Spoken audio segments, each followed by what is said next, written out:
Milo coming in. Shush. Doing a lot of great work cleaning out the half point and getting back the half point finally. But what? Trying to win back the points 165 to 150 again. Like what I said just now. Levi, what the hell was that? Match stat at Novio for 3 seconds, then started speaking. But against the Legacy, what did he do? He just wasted bullets on a wall. Levi coming in. Himself do a 1v2. Novio on his right.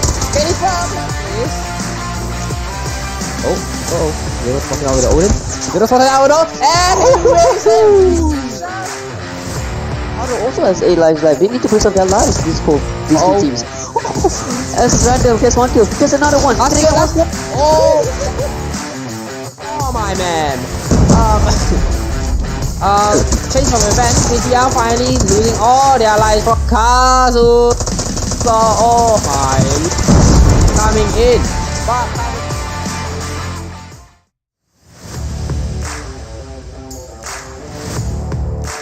third half point will router using gravity. Takes 2 down. Can you take another 1 down? No, you cannot. The player jumps over that wall at the precise moment. Hello? Oh, Milo uses this spot. He doesn't get anyone. I don't think any. Oh! Broken to shoot! Oh! Himaka! Oh, does he get the other kill? Walking very slowly over into top. Spot out 1 player. Goes in. Can he get another one? No, he cannot. Slouch it. And he gets it. Kevin Hobbs, wall banging. Avery takes down 1. Avery with a double kill. Ooh! Avery! Oh! Triple! Oh!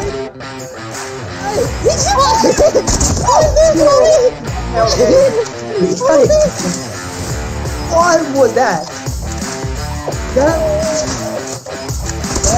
Right behind the bomb site. Can he spot him out? No, he cannot. Can only face to face with the sniper, and he takes him out with the jump shot.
Coming in, shush! Doing a lot of great work cleaning out the half point and getting back the half point finally. But what? to win back the points 165 to 150 again, like what I said just now. Levi, what the hell was that? Match stat at Novio for 3 seconds, then started speaking. But against the Legacy, what did he do? He just wasted bullets on a wall. Levi coming in. Himself do a 1v2. Novio on his right. Can he fall? You're talking out with the Odin. You're talking out with the Odin. And he wins it. Akato also has 8 lives left. They need to preserve their lives, these two teams. As random, here's one kill. Here's another one. Oh my man. Change of events. CTR finally losing all their lives from Kazu. So, oh my. Coming in. But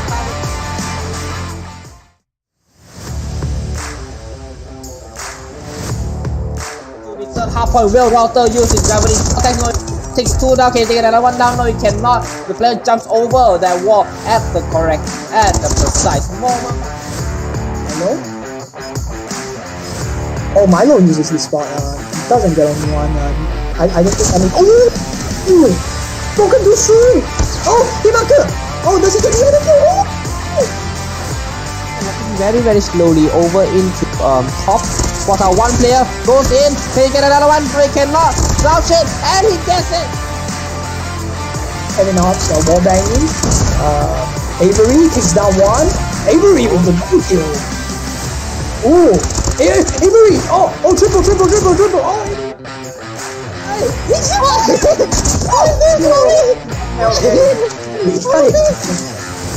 what was that?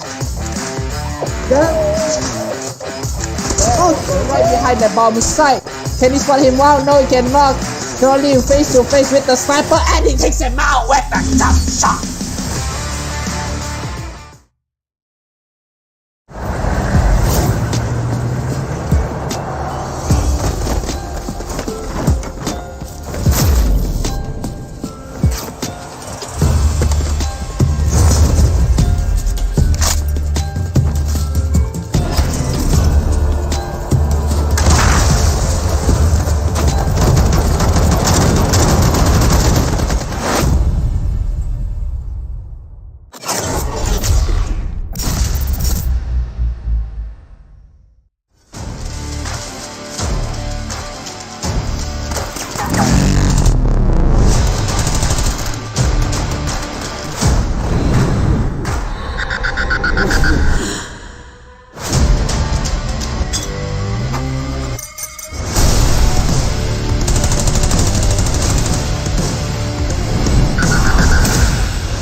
Coming in, Shush! Doing a lot of great work cleaning out the hard point and getting back the hard point finally. But what? It's trying to win back the points 165 to 150 again, like what I said just now. Levi, what the hell was that? best stat at Novio for 3 seconds, then started shooting. But against the Legacy, what did he do? He just wasted a bullet on a wall. Levi coming in. Himself do a 1v2. Novio on his right. Can he find this? You're talking out with the Odin. And he wins it. Akato also has 8 lives left. They need to preserve their lives, these two teams. As random, here's one kill. Here's another one. Oh my man. Change of event. KTR finally losing all their lives for Kazu. So, oh my. Coming in. But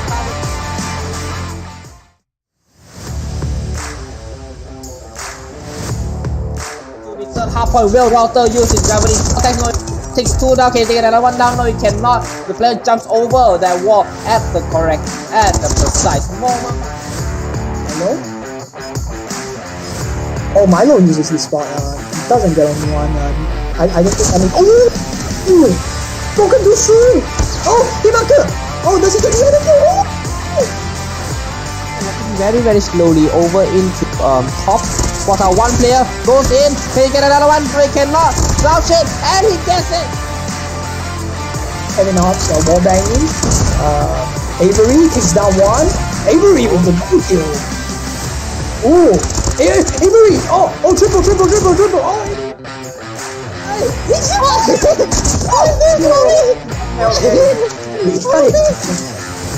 what was that? Right behind the bomb site. Can he spot him out? No, he cannot. Currently face to face with the sniper and he takes him out with the jump shot.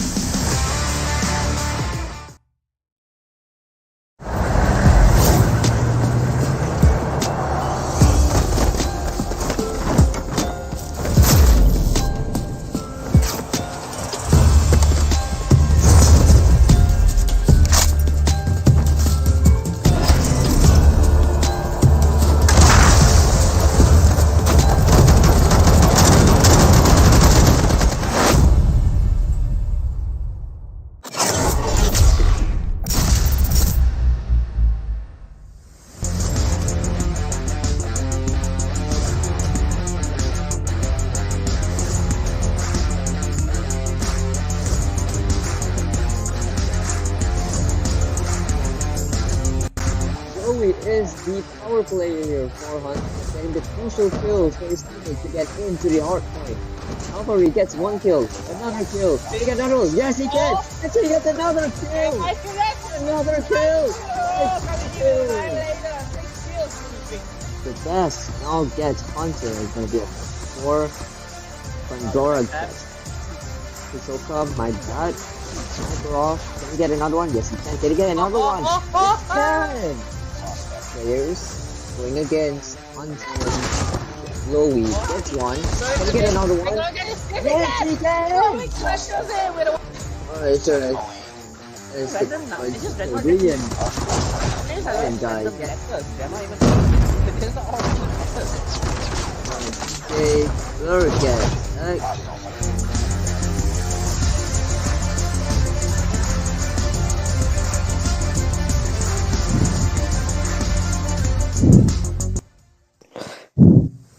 Welcome everyone back to Supreme League Warfare of Champions Season 3. This is day 4 or the last day of group stage. I'm your caster for today, Fexty Gamer, and next to me is the ever amazing Thanos. Hello, how are you today? I'm actually doing good today. How about you? Hello, Fexty, and actually hello to all the people watching. I have been doing great today. I had an afternoon stream, and actually I feel quite successful about myself because I managed to accomplish what I've actually wanted to do on the stream in the afternoon. I see. And if you do want to know what he's been doing, you can check out his Twitch. Yes, definitely. Can show me some support at the same time. But yeah, moving back to our main purpose for today, WOC Day 4. This will actually be the last day for our group stages. Yes, it will be. I'm really excited what's going to happen. We already seen the outcome for all of the groups that we have seen for the past few days, and we already know in our minds who will be in the playoffs, but we're still going to see what's going to happen next today, because today is the last day. It might or might not have someone to be in the playoffs in either of these groups. As we're looking over to the format right now, you can see here we have the group stages. Group stages, we have all 16 teams in all 4 groups. That's what we're looking at today. Today's the last day. And then we'll be moving on to the playoffs in Saturday's stream, where 8 teams from each of the groups, that means it's going to be the top 2 teams in each group stage, will play in the playoffs, and the team that goes down victorious will be crowned champions of Warfare Champions. Looking over to the prize pool now. Yeah, we'll do the honors as well. The prize pool, as you can see here, third place is 1,000 COD points. Second place or first runner-up will get 1,500 COD points. First place, aka the champions of Warfare Champions, will get 2,500 COD points. Splitting it up to, yeah, that's a lot. And you split up to at least 5, 6 or 7 players in this case, you will still have enough to get a battle pass or a lucky draw if you're feeling very lucky. Definitely. I think us as COD players, we all love our COD points, don't we, Vexty? Yes, we do. Yes, we do. Now looking over to the teams right here, I'll be looking over at the top. I'll be looking at the first row of the teams while you look over to the second row. How about that? Alright. As we're looking here, onto your left, we have Big Mac, Team Valiant, CKG Legacy, Average ND, XC Ascend, XV Legions, Team Akato, and Apathy. Now over on the second row here, we have RS1 Ignis, GG Uprising, Exodus, Shush, Team Beetroot, Radiant XY, VTL, and Milo Esports. Yes, that's a lot of teams that we've actually not known of before, except for a couple of them, including CKG Legacy and Team Valiant, where they have been playing in Supreme League for a long time now, since Season 1 and Season 2. So these are the 2 teams that we are looking forward to, but you can pick up for any teams that you like. It could be an old team, it could be a new team. Because you might not know, new teams, new players are here to make the name for themselves, to be crowned at least champions, or at least get some popularity because of how they actually play this tournament. Definitely, and I think these teams have actually came back to play for our WOC the 3rd time now, really. And I think they really know how this game goes, and they are confident that they are able to bring home the title of Champion of Warfare of Champions. We'll see. So right now we already know what our favorite teams, what our teams that will be favored to be Warfare Champions, or at least who will be playing in the playoffs, and that's going to be, for me at least, CKG Legacy. But I'm actually going to be choosing for not only for CKG Legacy, but also for Apathy. So actually, yeah, I do want to see not only CKG Legacy win, but I also like to see Apathy, and I would like to see Shush actually winning this, because these 3 teams have actually been very, very impressive, especially for the new teams as well, because they're making a name for themselves. And the fact that Shush is one of the favorites in Supreme League as of now, I'm actually really excited what's going to happen once they're in the playoffs. But now looking over, next up, what do you think? What do you think will be favored to win this group stages today? Now, definitely, looking at those 16 teams right there, but how about before I share my opinions, how about we go through our group that we have for the WOC this time? For the last time, we'll be introducing these groups as they are right here today, ladies and gentlemen. So let us have a good look. Now, how about I do Group A, you do Group B, I do Group C, and you do Group D. Vexty. Alrighty. Now looking over at Group A, we have Fexty's favorite team, CKG Legacy. We also have Team Beetroot, RS1 Ignis, and AEIPATHY. We only seen one very experienced team in this whole lineup of groups here. These three teams are actually very new, trying to make a name for themselves, and we have already seen one of them that possibly going to be into the playoffs, but we'll just have to wait and see for today. Going next into Group B. As you're looking into your screens right now, we have Exodus, Average ND, Big Mac, and GG Uprising. For this, the powerhouse is definitely going to be Exodus, knowing how they could play as well in off-stream as well, because I've seen a little bit of off-stream, and my goodness me, this team is the one to look out for in this group stage. Definitely. Looking over to Group C. Yeah, I think Exodus really does have potential. This team has shown us on our previous stream that, man, they are here. They are definitely not to lose, and I think they have a lot of potential and a long way to go as well. Now looking over at Group C, I think in Group C we do have many different teams as well, with many different talents, hidden talents in fact, that we will have to explore. And yeah, let's just hope that these teams will be able to, some of them can continue their great performance, while others will have to step up their game to prove themselves worthy of moving on to the playoffs. Okay.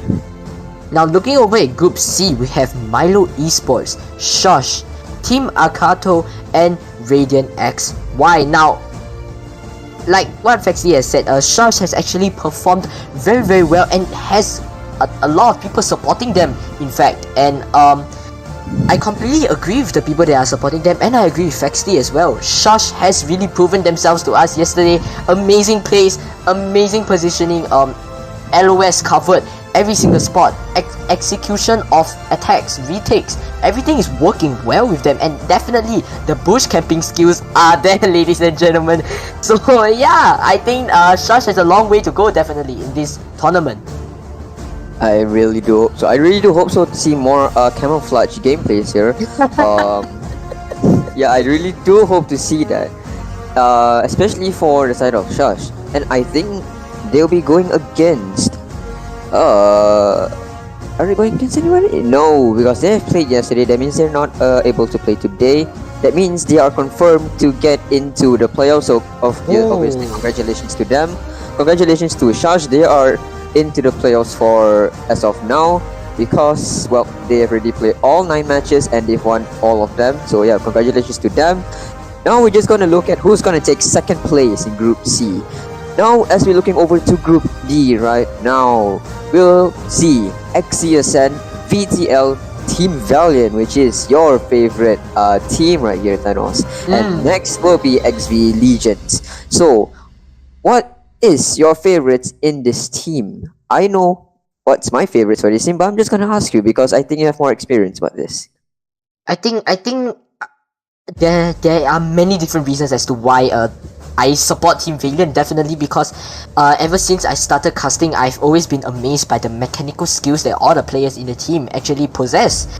And I think that, yeah, I think Team Valiant is the powerhouse in Group D and they are the team to beat. But nonetheless, we cannot look down on other teams as well. I think so far what we have seen, although VTL has not been able to play last night, I think that VTL's players do have a lot of potential as well. So it is really unfortunate that because of yesterday, the technical difficulties has caused a forfeit over for the side of VTL. But I think we cannot underestimate this team at all, Fexty, don't you think?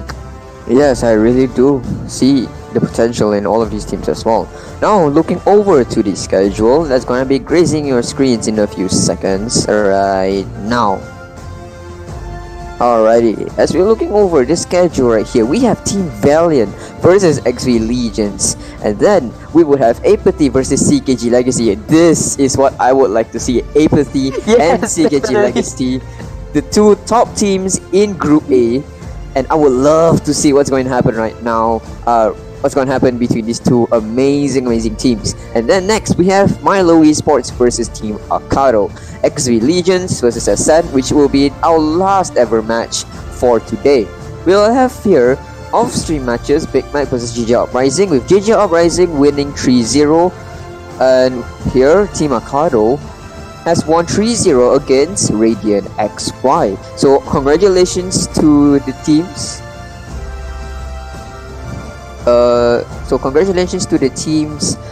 On off stream that have won the matches. I think I've heard that it was a default win for one of them, but nonetheless, congratulations, you are going to be playing today. And yeah, so let's see what's going to happen for this first ever matchup, which is Team Valiant versus XV Legions. This is Team Valiant. This is a favorite of amongst a lot of people actually, including myself. But I'm slowly siding to CKG Legacy because it's such a very experienced team in Supreme League, and a lot of experienced players are actually playing in CKG Legacy. So I'm actually really excited for what's going to happen right now. Definitely, and like for you, I think Team AEIPATHY versus CKG Legacy is the match to watch. However, for myself personally, I think our first match, Team Valiant versus XV Legion, I think this will really be an eye opener for all of us, especially when we are starting off strong. Team Valiant is here, and they have never ever shown mercy to many of its opponents. I think Team Valiant, I hope you'll be showing us some amazing plays and amazing executes today for our first match to start off our stream. Now, looking at the standings right here, I think for Group A, we are seeing right now, among Group A, the team that comes in first is Team AEIPATHY right here, with 6 wins, winning all their matches so far. Now for second, CKG Legacy, they have 5 wins and 1 loss. Now third in place, we have RS1 Ignis with 4 wins and 5 losses. And for Team Beetroot, we have 0 wins and 9 losses for Group A. And that is all for Group A. Now, Lexi, what do you predict will happen for Group B? I mean, it is going to be an automatic win for both teams here, knowing that they have already won nearly all of the matches for Group A. And that means, well, we have to look over for this one match to see who will be the top and who will be first place and who will be second place. They're still going to be in playoffs though, but I do want to see some action right there. Looking over for Group B standings right here, we have Exodus going on to take the crown right here with 9 wins and 0 losses, followed behind by Average Andy's amazing performance with 6 wins and 3 losses. As we're seeing on the third place, we have Big Mac only having 0-6, as well as GG Uprising 0-6. Unfortunately, they're not gonna have enough wins to actually dethrone each of these teams, so it looks like there's gonna be an automatic win here for Exodus and Average ND. So let's see what will happen here for Group C. Yes, definitely. And now looking over at Group C right here, although not all of the results are updated right here, but I will give you the updated results for the Group C standings. Now, looking for Group C, we have Shush coming in first for the group with 9 wins, 0 losses. Second in place, not that far behind in terms of matches played right now, Milo Esports with 3 wins, 3 losses. Now for the third in place, Team Akato, they actually have played 6 matches now with 3 wins and 3 losses, which really isn't very far behind from Milo Esports. In fact, they are tied exactly with Milo Esports right here. But however, for the one that came in last, Radiant XY with 0 wins and 6 losses. And this will conclude our standings for Group C right here with an updated result of Team Akato having 3 wins and 3 losses. We'll see. This is actually really amazing to see, like, teams that we've not heard before, and they are fighting to the death in these group stages. Now, looking over to Group D, we have XCSM with 6 wins, leading the pack. right behind it is Team Valiant. Will be 3 wins and 3 losses, tying it together. Then we'll have XV Legions with 3 matches that they've been to, 2 wins and 1 loss. They could be potentially dethroning Team Valiant off that second place. If Team Valiant can in fact pull this off, they are confirmed a spot in the playoffs. And unfortunately, VTL, they only have 1 win against 8 losses, so unfortunately that will be the end for VTL right here. So now that we've seen all the group standings and the teams and how they play, we don't know what's our favorites, but I actually want to know what's your favorites in each of these individual groups. I think that all the groups really do have a lot of potential. It doesn't matter whether you made it to the playoffs or not. I think that all teams have what it takes, because definitely you have already qualified for Warfare of Champions right here. It really proves that you are all ready, definitely, and you are all certified competitive players, in fact. So I have to say, for Group D, definitely Team Valiant is my favorite team.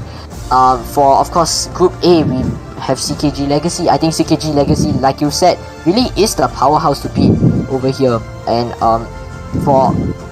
for the rest, I think all of the teams are equally as strong, definitely. But I think Milo Esports, I have to give a special shout out to Milo Esports. I've seen how Milo Esports players have actually played, and I think that they are not to be underestimated at all. None of the teams actually, but Milo Esports has actually proven to us that hey, that they are going to give it their all, even though they may not be up to the standards of some of the teams, but they are here to win, and they are going to at least have a chance to be able to play with these teams. So I think that all these teams have what it takes, definitely. I see. Also, don't forget these new teams that we've not heard of before. Like I said before, they're actually making a name of themselves, just like Milo Esports and, more importantly, Shush, because they are new to Warfare of Champions, they're new to Supreme League even, and we've never heard of these players before, and somehow they are fragging out against Milo Esports, going hand in hand, toe to toe in all matches that they've gone to. So I am actually really excited for what's going to happen in the playoffs if they are able to get into the playoffs. I want to see them play against each other again, because I would love to see what's going to happen there. But now looking over, I think we'll be having our first match in about few minutes. So yeah, we'll have the votes right here. I can't pull up the votes. We have the votes here: Team Valiant versus XP Legions. If you haven't voted out yet, you can actually vote out for which team you want to win. Now we have Team Valiant at 58%, while XP Legion is close behind at 42%. Vote for your favorite teams, because we'll be closing it out, and hope that your predictions work out, because usually mine doesn't. Usually mine doesn't, because you have experience with it, as well as Gator, because my predictions are usually, I'll say that this team will win, but it will be the opposite team that's winning, and then I'll say this team is winning, and then the other one is winning. It happens. Yeah, definitely. I think that's the fun of our polls and predictions on the FXT. Now, yes, it's okay that you don't the house that you support doesn't win. The team that you support, even if they don't win, I think you can show your support for them regardless. I think that yeah, but of course, Team Valiant, yes. Definitely, I think for this match, I have a very strong feeling that Team Valiant will take it home. I hope so, for as well as CKG Legacy, but I'm actually also becoming a little bit of a fan for Milo Esports and Shush. I actually am very excited what's going to happen, because these new teams, like I said many times again, and I'm not going to stop talking about it, yes, they are making a name for themselves, and they have put an impression on both of us, and as well as Gator, and actually Ascend, our new caster here, who have got an impression of, wow, these new teams, I think they're here to stay. They are here to stay, and they're here to conquer this entire competition.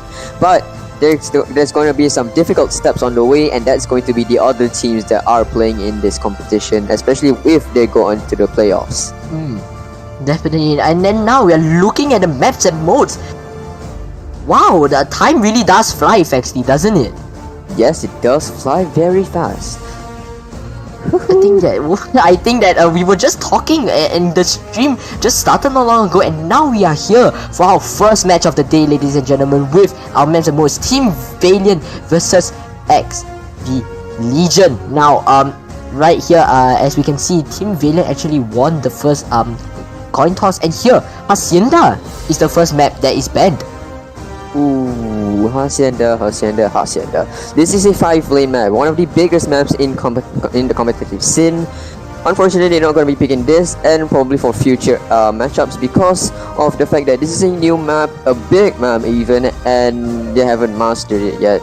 So I think it's best if they were to outright ban this map.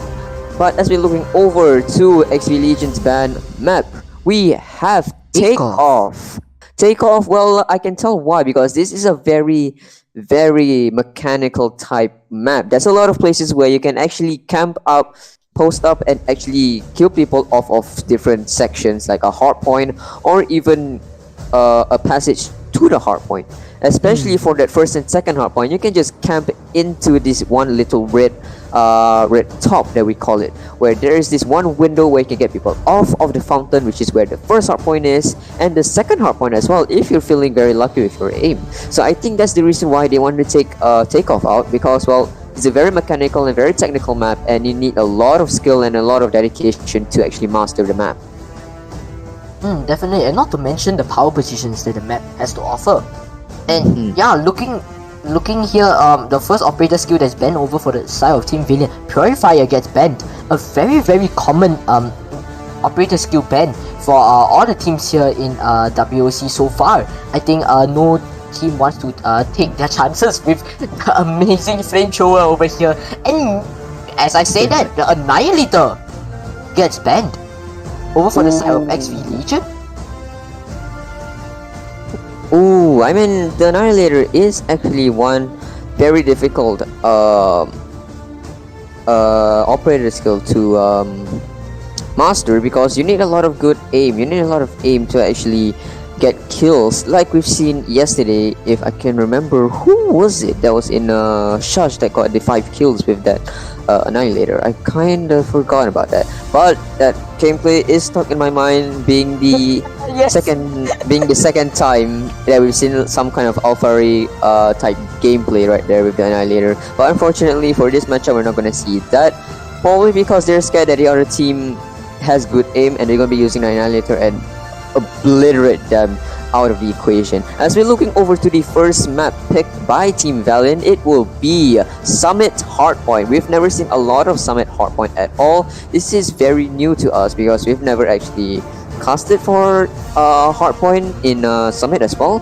So I guess we'll see what's going to happen, especially for that second hardpoint, which is like really open. You can just use a Predator missile or a cluster strike and just get people off of the hardpoint in second hardpoint and even first hardpoint, because, well, there's breakable glass on the rooftops and you can just shower people down with cluster strikes. As we're looking over to Search and Destroy firing range, well, what do you think about this? I think that firing range has a lot to offer as a map for Search and Destroy. It is a test to players' positioning capabilities and the way that they communicate with each other, definitely, because like we all know, for Search and Destroy, in fact, actually all the modes, communication is key over here, ladies and gentlemen. And if your positioning and your communication between the teams are just insufficient, I am afraid that you are not able to push your team all the way to their full potential. And definitely for Search and Destroy, we have seen players definitely in ranked, definitely our randoms in ranked, we have seen their positionings be off, and they have been picked off one by one and dropping like flies, really. So and being a default map to play Search and Destroy on, firing range really will need different teams to execute different kinds of strategies to bring gameplay to the next level. And just as I say that, Slums is actually picked for control. Ooh, Slums, just like we've seen for yesterday, which was the Shush versus Milo Esports matchup there with Slum's control. Like you said before, this is going to give off a lot of how can I say, hype, because new map, already a good amount of hype, but a new game mode that's going to pair with this new map, yeah, this is going to be an amazing matchup, especially what we've seen yesterday against Milo Esports going against Shush, where we weren't even noticing that the lives of Milo Esports just slowly but surely just getting all the way down to 0, and only when we see there's only 3 lives left, we were amazed that we were just looking at the gameplay and all of a sudden, wait, there's 3 lives left for Milo Esports. This has happened. That means we might gonna be see more of those for this matchup here. So as we're looking over, a lot of maps that I've not seen before in any of the quarter champions. So we're gonna be starting off the matchup just a little bit later than usual because we have to check on something, probably because of the team players perks and ban items if they're using them, because we don't want the same thing to happen like on Saturday's stream, or actually a little bit of yesterday's stream as well. So I think this is a very good effort here because we want a fair game and a fair but very very fun and very exciting match.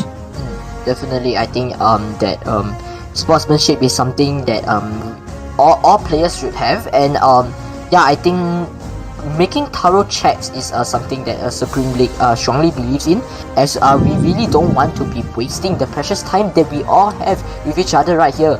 And yeah, I think that I'm really excited to see how Control Slums is actually going to be played once again. Last night we have seen Control Slums, and man, time flew very very fast. The lives of Milo Esports, like you've said, they just really slowly dropped.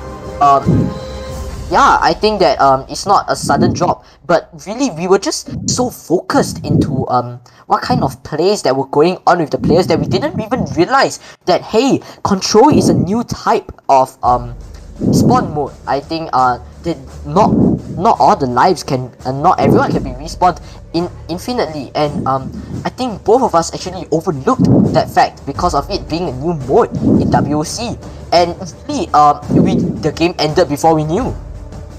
Yes, it was, because we're so into the action, and then we just realized, wait, Control is a SND type game where you can't respawn all the time. Yeah. Then I looked up. I was looking up while you're casting. I was like, oh shoot. There's only 3 lives. There's only 3 lives left. I'm like, oh, what do I do? What do I do? And then I just scream, look at the lives, look at the lives. And then you just realize, oh yes, there's only 3 lives left. Yeah. And then all of a sudden they lost. That means there was an automatic win there for the side of Shush and in particular game. So yeah, now we're looking over to the matchup right here. This is going to be in Summit Hardpoint, one of the first ever matchups that's going to be paired up like this. What are your expectations in this? I think we have seen some instances of teams having perfect positioning and perfect ability to hold each other's off angles, and I hope to see the two teams do this. So alright, Team Valiant, let's go Team Valiant. Alright. However, Simpy does get picked off as the first blood over here. Now looking over at the teams, wow, everything is happening. XV Legion is just getting some decent kills right here. The positioning is that Ten's not really hitting his shots and securing the kills. As I say, that gets one because slowly gets traded off very quickly. Now, everything is going very fast paced here. XV Legion knows that they cannot drag the game on for too long. Naruto here, running around. Naruto run, moving around, back 10, but doesn't get much output there, right there, as he gets picked off by Kaizo right there. However, Love is actually whiffing, not really completing as much as they would expect. And Monkey here really just trying to position himself, but gets picked off by 10 once again. Players are all getting picked off, but Team Valiant really has to step out the game in terms of playing objective and working as a team. But as I say that, Team Valiant actually wipes 3 of XV Legion's players out. And yeah, with the Banana Blaster now, Leo moving through. Doesn't really land his shots, but Love managing to secure 3 kills. Now, a lot of action is going on right here, and the teams are mostly just trying to differentiate whether they would want to focus on OBJ or would they really want to just slay out and clear the battlefield as much as possible. Now, I think it really would be beneficial for Team Valiant to play more OBJ, don't you think, Fexty? Yes, they do, because look at the scoreboards right now. Grazing your screens, it's only 52-6. They've been playing more for kills than or for OBJ. They need to think about how you're gonna position yourself, where you're gonna put the trophy systems, where you're gonna position where you can get people off the hard point or even to the pathways near the hard point. And unfortunately, the XV Legions do have the upper hand in this one matchup right here. But we'll wait to see for the other hard points here as Leo gets the kill of Kazu. Jen getting 2 kills of Leo and Naruto. Ten's getting also a kill with the Mac 10. Monkey getting a kill with the Mac 10 as well. Gets 10s. Look at that. SK Kasai actually getting kill of Love. Ivan with the double kill. Double kill with the Banana Blaster, as you'll see in your screens right now. In the hard point, placing the trophy systems. Looking over, just tries to do a long shot. Doesn't have that right now as Jen actually gets the 2 kills for him. Kasai actually getting Love as well. See, there's a lot of gameplays right here. Ten's just looking on to stairs but doesn't get his shots right as Monkey gets... Oh, sorry, Jen actually gets him. Whoa! Sparrow kill for the team right now. As 82-13, they need to get into the hardpoint as soon as possible in this particular hardpoint or the next hardpoint, or they will lose it completely. As you're looking at Kaizo with the diamond boxing gloves, that's what I call dedication there, to get diamond in every guns you have. But anyways, Sling over here, Naruto getting Kaizo off, as well as Ten's also getting Ivan out as well. Then getting Simpy with the CBR4. We're seeing a lot of Mac 10 and we're seeing a lot of SMG gameplay here. We just realized that. Yeah, I think right now, especially if you are more into fast-paced gameplay right here, I think SMG is the go-to type of weapon, definitely. And mostly here we are just getting swarmed by Mac 10s and CBR4s right now. We're looking over here at Simpy, just trying to hold the power position, picking 2 off and dealing substantial amount of damage, helping to clear out the entire hard point right there, ladies and gentlemen. The retake plays on over for the side of Team Valiant right there was perfectly executed. Now Pets is just trying to wipe the field clean of XV Legion players right here, although not getting much play right there, but does get Jen out with his last ever sparrow shot before his life got ended. Now Simpy just trying to get as much kills and getting as much area for his team, but not really seeing much output right there. Now, Kasai going in with the CBR4. He's already in the hard point, but signals out, hey, there's no one on the hard point. Everyone just pushes in, and Team Valiant gets the hard point back. Now, Team Valiant is really just trying to gain as many points as they can here. They took some scrap points, are still taking the scrap points, but they will have to start rotating soon enough. And like I've said, rotation is key in this game, ladies and gentlemen. Now, Ten's not really landing his shots.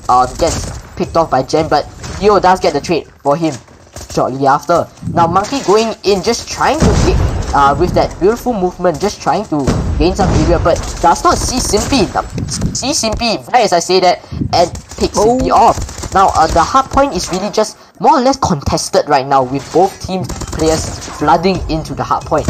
Now Love is just trying his best to just take some area for his team while waiting for his teammates to respawn, but not really getting any value. Naruto getting 4 kills with that sparrow right there. That is insane value. Over for that, I think amazing gameplay right here. But Ivan takes himself out together with Simpy at the same time. That's the end of the sparrow.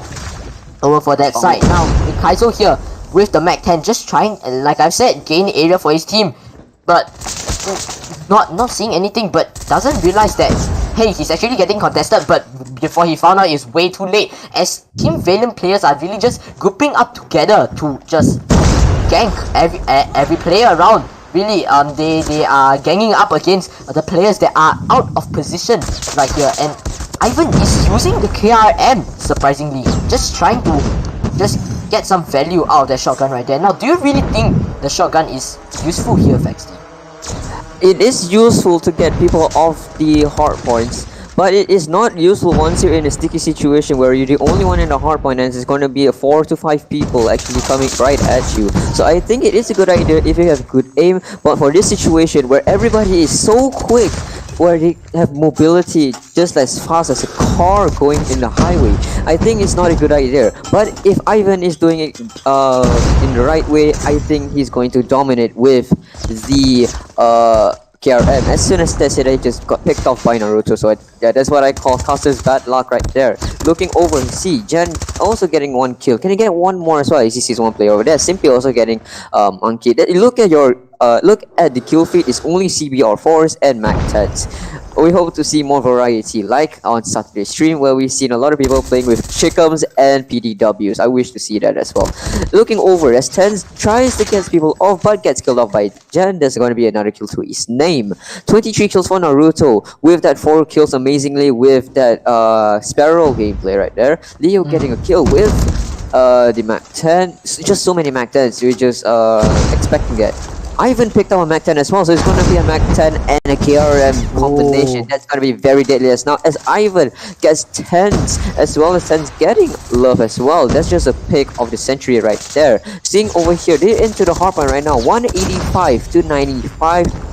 They really need to get into the hardpoint for the next hardpoint right now, because there's only 18 seconds. I don't think it's enough time for them to actually get into the hardpoint and to beat them right now. As of now, they need to go to the next hardpoint. Look over there, you can see Team Valiant players already into the next hardpoint. They're stacking up, they are racking up the points right now. They're trying to rack up the points and posting up shop right here with the trophy systems in hand. Seeing over here, Kazu going into the hardpoint, tries to get one kill, gets another kill as well. Love also gets the hunter killer drone as well onto 10s. Kasai also gets a kill with the chopper. Let's go. Chopper, let's go. Look at that. This is amazing gameplay from all of these team members, especially Team Valiant. Just after they get killed, they just take the hardpoint back in a matter of seconds. Sees one player, moves back and forth, and Zippy does get the gameplay right here. Naruto with the Sparrow right here. He gets one kill. Can he get one more? No, he doesn't. But Leo gets it for him, as Naruto actually kills himself, unfortunately. Simpy with the great hunter killer drone gets a monkey off. As you see, Leo gets monkey off. Ivan with the Kiara gets Simpy as well. It's gonna be still a hardpoint. Hardpoint still gonna get owned by Team Valiant members. They're going on to the next hardpoint. As of now, look at it. There's 3 players already into the first hardpoint. Now a monkey into that hit glitch. Sees one player. Can he get one? Ah, yes he can. Can he get one more when he looks over there? With the Sparrow, team is also getting there for him. Hardpoint owned for the last play in that last hardpoint. 3 seconds left until the hardpoint reopens. Now, what do you think right now on this gameplay that you're seeing right now? Okay, Thanos. I think the over for the side of Team Valiant, they're just really trying to gain as many points as they can, as they realize, hey, we're lacking behind. The team, the enemy team only has not much to cover before they are able to just end the game here. And really, Team Valiant was actually trying to get some scrap points over on the previous hardpoint, and they tried to retake as a team, but they realized that XP Legion players were already holding down the hardpoint. And just as I say that, XP Legion players, they just holding down every single angle right here. They only need 30 more points to just close off the game. 20 in fact. Now, Jen is just trying to hold as many angles off as possible. Tense in here, Team Valiant is just trying to go in. Aizo is not letting them trying to contest. No, they're not gonna be able to contest at all, as the prize fighters just go in and box them all to death. And I think right now, Team Valiant is starting to panic. Definitely, they are actually Legion only needs 15 more points to just close off this game right here, and they are slowly gaining 10 more points, ladies and gentlemen. And the clock is ticking down. Team Valiant has to find a way to just contest this, but I think that it is very difficult for Team Valiant to just end it here, as But wait, it's not over. It's not over. 2, 4, 8 and 1, 5, 2 now right here, but XV Legion is just way too strong in holding their angles. Mechanical aim is there. Angles are being held. That is the end for the first game, ladies and gentlemen. Over for the side of XV Legion. Very, very well played. Very, very well played indeed. Knowing that Team Valiant is actually the favorites in this whole matchup, but they pull up the upset for the hardpoint match right here, winning 250 to 152 or 53. Yeah, 152 right here. Grazing your screens right now is the results breakdown. We'll be talking more about this match later on, but for now we'll be looking at how much kills and how much deaths actually these players actually have. Speaking of which, you do realize that because of a lot of kills, that doesn't mean they're gonna have a lot of streaks, especially with the score streaks that you'll be having. You need to really play your lives in a way where you can have score streaks that will ultimately benefit your team to actually getting people off the hardpoint or getting in the hardpoint. So I guess they need to figure out their strategies for the next matchup right here. As you're looking over, Tens on your left, we see Tens from Team Valiant only getting 35 kills and 31 deaths. We're looking over, you see Naruto getting 34 and 34, 18 with 30 seconds. Tens actually being the overall best player with 1 minute 8 seconds actually. Seeing over here, Leo having 15 seconds, 37, 35, 13. Kasai 25 seconds in a hardpoint, 32 to 33, that's in negative KD right there, as well as Simpy 52 seconds, 21 kills, 37 deaths and 16 assists, bringing up the whole roster for Team Valiant.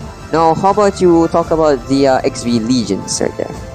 Alright, so looking at the XV Legion side, the MVP Ivan actually has 1 minute and 24 seconds in. That is incredible considering that he has 42 frags, really, 31 deaths and 11 assists. Now over for Love, 1 minute and 31 seconds in, 38, 32 and 15. Wow, those are very, very large numbers right there.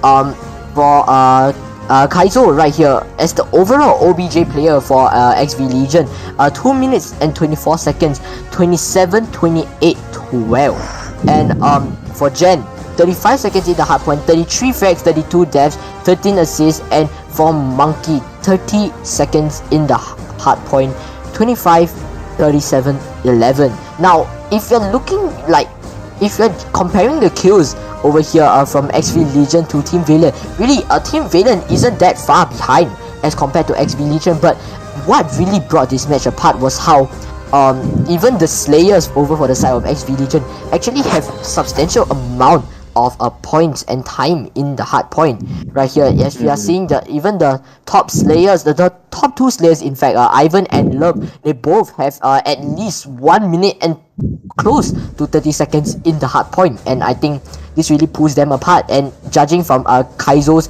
OBJ skills right here, 2 minutes and 24 seconds in the hard point really is a lot.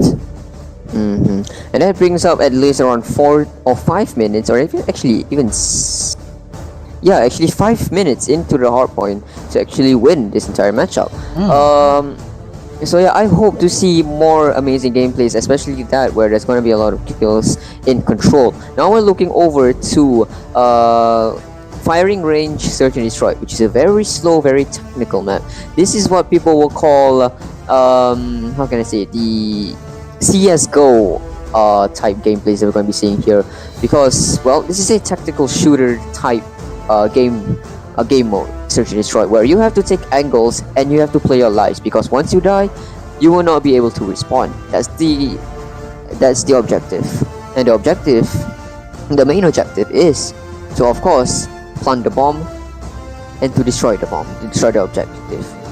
So yeah, what do you think about the fact that what do you think about this all new first person shooters, just like let me just pick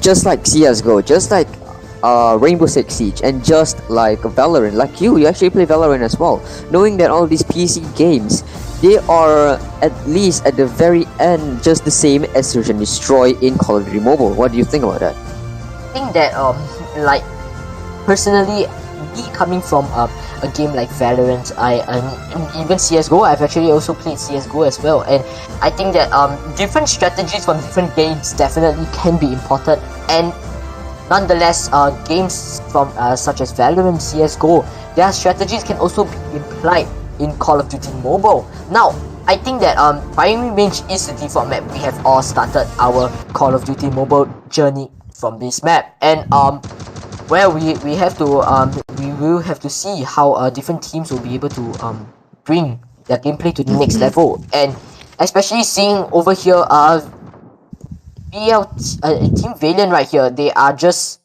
on the defender side, and defender is really defenders are the side that I'm mostly in favor, definitely, because you are waiting for the enemies to go to you, and definitely you do not have to push them.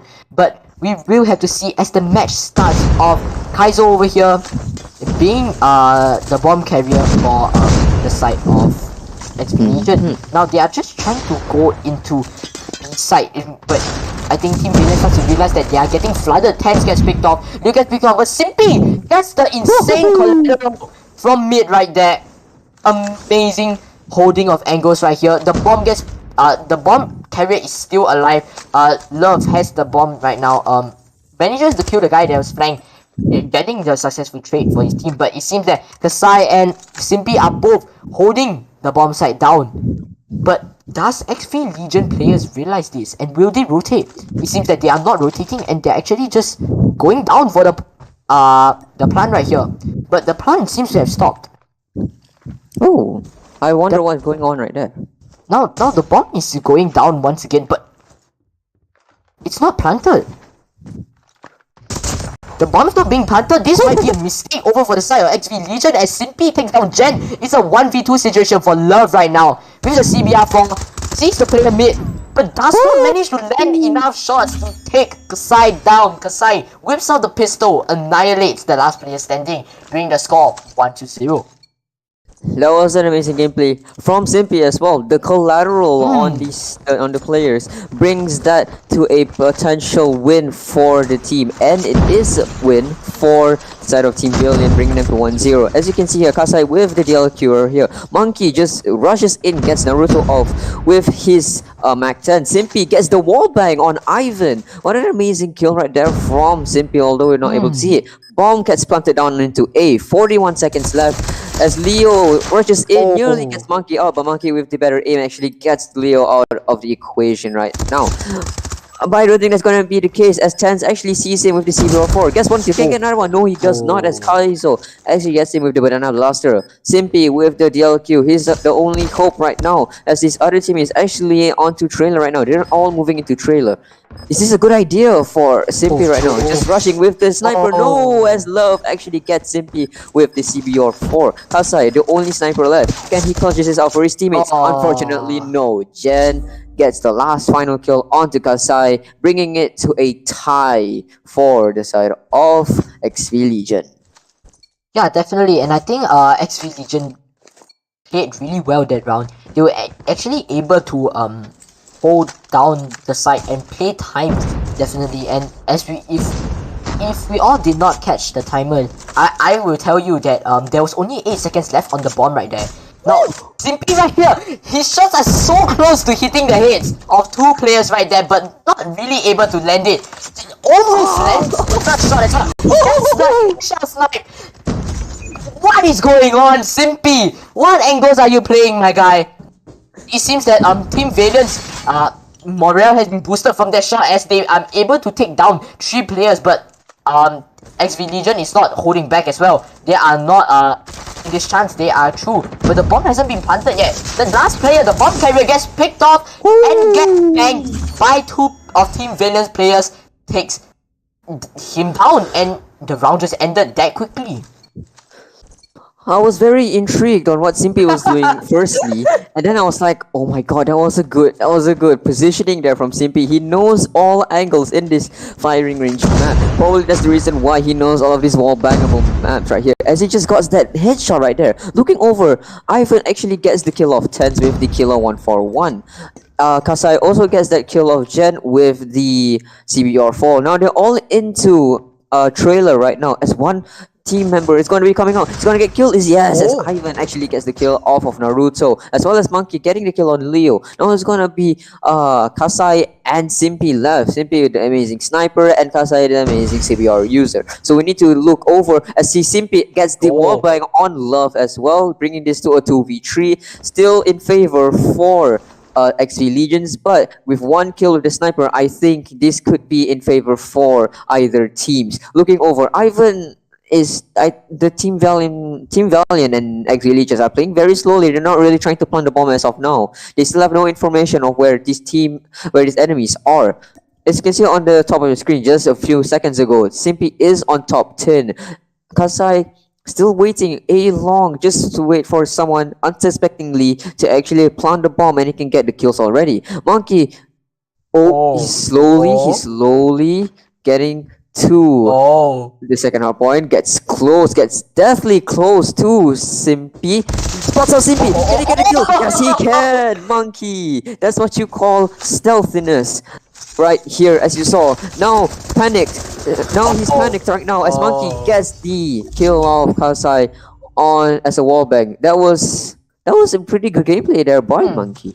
Definitely, I think Monkey was definitely very clear that hey, I have dead silence on, and definitely my Mac 10 has enough mobility to get me through to kill whoever is staying in spawn. And definitely, I think Simpy really does have to start watching his back.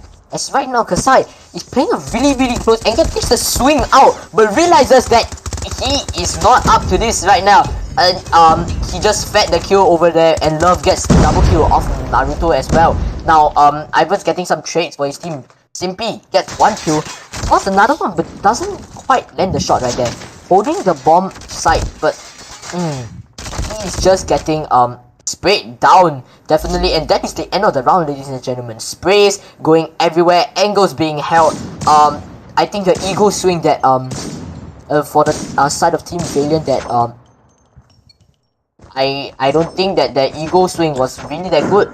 He swung and he realized that there were too many enemies for him to take down, and definitely without quick fix in here, it is very hard to be playing this like how we play right. But as I said, Kasai with the chopper, surprisingly the chopper is Fexty.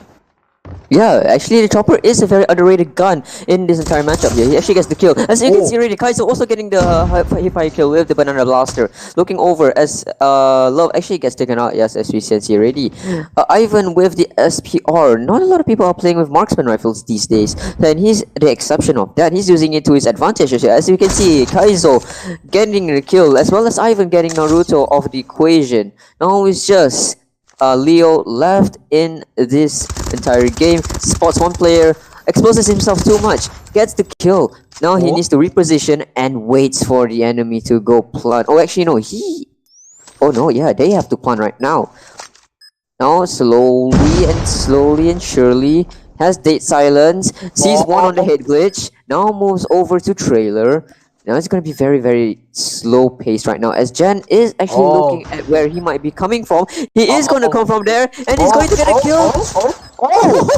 Leo gets the kill. Unfortunately, he tries to big up his ego, tries to get a long range kill, but unfortunately SMGs do not work in that range unless you have good aim. And Ivan gets the last kill with the killer 1-for-1. I think that if the last player could have maybe he could have just regened a bit of health before going in, then maybe that would be a better play right there. But however, I think time was pressured against him. He has to do something, and the play that he made, he was just way too low for that play right there. Now, Naruto gets the kill off Jen, but Love gets the trade over for his team. The sides and what is going on here, rotations are happening over for the if you're looking at Love right now. He's rotating but not really focusing on what's happening on his screen. Tense, standing out in the open, manages to kill Love, but Monkey successfully gets the trade for his team. But he has been spotted by some players. Ivan gets the kill off Naruto. Gets his kill off Simpy right here.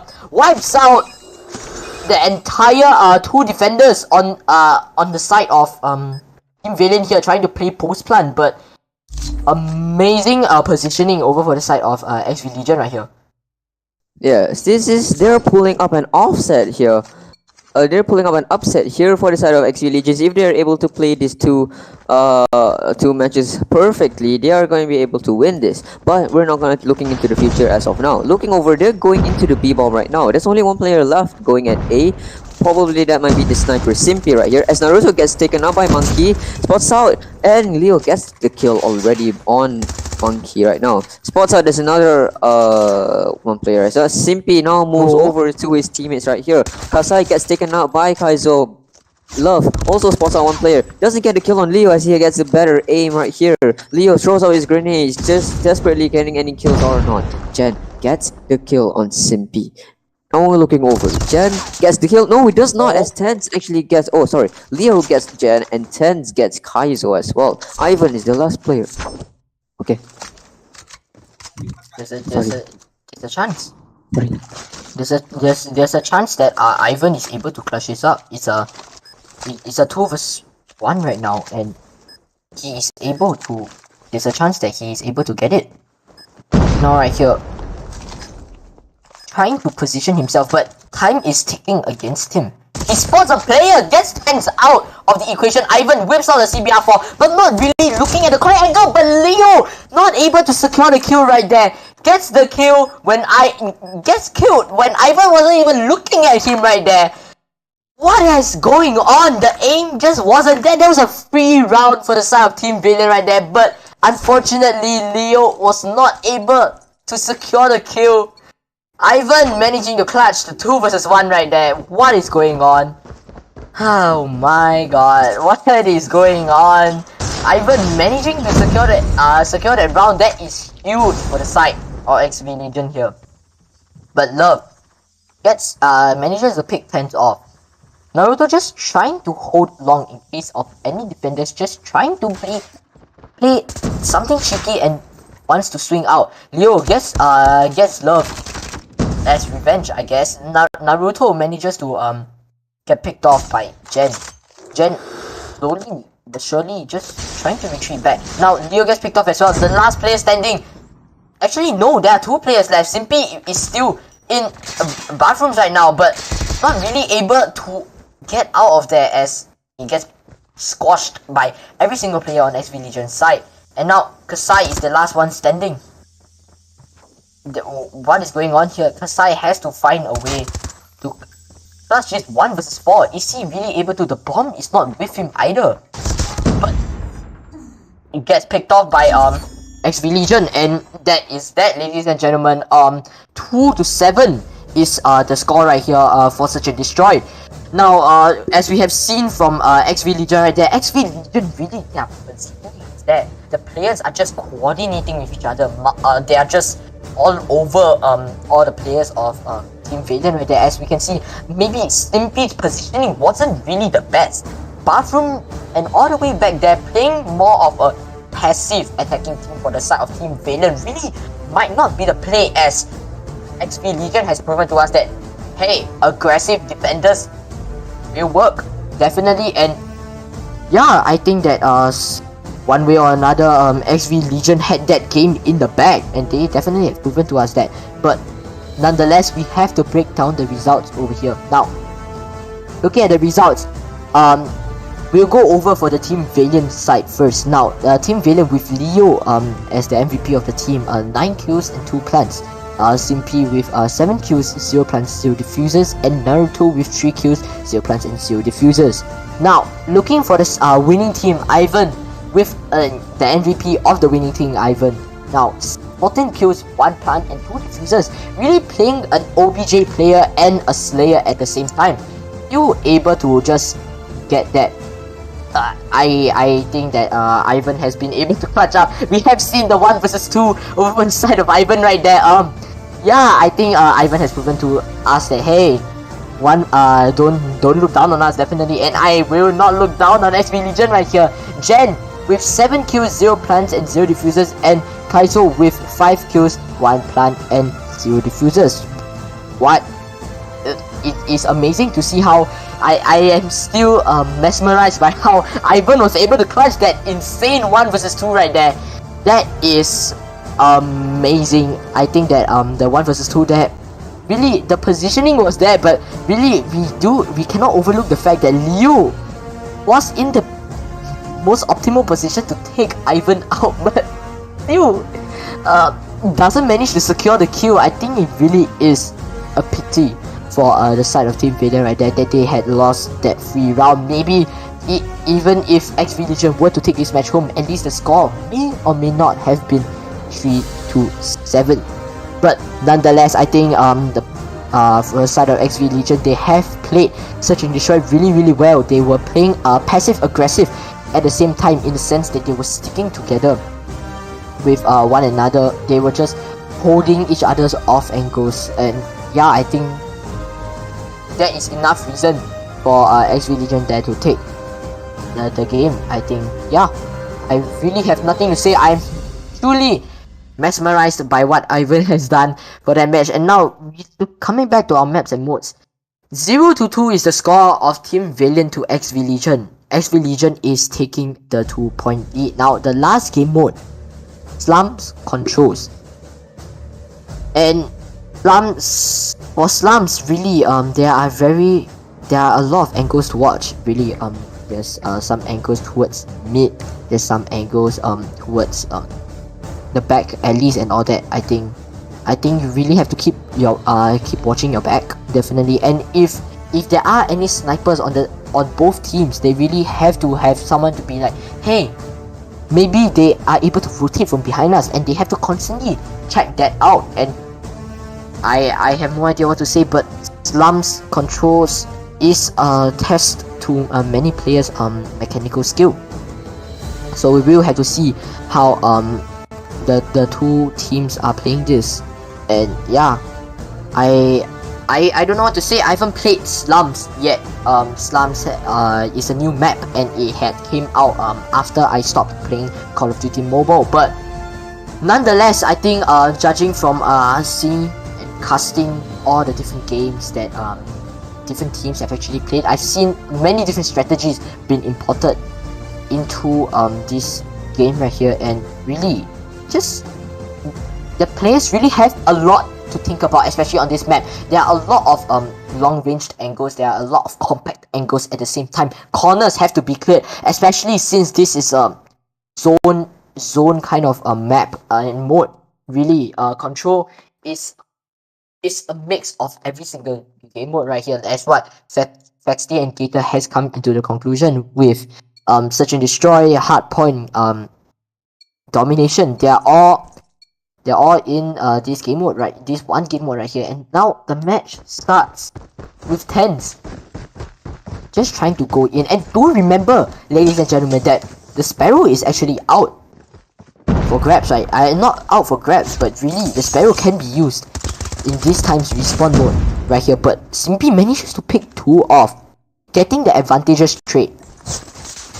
Now there are many different there are 2 types of techniques that I've learned from teams that play Control. Is that you can either be playing OBJ, meaning you cap the first zone and you really just try to play for your lives for the second zone, or you can actually just go and annihilate the opponents and just slowly chip down the number of lives that they have. Now looking over at Monkey here, really just trying to play the role of a roamer, just trying to hold different angles at the same time. It's really trying to see which players are out of position right here. And yeah, I think that a lot of gameplay is going on, a lot of different angles, and I'm really trying to analyze how the two teams are playing, but they are all so scattered. Really, they are, although they are all like facing the same direction, they're all, you can see from the bottom left of the map right here, that it's like as if the map is cut in half with two teams on different sides of the map, and really different angles are just being held. But as I'm speaking right now, Team Valiant is trying to infiltrate in. They have the lives advantage, but they are really just throwing their lives away as 4 players of the side of Team Valiant just get annihilated. 4 lives gone right now. I have no idea what's going on. Yes. Now, Maxty, what do you think is the... What do you think? How do you think these teams can be playing? It's really tight right now, but it does seem that... I don't know how to say this, but the teams are tight, but it seems that there's always a team that is on top of each other, don't you think? Yes, I do think so. And I apologize for the technical difficulties again. I have a Wi-Fi issue again, unfortunately. But yeah, I fixed it already.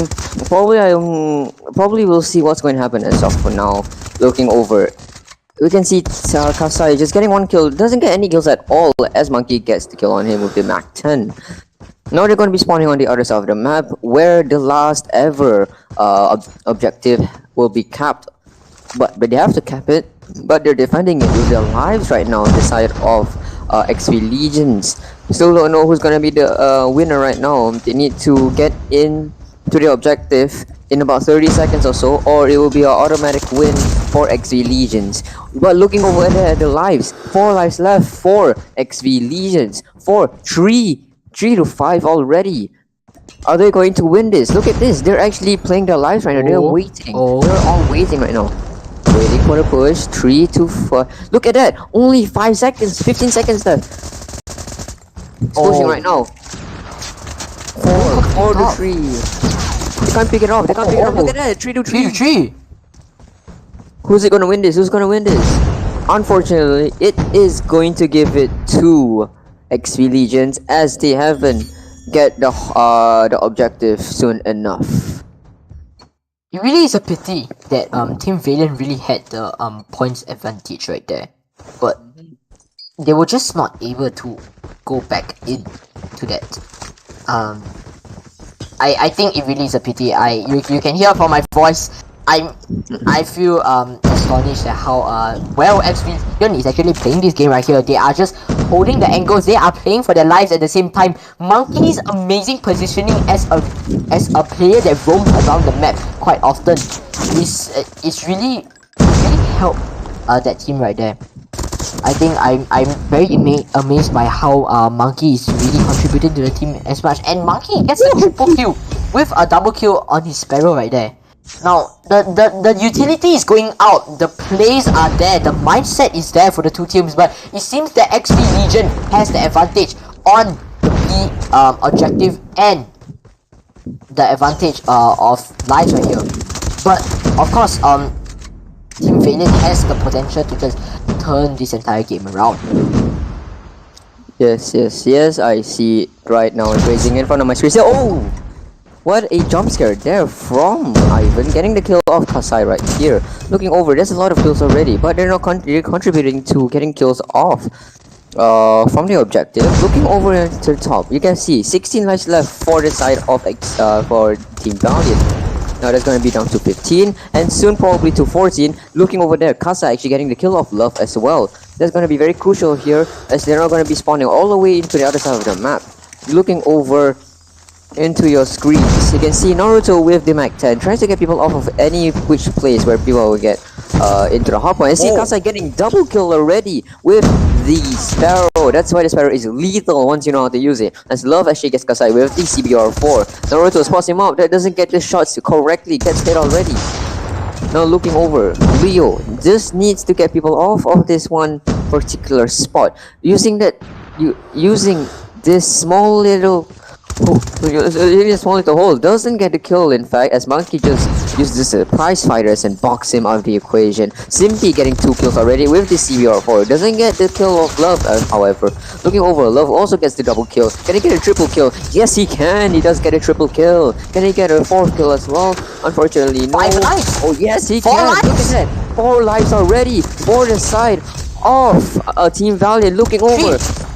2, 1. Love the 6 kill streak! Love the 6 kill streak that contributed to them winning the second match for today. Wow! Wow! 6 kill streak. That is a lot of kills to cover for the team right there. That is, even though yes, everyone must be thinking, hey, just a 6 kill streak, but this is control right here. 6 kill streak, that means 1/5 of the enemy's lives are all gone. You can only have 30 lives. I think that I am truly impressed at how these teams are, and definitely from what we saw, Love was able to just hold that fort down for his team right there. Getting 6 kills left, right, center, I think is really, really amazing. And now we're looking at Monkey right here, still playing around vehicles like he has done in the first round. Team Valiant just slowly capturing the B objective. Ivan gets picked off, but he does get a trick for himself. Definitely, the B objective has been lost. Ooh, yes. And now Hens is just trying his best to see how they can enter. He whips out the Sparrow, but not much output as his teammates are really just body blocking the arrows right there. Simpy does get a double kill but takes himself out at the same time. Tens does get one with the Sparrow, but not as much value as you would imagine. Love with a 3 kill streak right now with the CBR4. Can he get the 4th? In a sense, that is a 4th kill streak. Ladies and gentlemen. But really, the movement that Love is portraying right now, the movement, the positioning, the mechanical aim right here. Now, Tens has sent out a Hunter Killer drone before he has died, but I don't know whether the Hunter Killer drone can really contribute much to this. Don't you think, Fexty? Yeah, it doesn't really work out because all of the objectives are indoors, and there's gonna be a very low chance that the Hunter Killer drone will go indoors and to kill any of the players, let alone just going inside the objectives. As we will see already, the Kasai with the Holger. Oh, sorry, that's the M4 LMG. We've never seen this gun before. Gets only 1 kill as Monkey gets him with the Mac 10. Ivan with the Sparrow whips out the Sparrow, doesn't get any kills. As he looks over to the left, doesn't get it as Tens with the better aim. Actually gets a double kill as well on Monkey. No, this is going to be very crucial. Look at the lives left. Only 2 lives left. 2 to 9. They need to save their lives. 1 life left. Tens getting the 2nd kill. On 7 lives left for the side of XV Legions. 1 life left for Team Valiant, and unfortunately that means they have lost this entire match. And unfortunately, I don't even have my thing on. I didn't know that. I didn't know that. Oh no! I was so fixed into, oh shoot. I was like so fixed into like the gameplay that I actually kind of forgotten this thing behind me.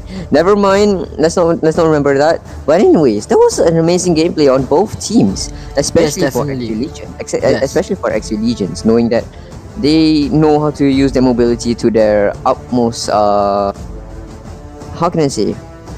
They can use mobility as their strong point. Yes, as a strong point to go against Team Valiant. And unfortunately, that means it's going to be a 3-0 win for XV Legions. A donut serving here. Looking over to the results breakdown, we'll see that. Oh gosh, I couldn't see very well with my phone. The screen is very, very small because I'm using a phone right now.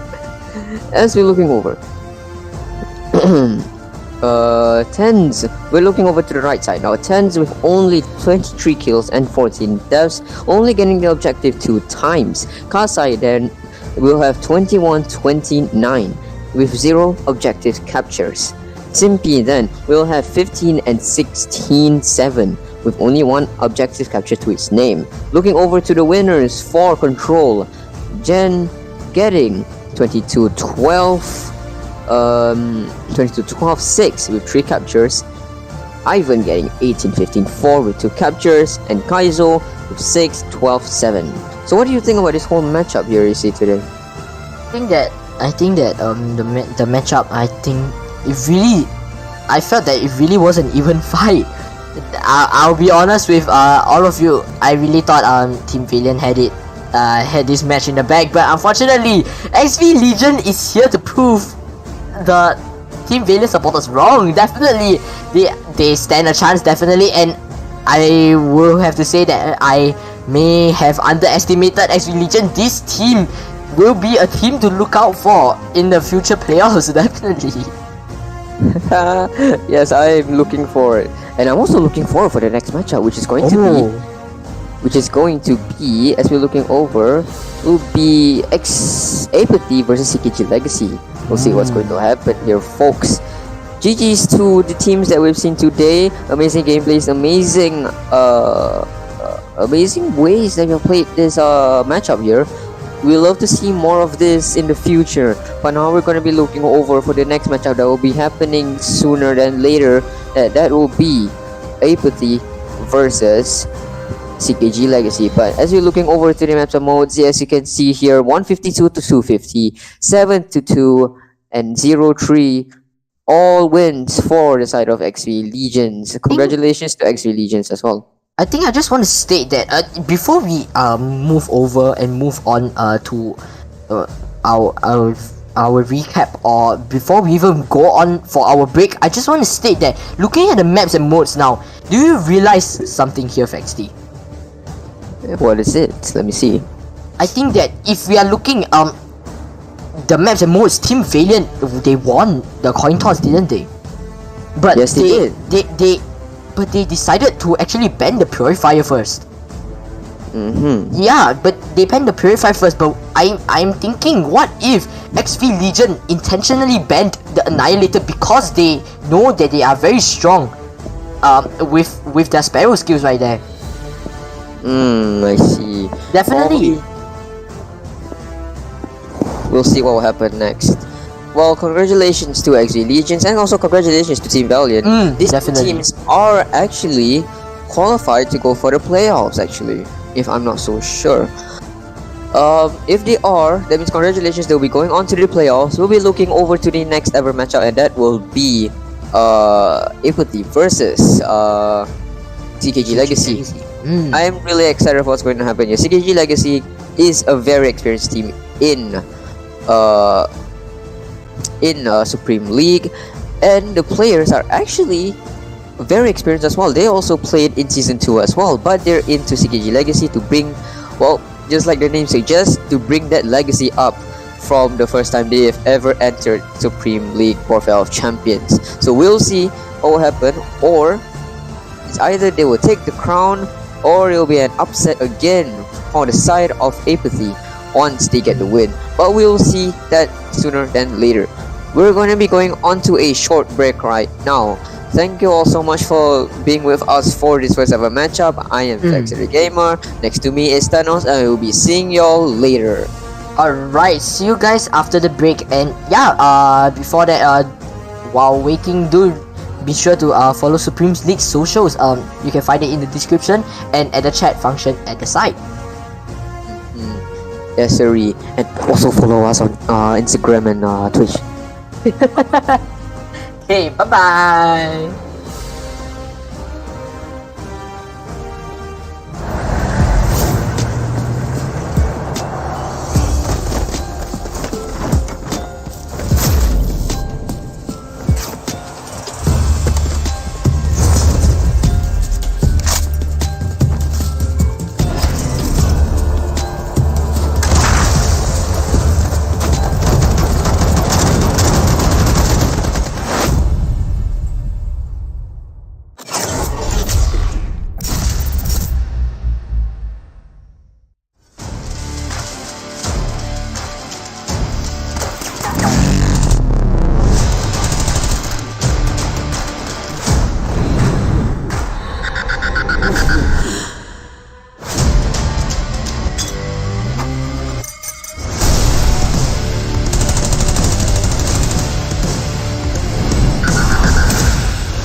Milo coming in. Shush! Doing a lot of great work cleaning out the hard point and getting back the hard point finally. But what? Trying to win back the points 165 to 150 again. Like what I said just now. Levi, what the hell was that? Match stat at Novio for 3 seconds, then started speaking. But against the Legacy, what did he do? He just wasted bullets on a wall. Levi coming in. Himself do a 1v2. Novio on his right. Finish from this. Oh. You're talking out with the Odin. And he wins it. Akato also has 8 lives left. They need to preserve their lives, these two teams. As Randall gets 1 kill, gets another one. Oh my man. Change from event. PTR finally losing all their lives for Kazu. Oh my. Coming in. But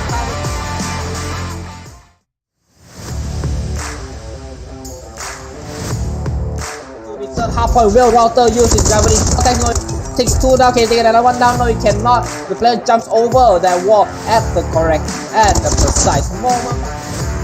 Milo? Oh, Milo uses this spot. He doesn't get only one. I don't think. I mean, oh, broken to shoot. Oh, Himaka. Oh, does he get the other kill? Very slowly over into top. Spot out 1 player, goes in, can he get another one? No, he cannot. Slouch it, and he gets it. Kevin Hobbs, wall banging. Avery takes down 1. Avery with the double kill. Ooh, Avery. Oh, triple.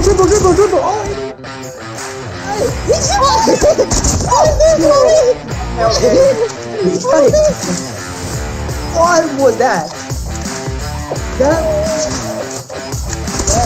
Right behind the bomb site. Can he spot him out? No, he cannot. Can only face to face with the sniper, and he takes him out with the jump shot.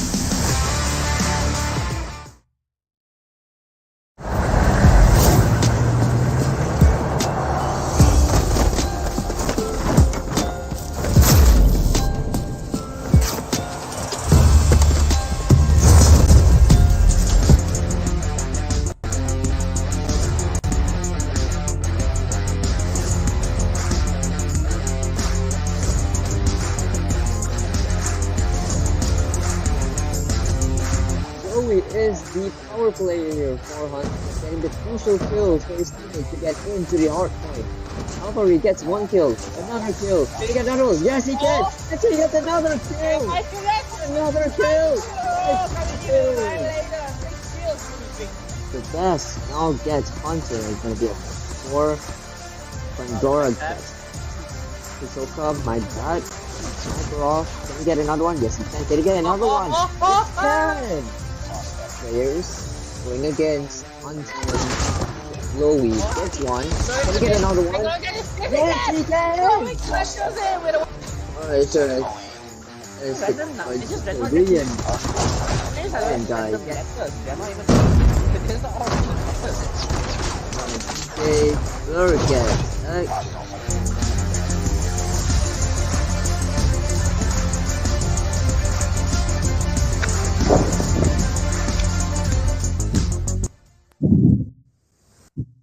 Welcome everyone back to Warfare of Champions Season 3 Group Stage Day 4, hosted by Supreme League. I am your caster for today, Fexy, and next to me is Thanos. How are you?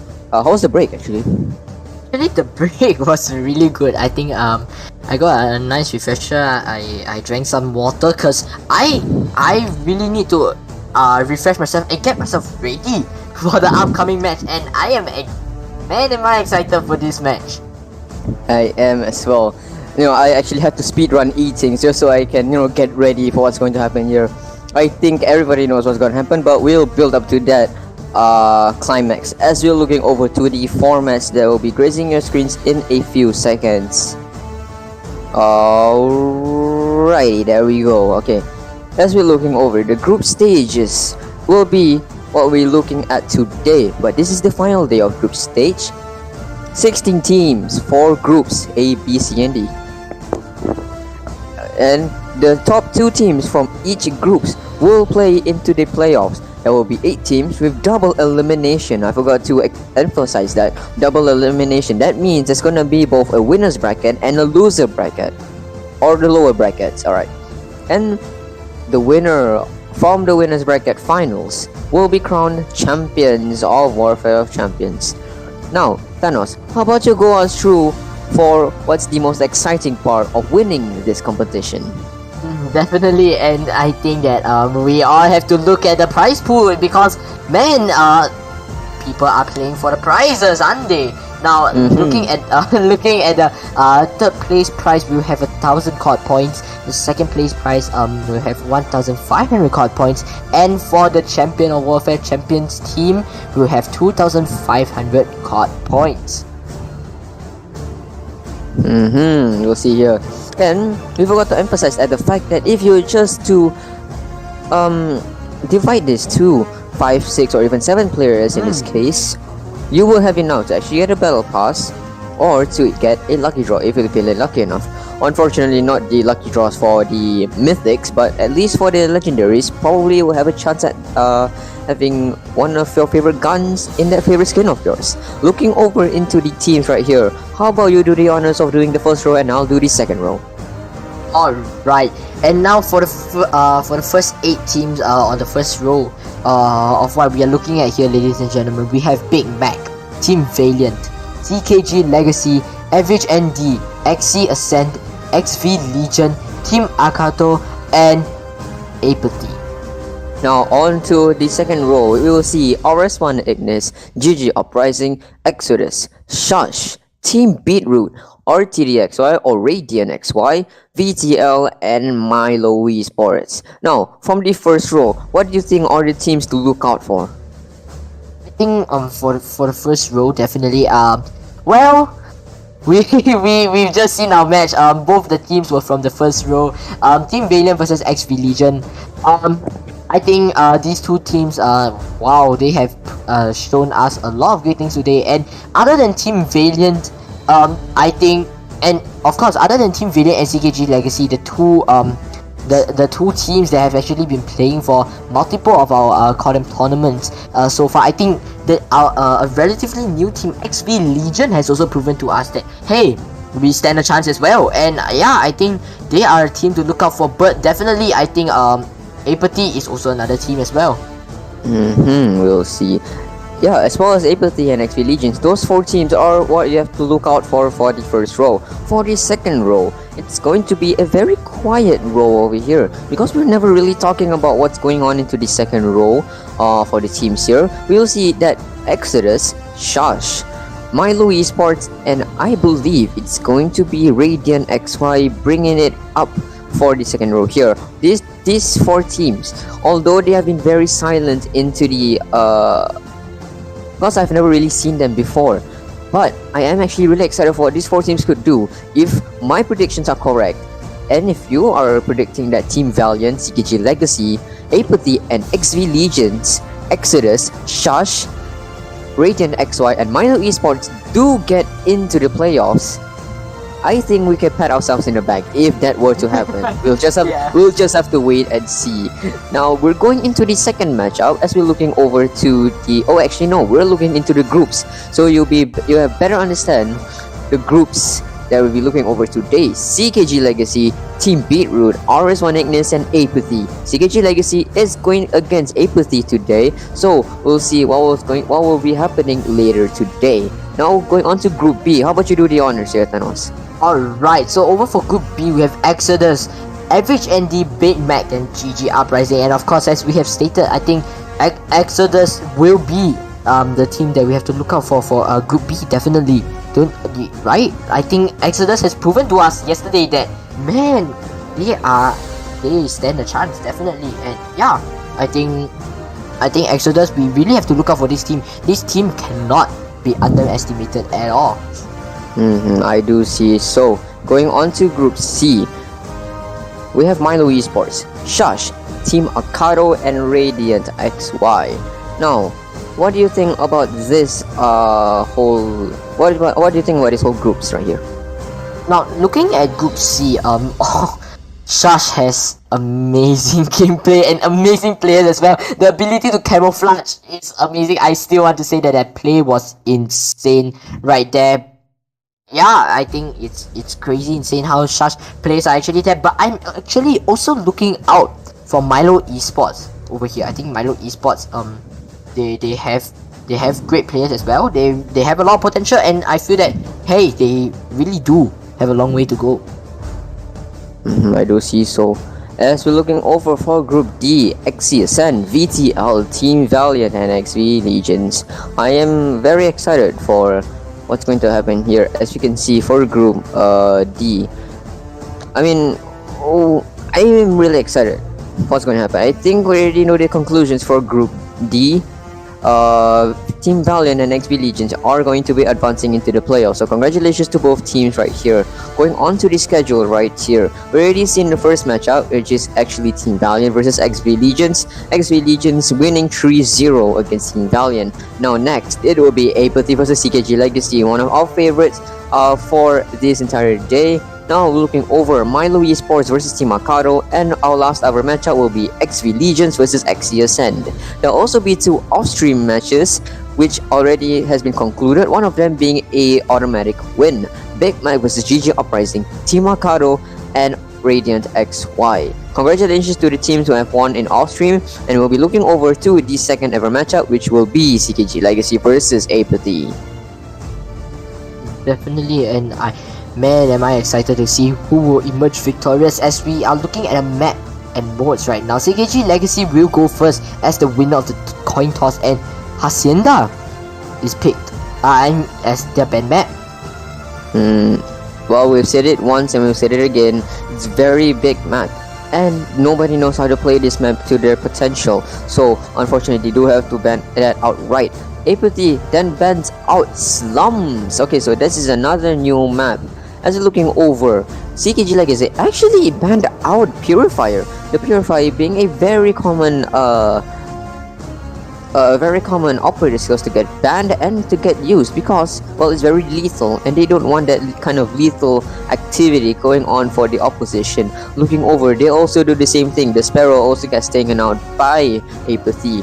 The first match, Hardpoint Firing Range will go get picked by CKG Legacy. Now we're looking over, so who's going to be? What is AEIPATHY going to retaliate with? They're going with Raid, Search and Destroy. Let's go, clap it up, folks. Finally, we have another Raid, Search and Destroy matchup. Yes, here, good pick, good pick. And now Good looking pick. over for Control. Will it be?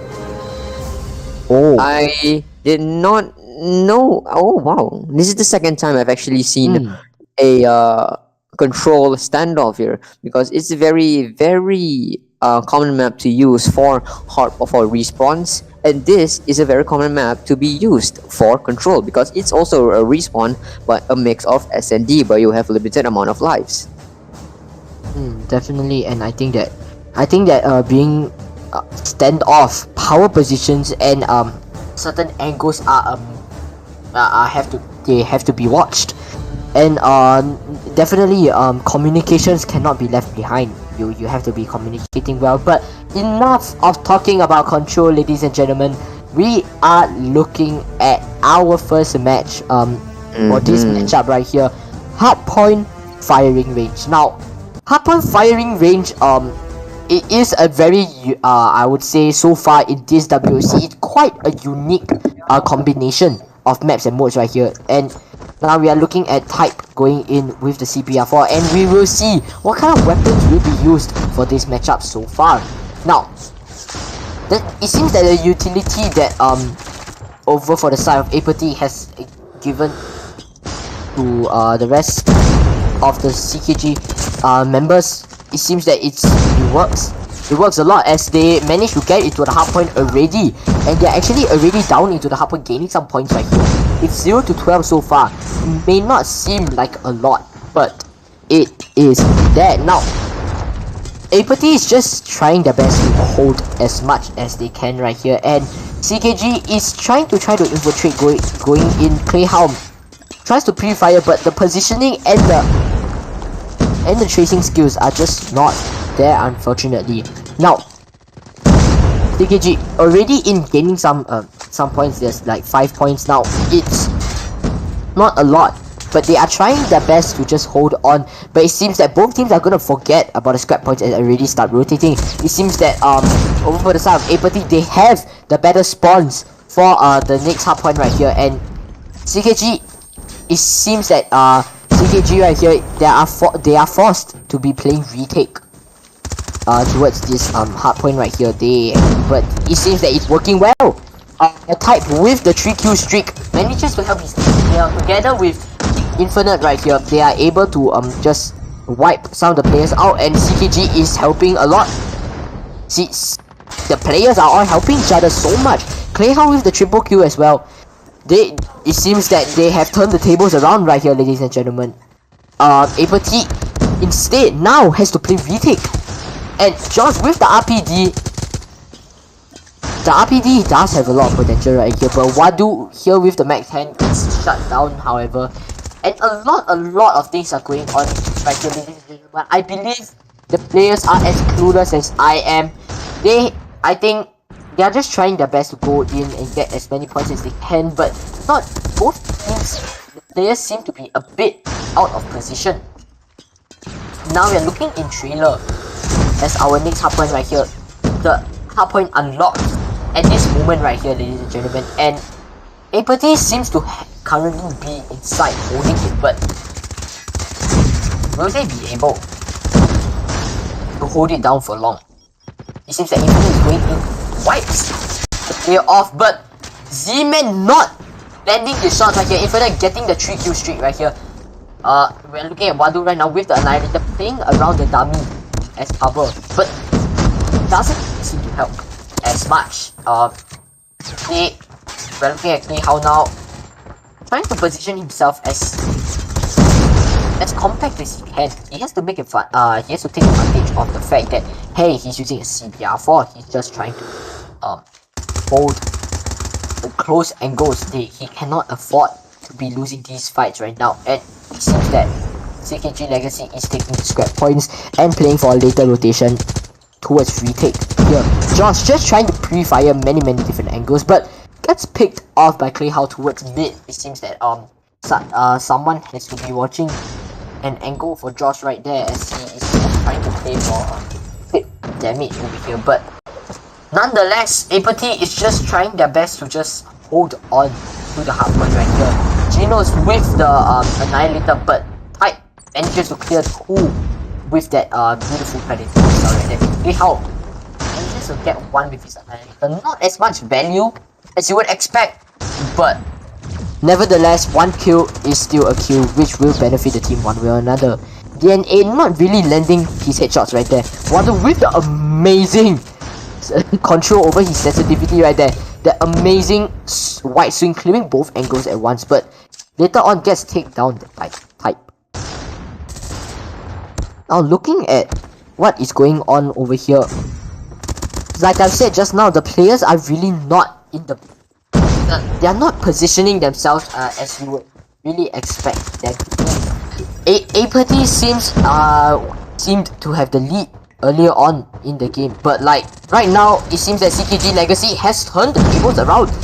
The kills and the amount of angles that all players have to hold at once is phenomenal, ladies and gentlemen. Just trying to hold on as much as possible, and CKG Legacy just trying to gain as many points before AEIPATHY has a chance to be able to retake this hard point right here. This hard point may be the one that determines whether CKG can pull themselves apart from AEIPATHY right here. Clayhelm managing to get into the hard point despite getting sprayed down from trailer, but he gets the 3Q streak, but gets taken down and shut down by Z-Man, who also in fact has a 3Q streak.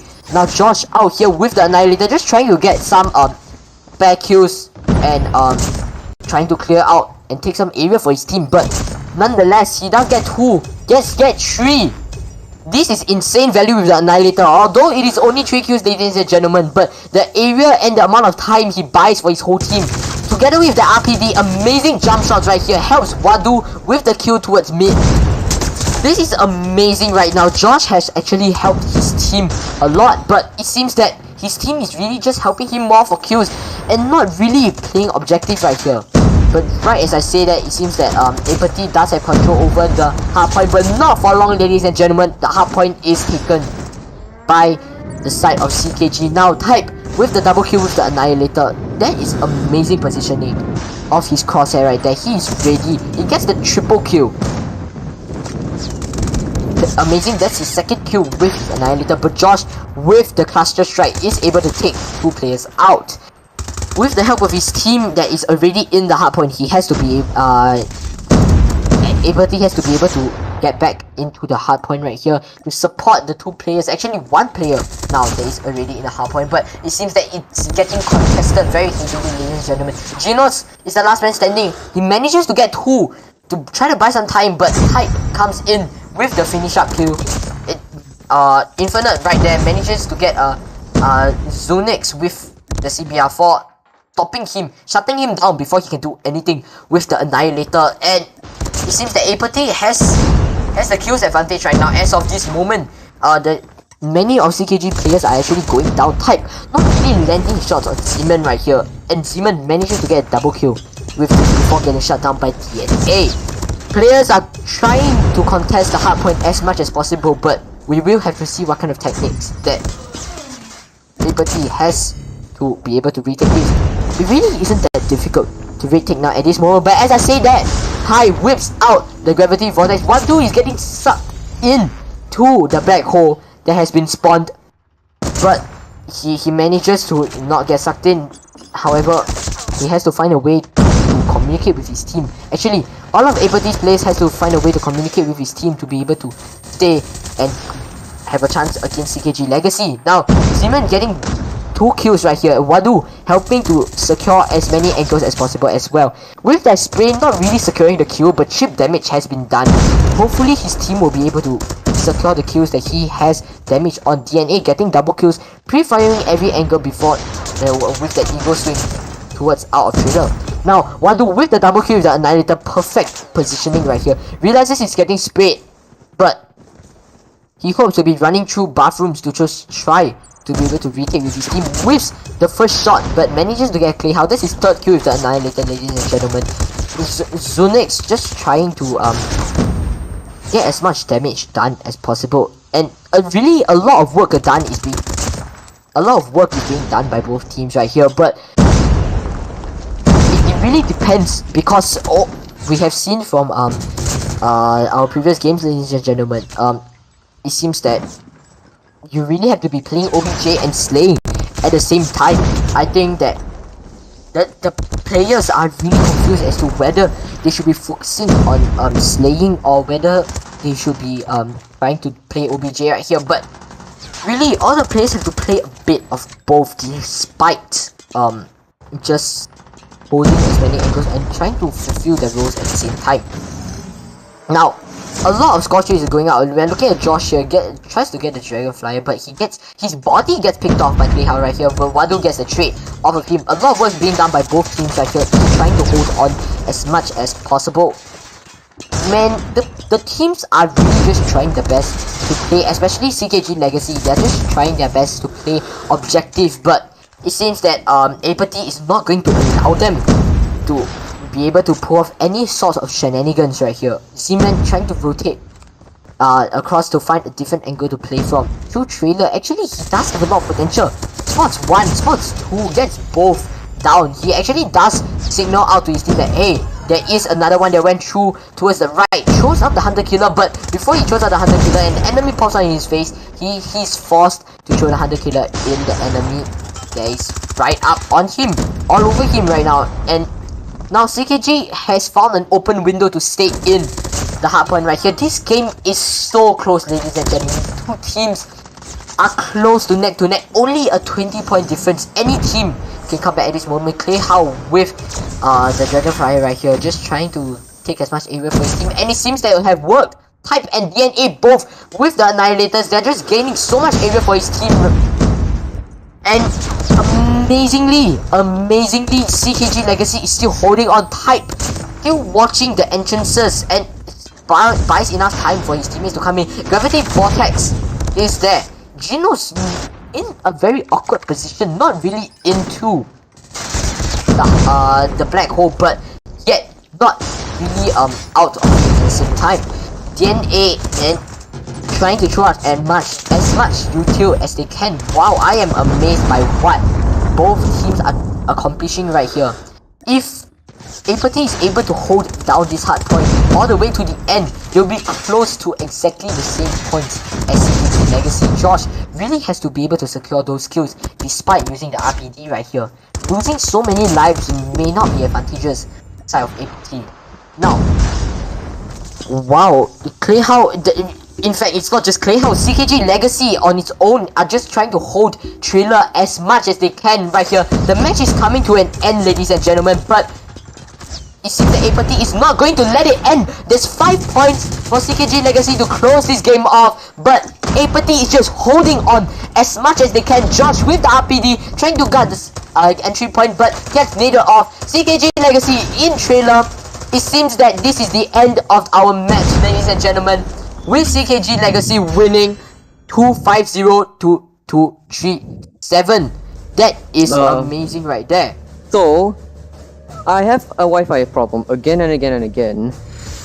And I really apologize for that. I thought I might have fixed my Wi-Fi issues, but unfortunately it didn't. And yeah, I'm right here all alone. Where's Thanos? Where's Thanos? Right? I'm here.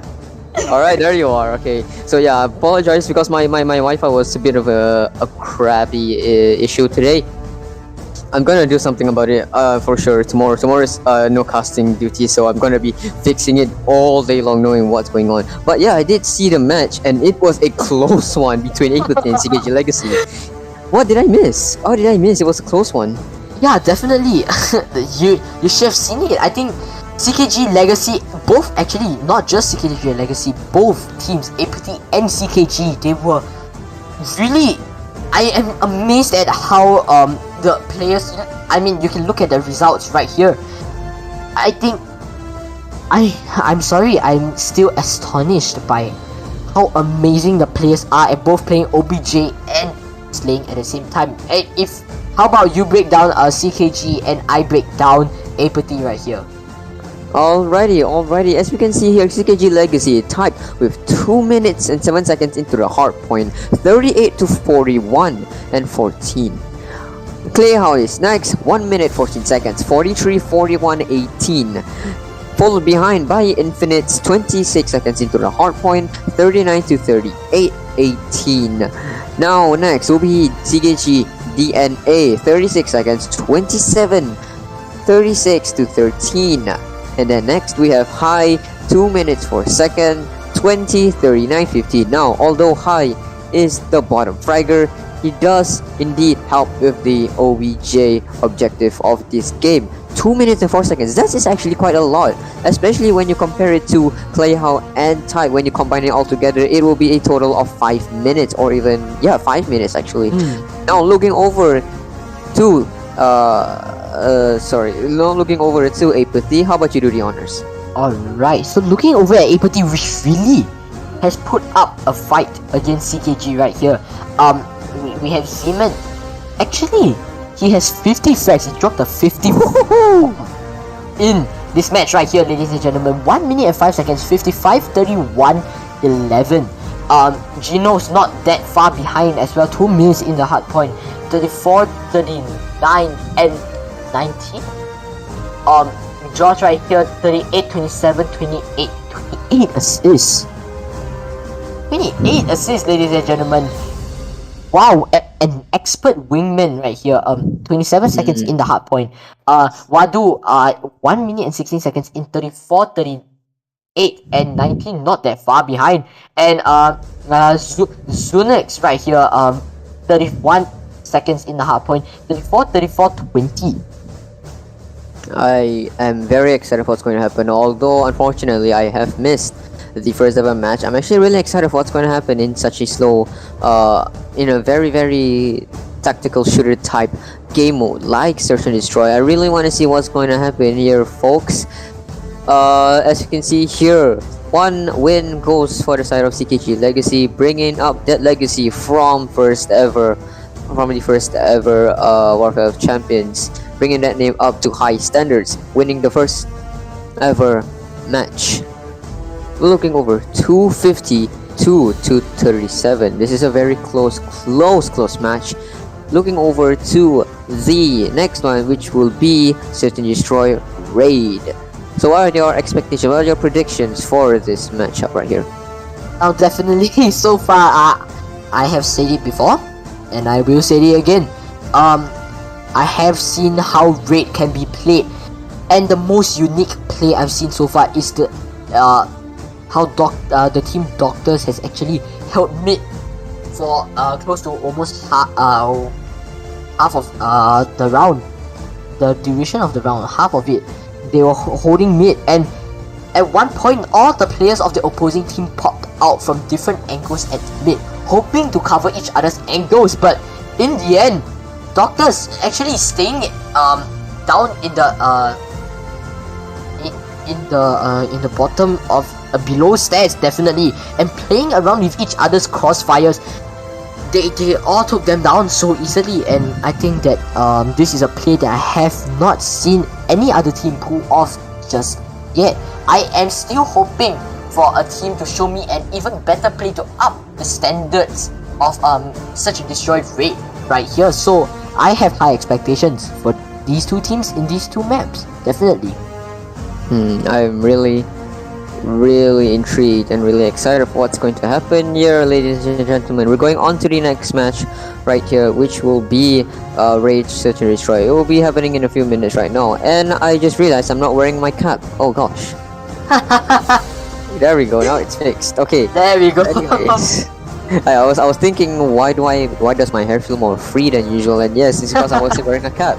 So anyways, already see your expectations. What's your expectations on this? Is like a really close matchup, and I don't want to put the bad luck on anybody, but I'm thinking, okay, as soon as I'm saying this, I think I might have put a bad spell on this team. I'm just gonna say CKG Legacy probably could win this. Oh, I don't. I do feel it, but I hope I can be proven wrong. I can be proven wrong because I like to see the new teams right here just to make a name for themselves and even dethrone some of these more experienced teams in this tournament right here, especially for Apathy that nearly won the entire hardpoint match if it wasn't for CKG Legacy's determination to just stay in a hardpoint and play for points. As we're looking over to the first ever S&D match, actually the second S&D match right here. How about you do the honors of doing the first ever round, as I had to do something real quick. Alright, now really I think that Search and Destroy is a game mode where players have to play for their lives and be able to just, hold each other's angles, and like I've said, communication is key over here. But can these two teams actually pull off pull this phenomenon off? Really, we're looking over here. Let's just analyze this before the game starts. Actually, the game starts in 10 seconds, but we're looking over here. CKG is starting off on the defender side, and Apathy on the attacker side. Seeing how aggressive CKG Legacy can be, will they be playing the aggressive defense style? We just have to find out, ladies and gentlemen. As we are looking over here, over for the side of Apathy, utility being thrown out, the bomb carrier is Zonex right here, but he has picked up. Hey, how? Wait, hello. What? That is amazing gameplay right now. As you can see, look over there, there's only 2 players left for CKG Legacy. One player left.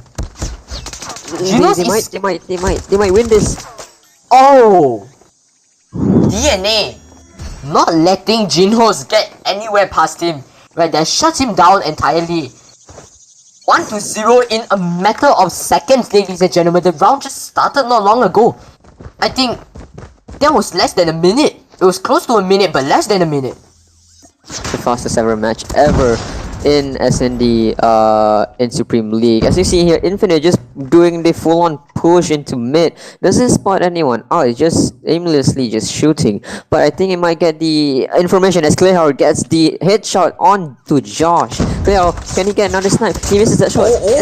Gets the follow-up. Can he get another one? Misses that shot. Can he get one more shot in? Yes, he can! A headshot for Clayhauer getting Z-Man right now. Type also gets the shot on Genos with the CBR4. Zunex is the last player alive. 1v5 situation. Can he win this for the team?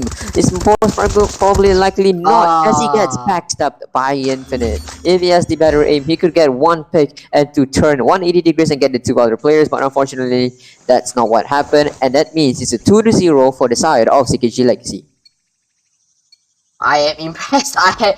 Wow, Clayhauer, amazing. Like, he is doing so well this game, like right here. Now, Infinite is really just trying to roam mid to really gain that area for his team, and I think gaining area in the game such as S&D is beneficial for a team. But Wadu, with the prime positioning right here, if any of CKG's players were to pop out, he couldn't get the kill, and Infinite Josh gets the trade. Infinite gets the kill, but nonetheless he gets traded off. High with the double kill so far towards Pool. Right here, Zeman just trying to hold an off angle for whoever passes downstairs, but DNA just going downstairs, not noticing Zeman, not expecting that off angle right there. Zeman really has to reload at the worst timing possible and gets taken out in the prone position. That was unlucky for the South Zeman right there. The score is 3-0, and wow, I am impressed. Impressed indeed. Wow, indeed, especially for the side of CKG Legacy, just racking up the kills, especially for Clayhauer, just the sniper getting headshot after headshot after headshot. Moving on to the B bomb. Look over here, High already into the B bomb. Can he get at least some information as CKG Legacy gets this win out right? As Infinite gets the kill already. Josh getting typed to a wallbang headshot. Actually, that's a good snipe right there. Zunex gets Infinite with the CBR4. Josh with the the DLQ doesn't spot him at the wrong timing. Scopes out at the wrong timing. CKG, sorry, I keep saying the name, sorry, but High with the that I think he's using an attachment where there's 60 bullets in the killer 141. I have no clue if that's actually a good strategy or not, because, well, it gives off a lot. Well, it takes away a lot of your mobility, and since we're in a meta where mobility is king, I have no clue if this is the right strategy or not for the side of High.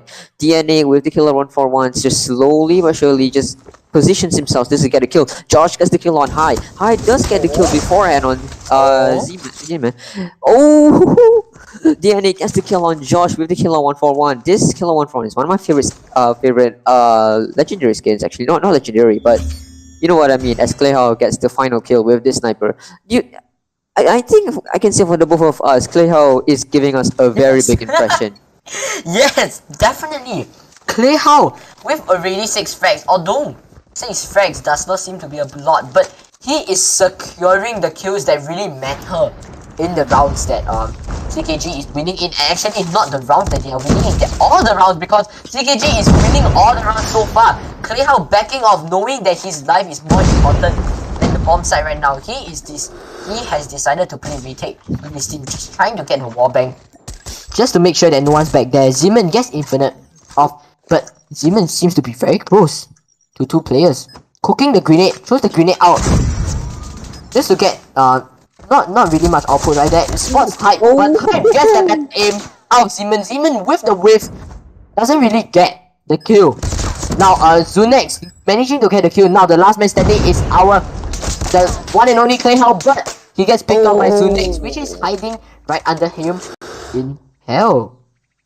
And that means that will be 1 point racking up for the side of Apathy here. This is going to be a very interesting match, and interesting as in there's going to be very much a lot of action right here. Now, looking over, they're doing the full A push right now for the side of AEIPATHY. They're just rushing in. They're not really focused on where the enemies are going to be at. They're just going to push straight away. This is going to be very crucial if they want to plant the bomb as of right now. I think they might be planting the bomb right now. Looking over, Infinite with the Mac 10. But they need to spot the two people into the whole patio place. I don't think so. As Cleo with the sniper tries to get a wallbang, does it as Type gets the grenade kill onto I didn't see the name correctly. No, that was Zunex if I'm not wrong. Oh my goodness me. Look at this, Zunex. Oh sorry, that was Z-Man if I'm not wrong. Zunex just staying into the A-bomb, gets the kill on Type. Josh with the pistol tries to get a kill, takes up the Mac 10.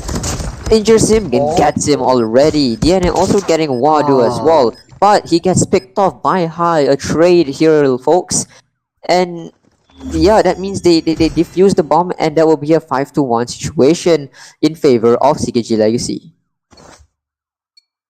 Wow, I think CKG Legacy really is they're playing the aggressive defender, but they are very passive at the correct times as well.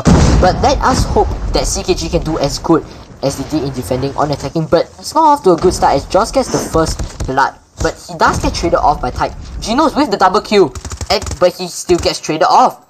CKG has gotten 2 trades so far in the round, but they are not on the beneficial side of the trade right here. DNA not really landing his shots, but he is in a prime position right now. Zunex managing to pick him off with the better aim, better positioning, better strafing right here. Type realizes that Zeman is sniping through vault, but manages to get an insane flick. Wow, with the jump shot, not really catching the player that is playing behind the box right there. Now, he really doesn't have any information as to who or where they are in sight.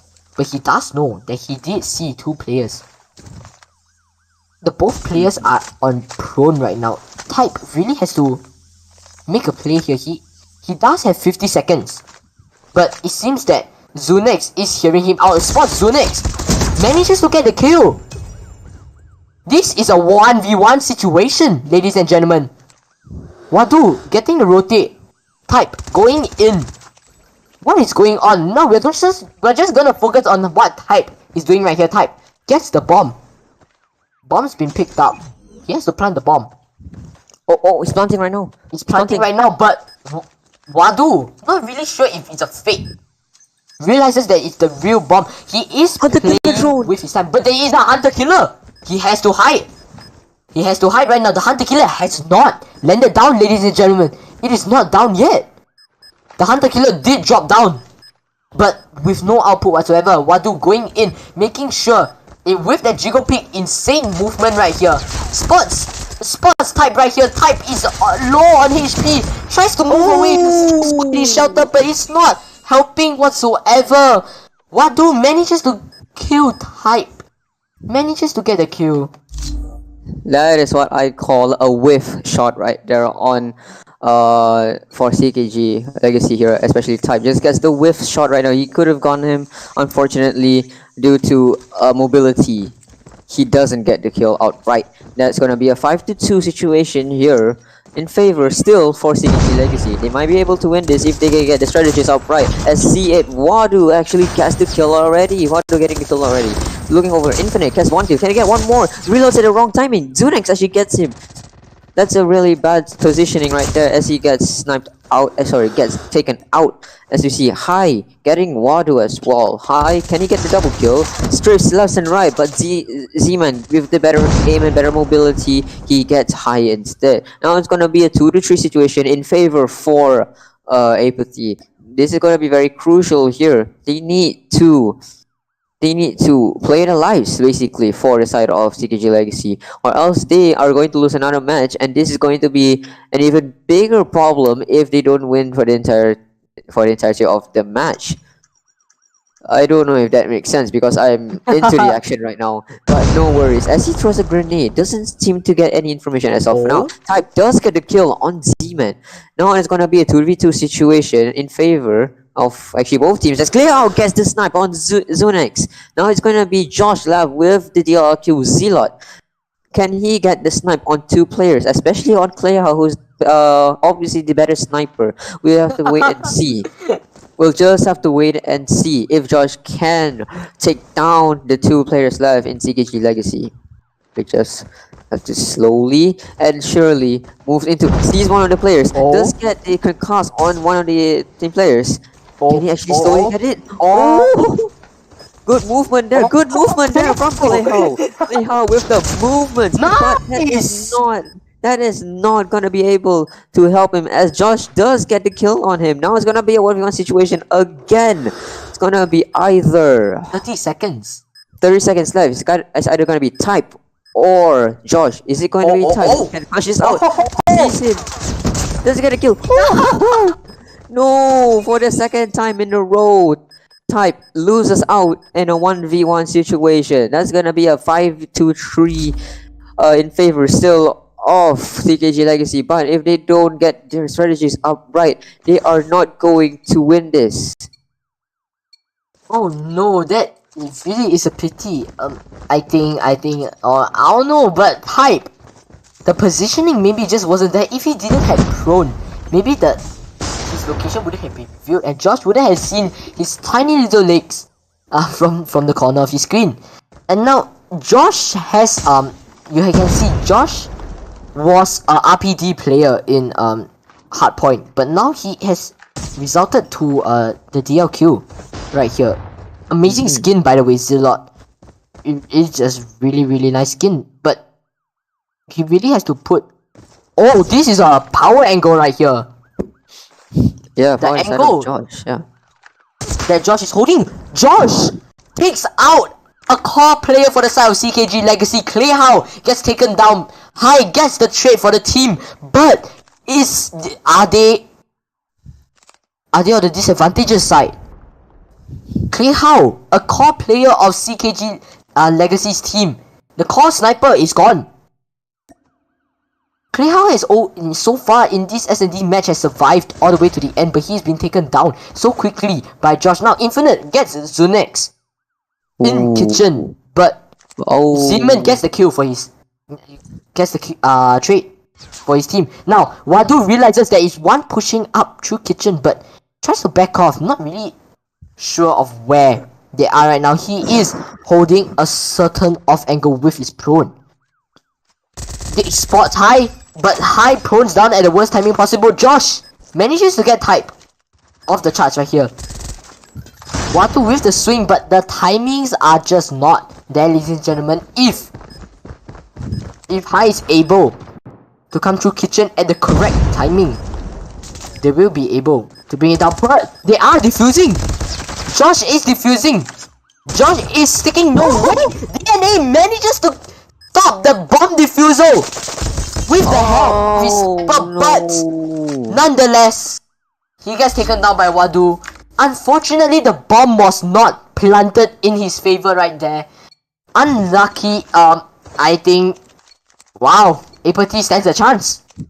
They do stand a chance. Unfortunately, I have a feeling that CKG Legacy is depending more on Clayhouse, because if they're not gonna be helping each other right here and they're just depending on just one player, I don't think that's gonna be the way to actually win this entire S&D matchup here, as they're throwing smokes left, right, and center. Z-Man throws a smoke on himself to hide him, to get him hidden away from the enemy.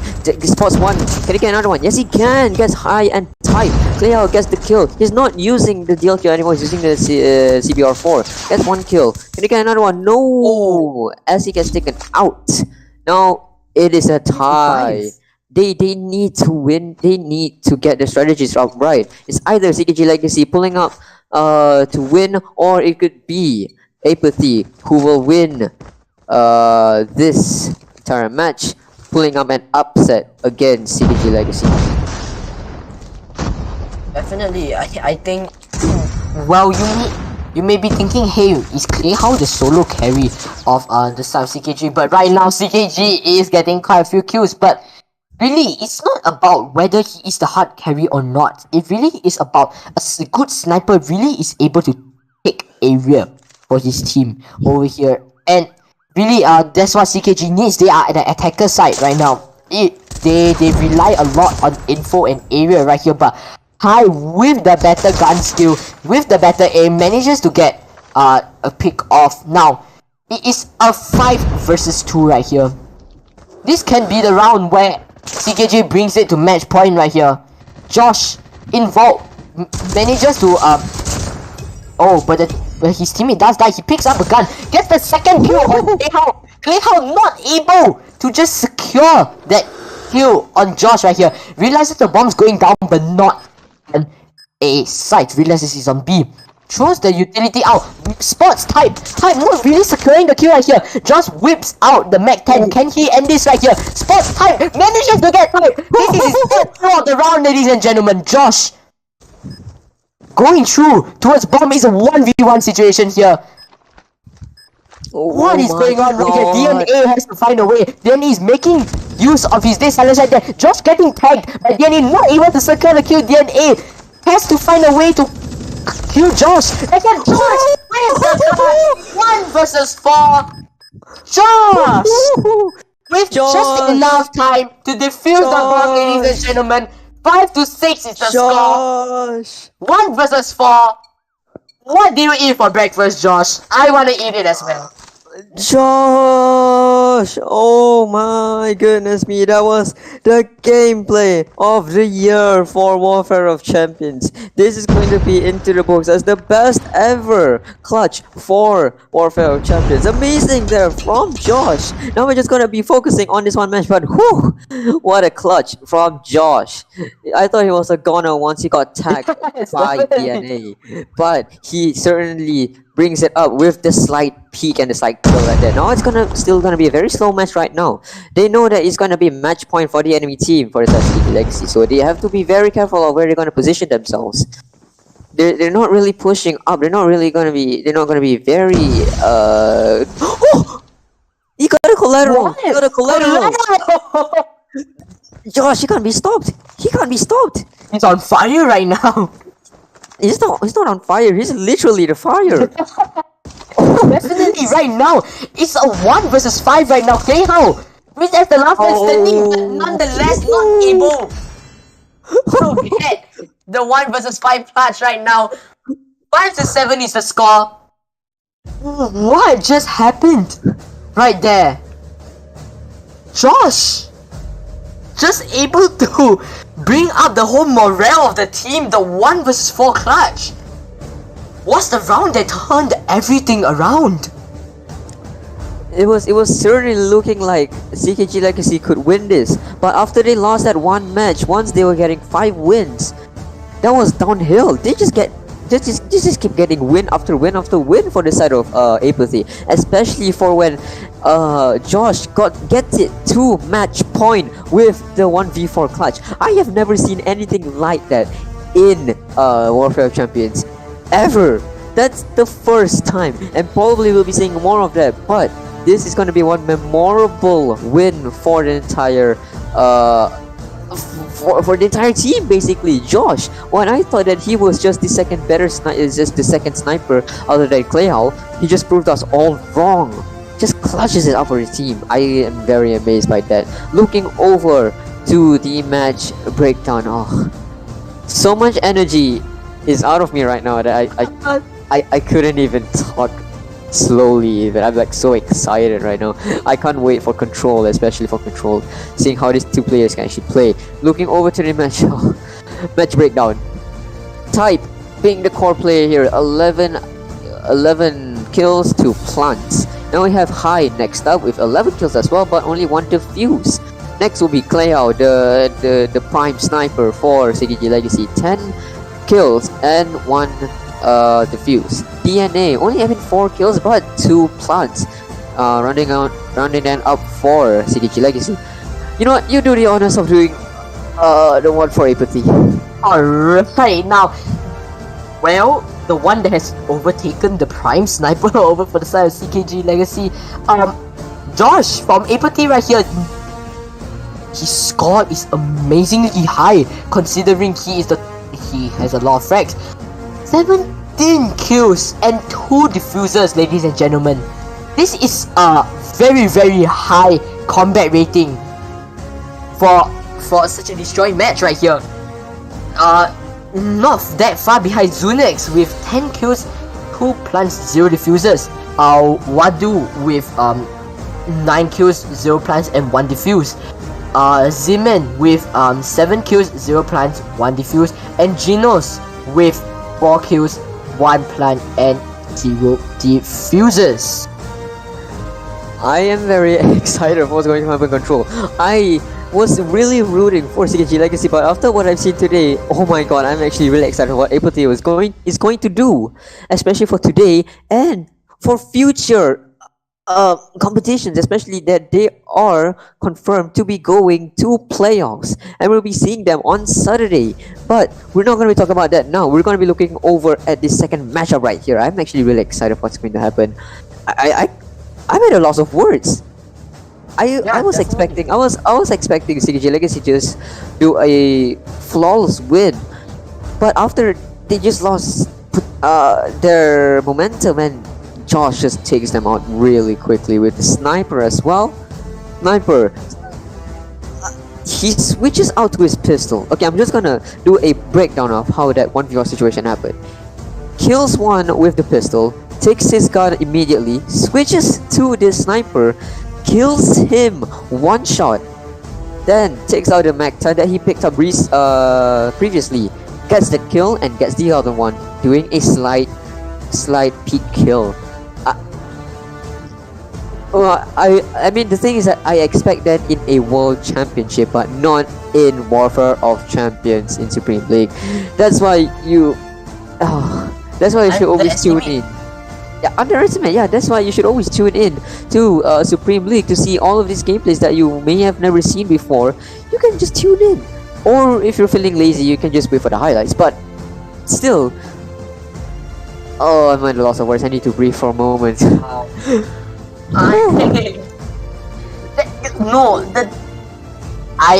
am impressed. I'm as astonished and flabbergasted. Josh, on that round, he seemed for sure to be dead, but he turned it around. There were 2 players pressuring him from mid right there.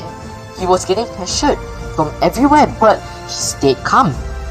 He knew all he had to do was swap out the pistol for the Mag-10. Manages to pick up the Mag-10 and go berserk with it, completely annihilating the remaining players. Now, let us hope that with this confidence booster and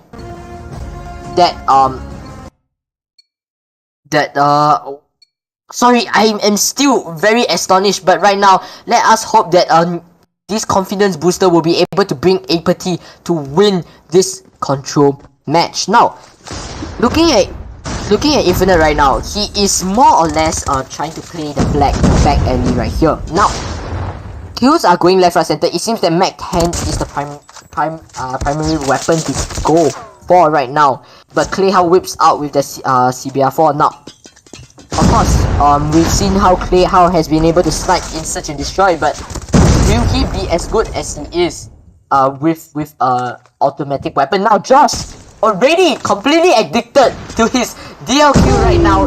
He is here to play DLQ in Control right now.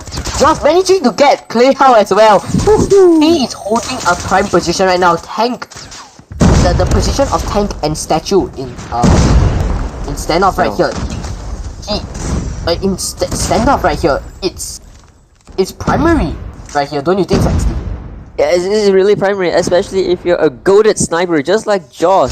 Just holding on the points right here. Gino's trying to get that gunfight, but doesn't really expect 3 players over there. He gets taken up by Infinite, but that's taken up by Wadu. Josh with the sniper still gets Clayhow.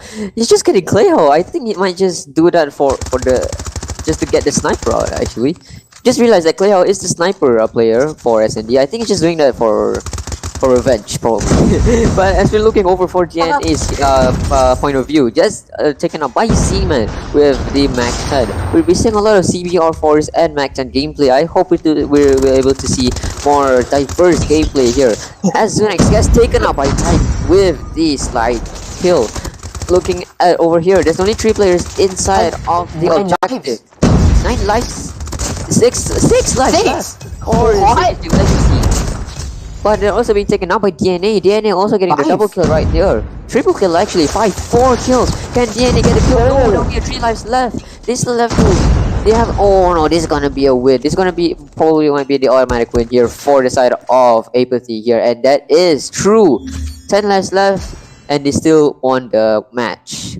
Wow. What do you think? What do you think of that whole entire match? I mean, at the start it seemed like a fair fight, but it seems that CKG Legacy, their morale is a bit down right here, ladies and gentlemen. Really, CKG Legacy, they are there, really, yeah, the mechanical skill, the positioning is there, but just not quite over Apathy right here. Apathy, their morale is all the way up. Right now, they know what they are doing, and they are taking advantage of the fact that they have so much confidence now. They are ready to just end the lives of CKG Legacy's players right here. As we are talking, the power positions of tank is being held here, and I've said it before and I'll say it again, standoff tank is something that you cannot let go of. Wow, what is going on now? Both the teams are just trying to play OBJ over here, right? But at the same time, this is not just an OBJ game right here, ladies and gentlemen. Control is a game mode where you cannot lose too many lives. Now, walking in like that, Genos and Zunex going in together with Genos just gets killed by the 3 players that are on top. He died with the double kill. Now, Clayhow almost getting his Annihilator, just trying to position himself. Now, he does have a Hogler together with his DL kill, but gets picked off by Josh. Once again, Josh is out to mark Clayhow right now.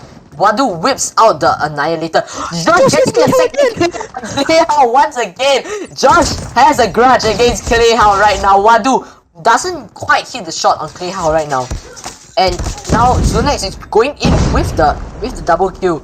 And Zuman going in with Infinite picks Josh off. Annihilators are coming left, right, center. Junos gets double kill, but Clayhow picks one off. More or less the players of CKG Legacy, they're just trying to trade each other off so that they are not at too much of a disadvantage. But this may not be the best play right now, as we are looking here. 17 lives to 10. They are not that far apart really, but 7 lives is a lot. 7 lives is not a lot here. I was also just giggling a little bit because I saw Infinite trying to throw a grenade and it hit his teammate and backfired. But anyways, not talking about that.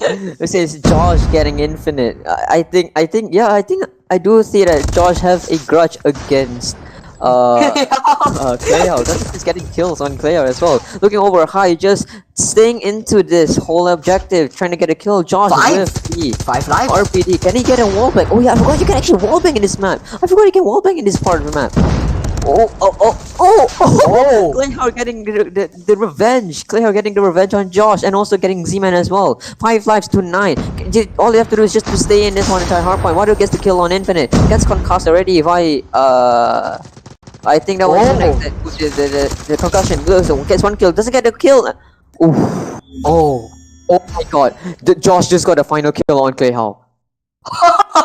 Here we go again, ladies and gentlemen. Oh my goodness me. I really am amazed.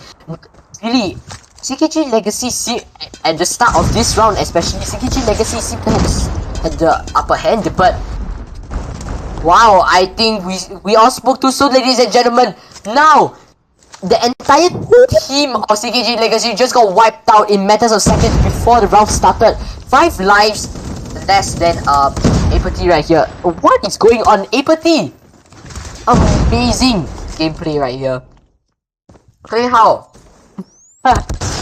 Clayhow is at a loss now. He's positioning. Actually, the positioning of CKG Legacy is just off now. They are close to. They are 10 lives less. They are losing by 10 lives right here. Close to 10 lives actually. What is Josh doing? Josh is just spamming onto the prime area here on the statue and time. He's just spamming his way in. Can he get a wallbang? Can he get a wallbang? Yes, he can! He got a wallbang on DNA! He got a wallbang! We've never seen anything like that before. bullets. Way too many bullets. That's what you call a very cracked up gamer right there. Just using the RPD with the 200 round attachment. I think he's using a 200 round attachment to get the kills right here. Now we're looking for 5! Look at that! It's only 5 guys left! What the f- Oh my god! What? Gino's getting 1 kill. Can he get 1 more kill? Yes, he can! Can he get 1 more? No, I get the last kill. 1 more life left. Wadu gets Clay how? And my camera is turned off. I don't know why, but What is going on? I have no idea. I think at first, really CKG Legacy just had the start. They had is what seemed control. They were controlling. Really, they were controlling the kills. They were controlling the positioning. But AEIPATHY just putting the time pressure, the kill pressure, and definitely the gun pressure right there from Josh with that amazing. Wow.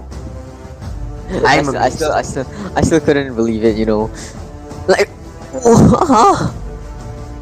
Amazing. he's just having a grudge against Cleo, just getting Definitely. kills for him. Especially the back-to-back kills in the second match. He just gets Cleo first, and then he gets Cleo again. We can say for the both of us, and probably Gator once he comes back, is that this is one of the most entertaining matchups we have ever seen in this competition, and actually for the rest of Supreme League in the near future. Wow. I'm amazed. I really am amazed. Now looking at the results breakdown right here, we have Geno's over for the side of AEIPATHY right here with the MVP. He captured 4 objectives actually. 4 objectives. 23 frags, 15 deaths, 7 assists. Wadu 20, 12, 6, 2 objectives.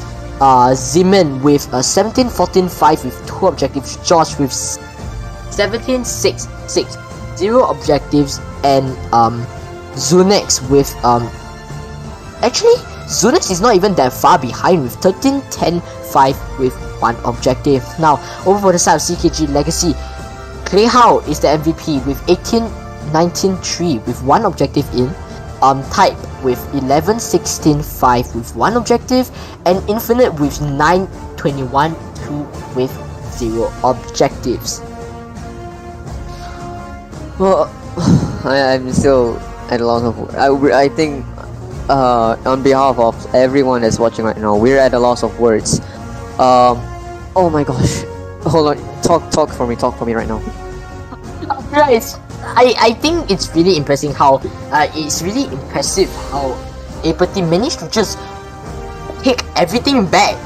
This is more than turning the tides, ladies and gentlemen. This is turning both the tables and the tides. Okay, sorry, that was just kind of stupid, but really, words cannot describe how much of a comeback this is for all 3 game modes. Really, CKG Legacy just seemed to have the upper hand, but they just brought AEIPATHY just brought it back home with the amazing plays. Wow, we really are impressed. Definitely from Josh right here. Special shout out to Josh from AEIPATHY right here. Amazing plays. His positioning, the whole team's positioning was there, and really the morale was just going down after the Search and Destroy game, definitely, because the Search and Destroy game, really, the 4 versus 1 round, that was so free. But the fact that Josh managed to clutch up, the morale for CKG Legacy really just probably went down by quite a bit, and this probably resulted in what happened on Standoff Control. But nonetheless, that was a really good game. That was a really good game. GG's to both of them. They are advancing into the playoffs. And what can we say? The fact that this is one of the most entertaining matchups we've ever seen. Now we've seen already who will win. Okay, let me just be clear on this. You remember when I said that CKG Legacy could win this? Yeah. Yes. I think I do have a curse. I think I do have a curse at the fact that okay, for CKG Legacy members and fans over here, I sincerely apologize for what I may have caused. I'm just gonna go to CKG Legacy's players, and I'm just gonna formally apologize to them. The fact that I have put a curse on them, saying, "Oh yeah, they will win," but unfortunately they did not. But still, what an amazing gameplay, especially for both teams. So I'm actually really excited what's going to happen in the playoffs. That's going to be happening on Saturday. Now, looking at the schedule right now. We are on our second matchup, which was AEIPATHY versus CKG Legacy. This time, not a donut serving, 2-1 in favor for AEIPATHY. Next will be Milo Esports versus Team Akato, and the last ever match for the group stage will be X3 Legions versus XCSN. Congratulations to the 4 teams that have played here, which are advancing into the playoffs. And I'm at a loss of words still. I can't talk. I mean, definitely. I think if Gator, sorry, what were you saying? I think that we really, I think we were both really expecting we were really expecting that CKG Legacy had the upper hand right there, but wow, AEIPATHY definitely proved both of us wrong. Actually, amazing comeback. They've definitely set the standard time. Yeah, and just imagine if you were not able to cast and Gator was here. I think he would just got out of his seat and just jumps up at the fact that he just saw what we are seeing right now. I hope he's also watching this stream. If you are, hello, and I hope you're still on your seat. I think that will be quite the challenge to be still on your seat after that play, ladies and gentlemen. But we will be back with our third matchup of the day after our short break. So in the meantime, do remember to follow Supreme League's socials down in the description and at the chat. Yes, sirree. I am Fexter the Caster. Next to me is the all-amazing Thanos. We'll be seeing y'all later in a few minutes. Goodbye. Bye.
Coming in, Shush doing a lot of great work cleaning out the hard point and getting back the hard point final lead.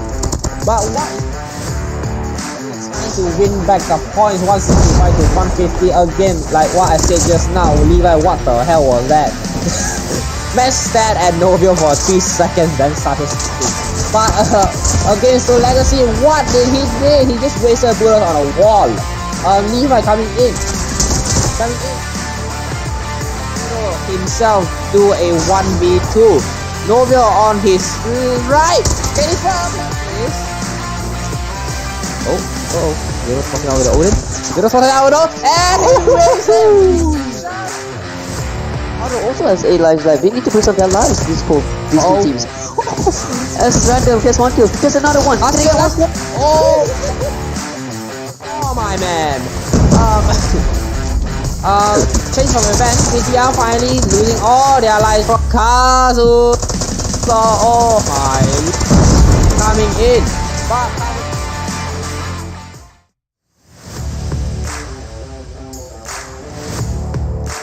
third half point will router using gravity technology. Takes 2 down, can you take another 1 down? No, you cannot. The player jumps over that wall at the precise moment. Milo? Oh, Milo uses his spot. Doesn't get only one. I don't think. I mean, oh, broken to swing. Oh, he marked it. Oh, does he get the other kill? Oh. Very slowly over into top. Spot out one player, goes in, can he get another one? No, he cannot. Slouch it, and he gets it.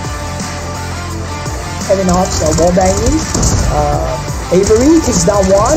Avery with the double kill. Ooh, Avery! Oh, triple!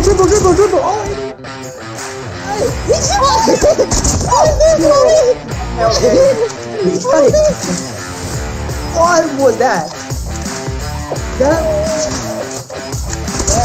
Right behind the bomb site. Can he spot him out? No, he cannot. Can only face to face with the sniper, and he takes him out with the jump shot.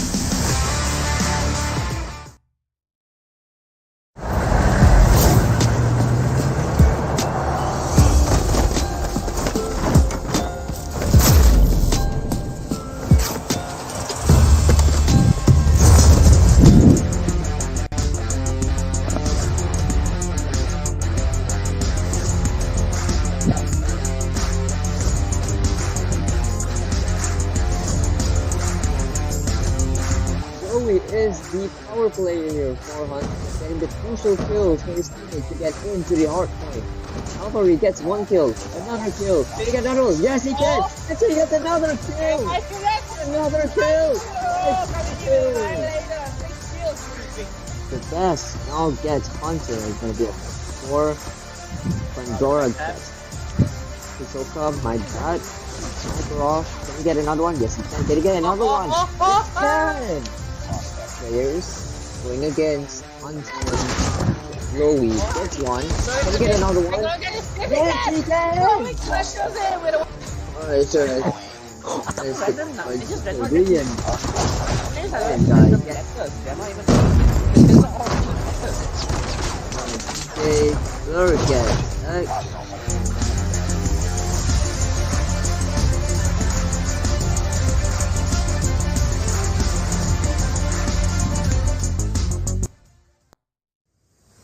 Welcome everyone back to Supreme League Warfare of Champions Season 3. We are on the group stage, day 4, or the last day of this group stages. I'm your caster for today, FXT the Gamer, and next to me is the ever great Thanos. How are you? How was your break? Alright, man, I definitely need a break from our previous matchup. That was amazing, really. I hate to bring up the past, but wow, teams have definitely proved us wrong. Both matchups actually, teams actually proved us wrong. Both teams, if I'm not mistaken, XV Legion and definitely AEIPATHY. The man, they have definitely proved us wrong. That hey, although we may be fairly new to WOC, but we are here to win it. Yeah, sorry. I mean, I did take a break, but I was still thinking, I hope to be seeing more of that, especially the fact that both of them are are confirmed to be going to the playoffs. So yeah, we'll be seeing those in the future. But now we're looking at this second matchup probably in a few while, as the producers are doing something right now. So we're gonna be stuck with us for a little bit before we're gonna be moving on to the later stages for today. So yeah, we have a poll up here like about 6 minutes ago. You can vote up for whoever teams you want it to win. Either it could be Milo Esports or Team Akato. So you can vote up for who you'd like to win. I'm gonna be voting mine right now. I don't tell anybody because it's secret. Definitely. I'll be voting mine as well. Yeah, and I don't want to have that same situation where CKG Legacy, I thought they would win but they lost. I don't want that to happen. Alright, definitely. Now we'll be looking into the formats for our WOC right here. Now today is the last stream for our group stages right here, which consists of 16 teams from 4 different groups, and our next stream will start to move on to the playoffs with 8 teams with an immediate double elimination right off the bat. And moving on, will the last team standing will have the title of Champion of Warfare of Champions. Now, Vexty, what do you think is the most beneficial part about being the Champion of Warfare of Champions? Of course, you can get some popularity, but what's even better is the card points that you'll be receiving if you get to the podium positions. While we're looking into the prize pool right now, we have grazing onto your screens in about a few seconds. Cricket noises. Alrighty, there we go. I think there was some technical issues there. But looking over, this is the prize pool that you're seeing over here, the podium positions. Third place or second runner-up will get 1,000 COD points. Second place or first runner-up will get 1,500 COD points. And first place or the champions of Warfare Champions will get 2,500 COD points. And you remember that when you split this up to 5, 6 or even 7 players in this tournament, you can have enough to get a battle pass, or like what everyone wants is a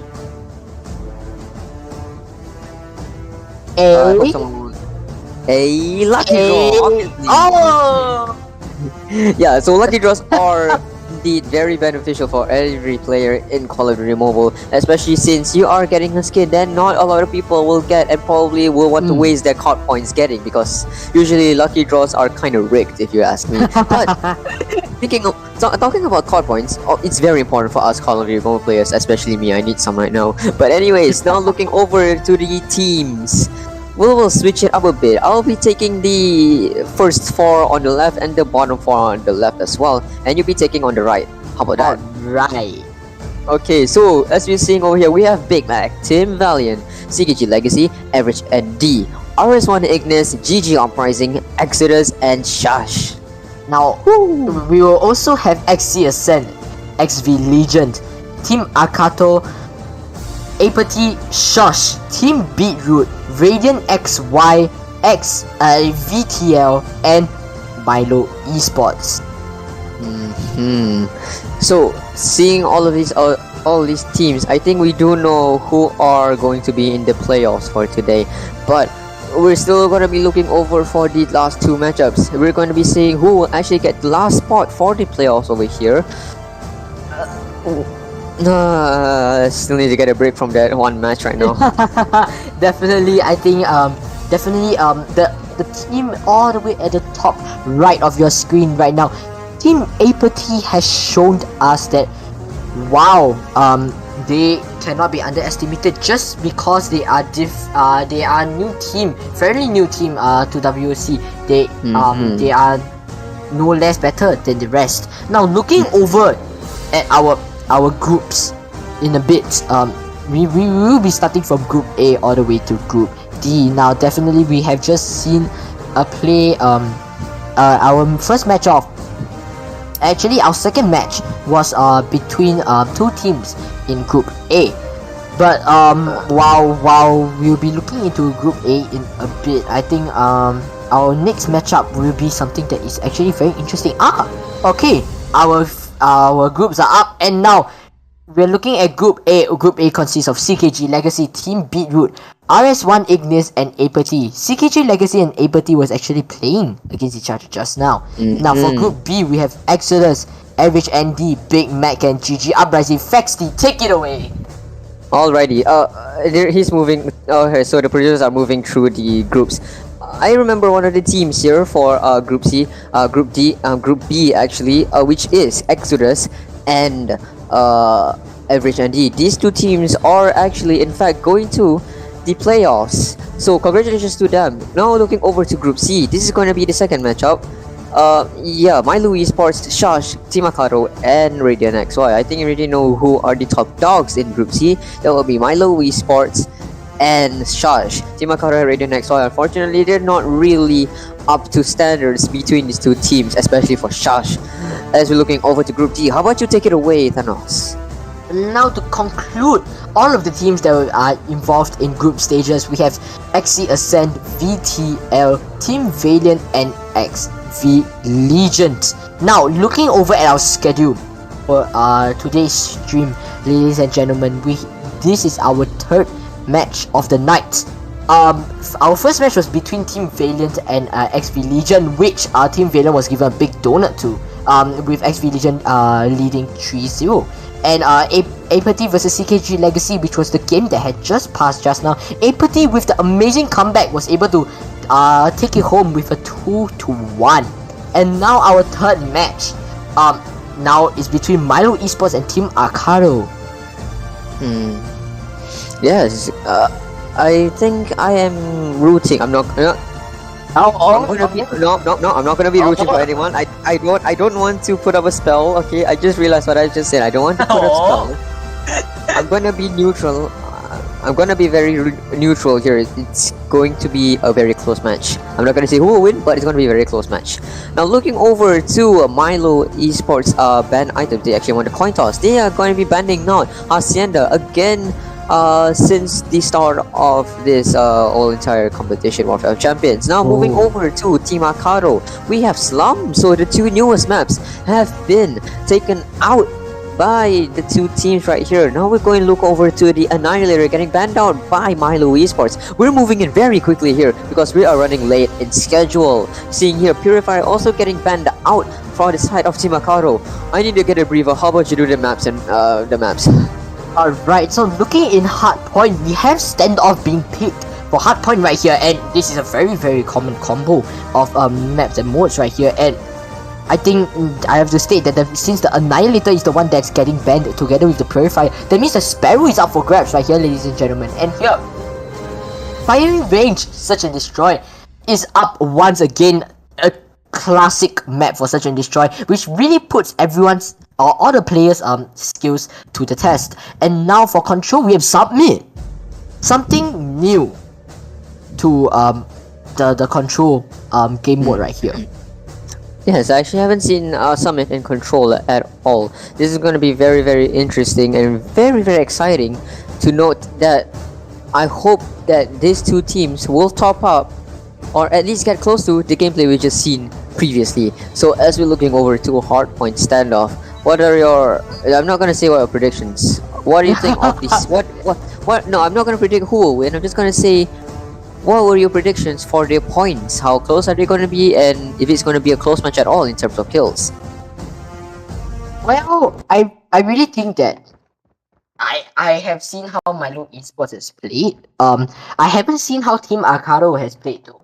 So, well, we will have to see how Milo Esports will capitalize over what they have shown us before against Team Akato right here. But hey, we never know. We never know. I feel that for this match, the kills will be quite close. In fact. Now we'll see about that. 1 second. Now we're starting the matches right here. You can see right here, random from Team Akato. Now moving on to the first hardpoint. Just immediately concussed one of the Milo Esports players right there. Does get this minor assist from his teammates. Whoa. Skipper getting the kill. Kevin Obbs getting the kill of Skipper. Random also getting kill of Router as well. Hardpoint kill here for Kevin Obbs. Gets another one as well. Can he get one more as he moves over? Novio getting the kill as well. Getting kill of Kevin Obbs. Skirt still staying into the hardpoint. Can he get one kill? No, he does not, as he gets killed off by Random. Team Akato is the powerhouse for this entire hardpoint right here. 17 to 8. What do you think of this first hardpoint gameplay that you're seeing right now? I have no idea what's going on. The two teams seem to be trying their best to clear the hard points right here, but Skipper wasn't really in position with his team. A Random gets 2 kills. What a trade of Skipper right there, but Kevin Obbs not really hitting his shot. Feeding Random the 3rd kill. Now Random's on a 4-kill streak. He's on fire right now, Random. Now Velocity really just setting the amazing wallbang kill on Skipper right there. Wow, the RPD seems to be coming back. I don't know if this is an inspiration from Josh or what, but man, these RPDs have to be stopped one way or another, ladies and gentlemen. Yes, they do. Yes, they do. As you can see, Milo still waiting by the broken wall. Velocity getting a kill onto Random as well. Novio also getting a kill off Velocity, doing that trade-off right now. But also getting taken out by Kevin Obbs. Skirt also gets Skipper out of the equation as well. Forsaken also gets Kevin Obbs. Forsaken also gets another one as well. Skirt only having 2 kills to his name, but just staying into the hardpoint. Doesn't get the kill off Random as he gets the better aim with the CBR4. Seeing over here now, there's only a few seconds, no, 30 seconds left into the hardpoint. They might be going into the next hardpoint in a few seconds or so. 27 to 37, a very close-up match right here. Milo needs to get their positioning right as Velocity with the RPD, especially he's using a platinum skin. That means he might have been that means he's fragging out with other LMGs. Yeah, that's the thing. Oh my god, I never seen anyone so dedicated with getting LMGs to platinum. As we were seeing over here, Kevin Obbs gets 1 kill, doesn't get the kill of Skipper with the Mac 10. Goes into the hardpoint, still not getting claimed by anyone.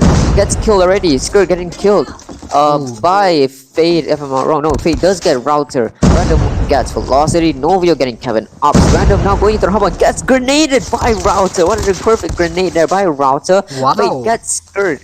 Fade is just staying on the bottom hardpoint. He kills himself. But that was able to get someone out of the doorway. That was an amazing suicide kill right there. Random is in the hardpoint, doing a 1v1 situation inside of the house. Doesn't get the kill out of Router. Router gets inside the hardpoint. Velocity in. Doesn't get the kill of Skipper. Skipper with a better accuracy and better mobility, since LMGs are notorious for being very slow weapons to hold into. Kevin Obbs now has the Annihilator. Can we see another Alpha Rig gameplay? Gets only 1 kill. Can we see another one? Sparrow out for someone who's inside the hardpoint right now. Wait, but the Annihilator was banned. Annihilator is banned? The Annihilator was banned. Sorry, I had to sneeze there, but Annihilator is banned? The Annihilator was banned, that's why the Sparrow was up for grabs. Oh no! Kevin Obbs, unfortunately, is not playing. Yes, it is banned out. So that means we are looking over for a rematch here. But for the viewers' sake, we'll be looking over for this matchup right here. Don't worry, we'll be playing a rematch here. As we're looking over, Novio gets the gravity spikes onto Skirt. Forsaken in this with the CBR4 onto Fox as tries to get any kills on. Now gets the major assist by his teammate. Novio getting a double kill as well. Fade getting Kevin Obbs. Skirt now gets one. Fade Forsaken sees one. Oh, doesn't get a kill of Velocity, who has the better Sparrow aim right there. Skipper getting that kill of Velocity. So I guess we are gonna be looking over to a rematch here, but don't worry folks, we're just be looking at this match in particular. Looking over, Skirt just moves left and right, just peeks in, peeks out, tries to get a kill, doesn't get the kill as Router gets him. Sorry, Fade gets him. Novio gets Kevin Obbs. Milo then gets Random. This is so much action. Although this is going to be resulting into a rematch. What do you think of this gameplay that you're watching right now, Thanos? I think that both teams are really just up to the standards right here. They are getting kills, definitely, to say the least. Look at that, Random, as I'm saying, that gets a triple kill before getting taken out by Router with the Sparrow. But the accuracy is there. The players are actually holding the correct angles to be helping the team. Now, Velocity here he's just really trying to hold the hardpoint down as long as he can, but he realizes that he's getting contested, but not sure from where. Novio with the Predator missile gets skewered off, and now Kevin Ops not really hitting shots, but Milo is there to definitely help him secure the kill. Fate not really landing his shots either. Not many of the kills are getting secured here, but positioning wise, the teams are actually positioning themselves really well. But however, Milo Esports has to be able to play more objective wise instead of just trying to get kills and be able to secure those very important kills. And I say that Router gets the guy up top window, but gets picked off as well by Fate. Now many members are getting killed. Now Equalizer going in, Random gets the triple kill with a special and unique operator skill. Now the Equalizer hasn't really seen much action in WOC, ladies and gentlemen, but Random, I mean, I feel that the Equalizer here has a lot of potential, definitely. But with the Sparrow just gets picked off, Random gets another kill to his name with the Equalizer. That is a 4-kill streak with the Equalizer right there, and I think that that is an early rotation, isn't it? That is an early rotation. So they have early rotations, but with less people in the rotated hard point.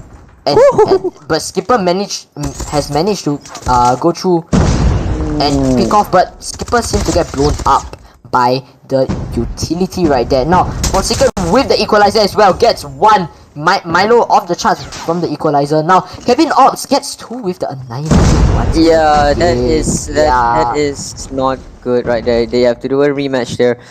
It's either gonna be a rematch because he's used it once and probably has learned his lesson, but probably he's using a second time.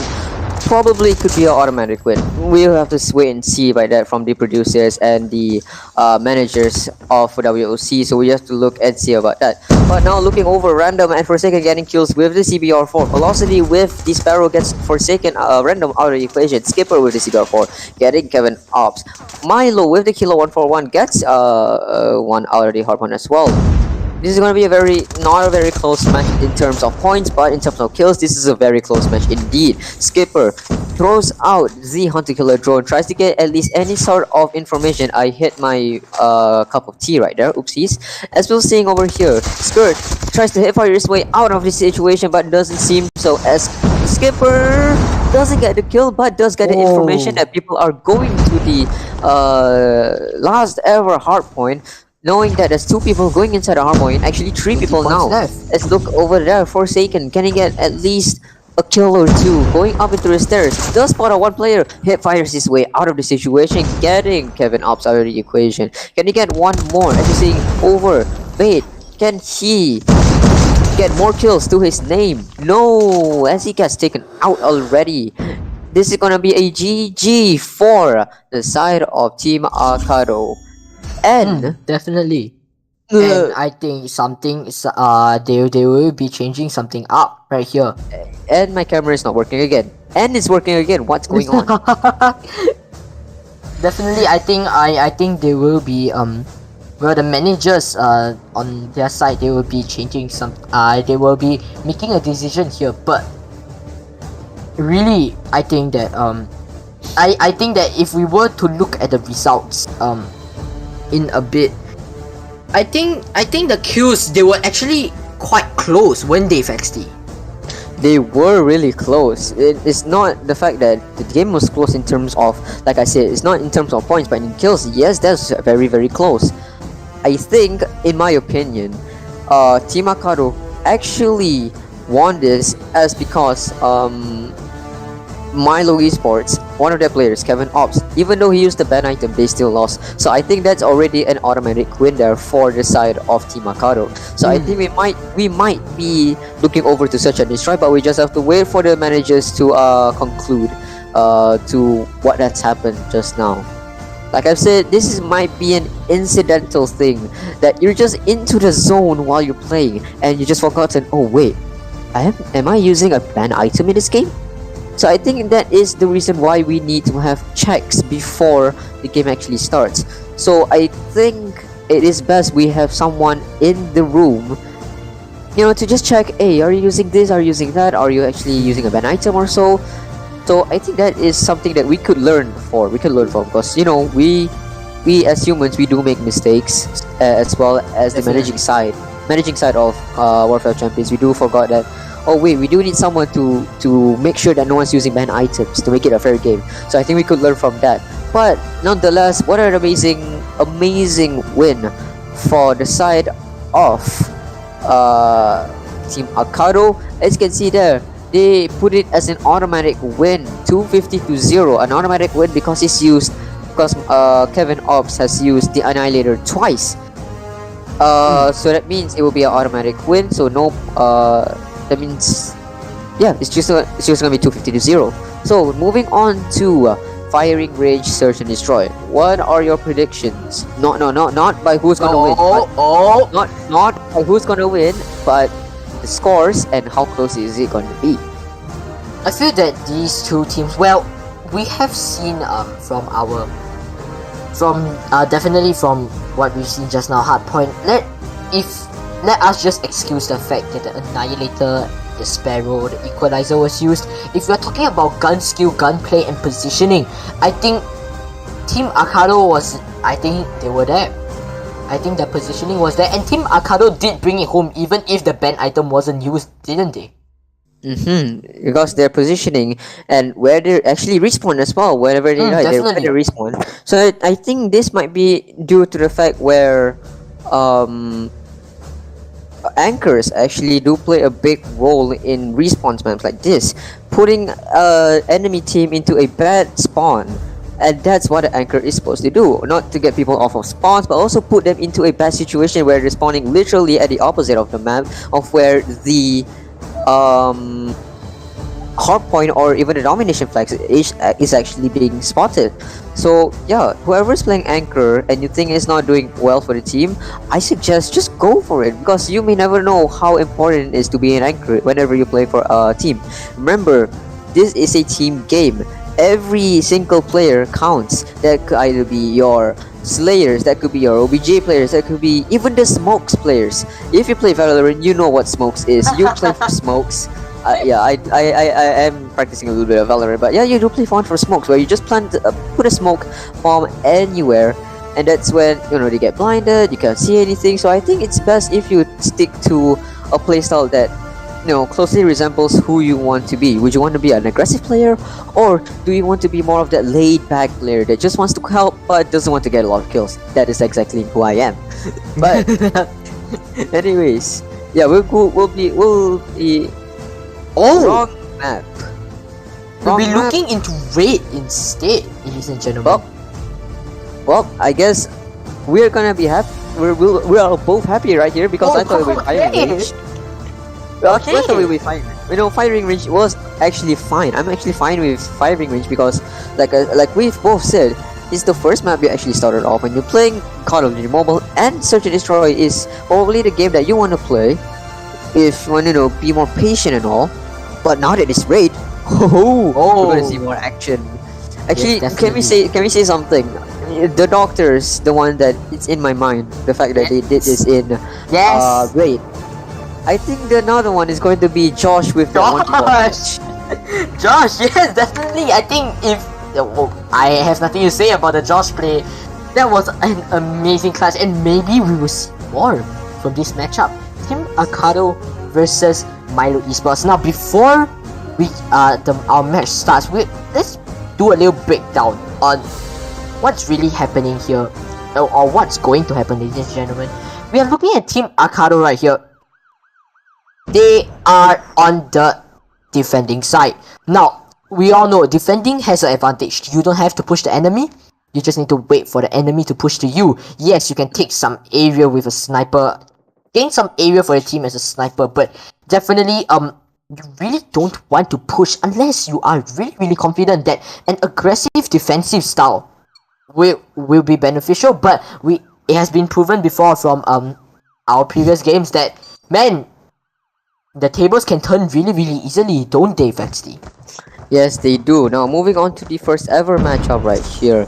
can see that they're actually pushing onto the A site right now. Skirt just using his utilities correctly, just putting his Random. stuff out there. Random with the snipe on Velocity. Random nearly getting the wall bang onto Skirt as well. Random, can he be the next Josh? Can he be the next Cleo with the sniper? We'll have to wait and see. Doesn't really spot that guy out of the head glitch right there. Just didn't throws the grenade. Could it actually? He cooks it and he probably doesn't get anybody. Oh. Milo with that snipe out of Skipper. Now it's gonna be 4-4 right here. It could be anyone's game in this one round. Random still waiting by the A bomb together with his teammate probably, and we'll be looking over, seeing who will actually get the snipe better. Will it be Milo or will it be Random? Grenades being thrown into the A bomb. Doesn't seem to get anything. I think that was a concussion grenade. Yes, it was a concussion grenade. But Novia still gets the kill. Random gets the snipe to help his teammates right here. It's gonna be a 4-2 situation. Milo still alive. Random with the snipe onto Random. Random, can he get a snipe? No, Avery gets the kill off of Random. Can Novio actually get the kill of this? Forsaken gets the kill. The last player left. For the side of Milo Esports, gets taken out by Fade. Whew. That is what I will believe a very, very exciting exciting round, because you know, snipes, just the sniper's place here, especially from Random. What do you think? Definitely, I think Random has the crosshair placement. He knows what he's looking at. He knows what he should and will predict. Definitely, he has predicted a lot of positions that the enemies are at. And now we're looking at Skipper. But Skipper, I don't know if this is a plan or not, but walking a mid may not be beneficial, as a trade just happened between the two teams. But the more important thing is that Skipper doesn't have Dead Silence equipped. I see. That's not Dead Silence. That means the enemies over for the side of Milo Esports here, they are able to hear him if he were to flank from mid. Now, Milo does get Random. That does get Random right there. Yeah, but an amazing trade comes out from Team Akato right there. 2 players from Milo Esports down on the ground. Velocity does get the single trade. I guess that is beneficial, but they don't realize that Velocity is on the flank right here. Wait, but what's going on? Skipper manages to get Velocity right here. Now, Skipper is trying to run back, but Skewert just has a bad timing. Yes, he has does the bomb. have bad timing. There's 30 seconds left, and he has to make a play here. Now, he knows that Skipper's long gone, but he doesn't realize that there's still one on site. The Dead Silence is not enough, as Forsaken knows where he is exactly. Read him like a book, bringing the score to 2-0. That is going to be a very, very unfortunate loss right there for Skirt right there, as he didn't spot out one player on site.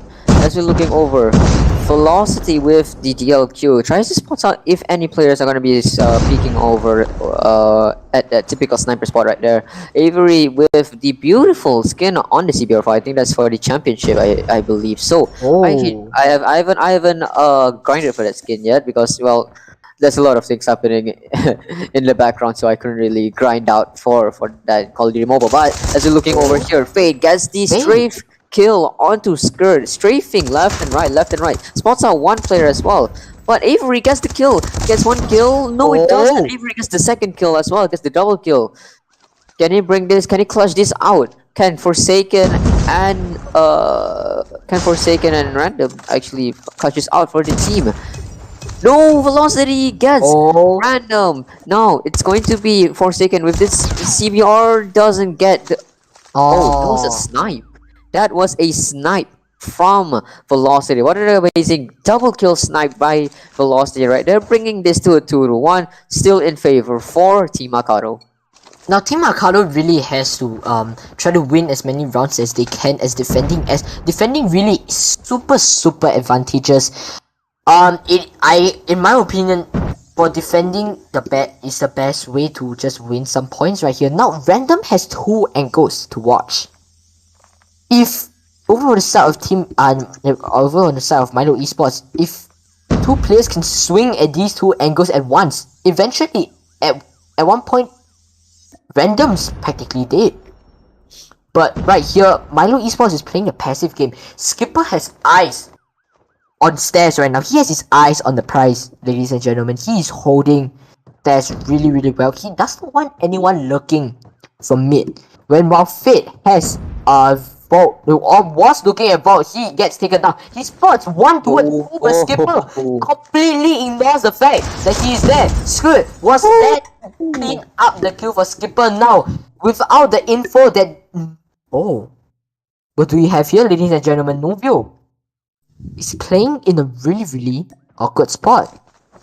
He is stuck in a position such that if he leaves, he has no idea where the enemies are. Now, Milo, he's getting beasted down, but Kevin Ops gets Random. Forsaken gets the trade, but it's a 2 versus 4. It's a 2 versus 4 right now. Novio gets Milo, but good is there for the trade. Now it's a 1 versus 3, ladies and gentlemen. Can he clutch this? If Forsaken were to walk out onto the same place that he had ran back, he would have died. Avery with the whiff on the CBR4. Forsaken manages to take him down. Now Forsaken actually has gone home right here. He has a chance to be able to just take it home together with his Dead Silence and Lightweight.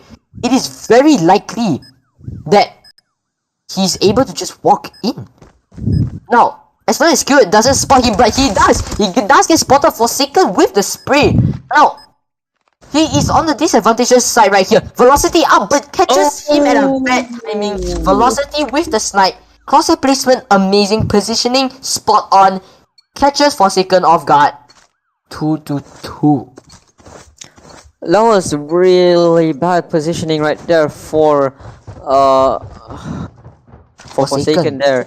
Yeah, he could have just waited for him to heal up and actually get the sniper if he were to push out, and then that will be another highlights there for this entire matchup, especially in raid where already two highlights has been in this particular map. That's why we love raid so much, because there's so much action that's going to be happening, especially in SND. So all we're going to be looking at right now is Random already getting a snipe off Avery. Headshot actually. Velocity is still waiting by this safe spot right here in bedroom, I call it.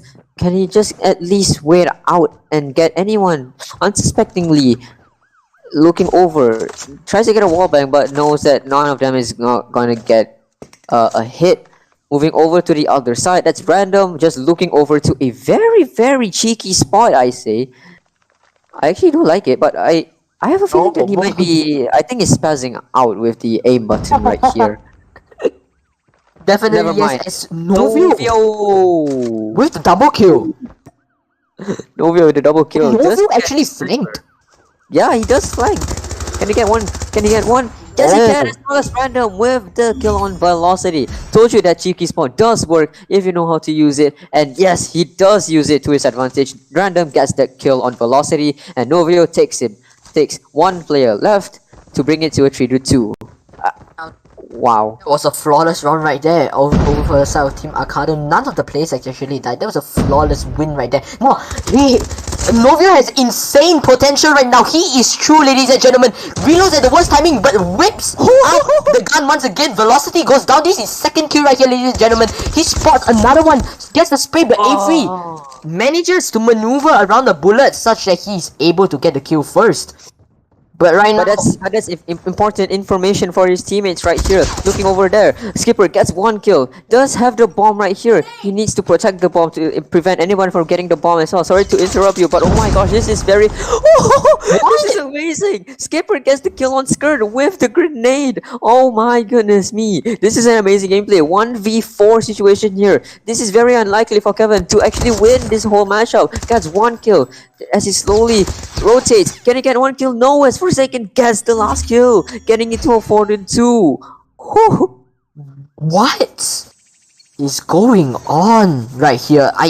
I'm saying Team Akato is they don't plan on losing this right here. Now, they swap sides. Alright, Team Akato now is on the attacking.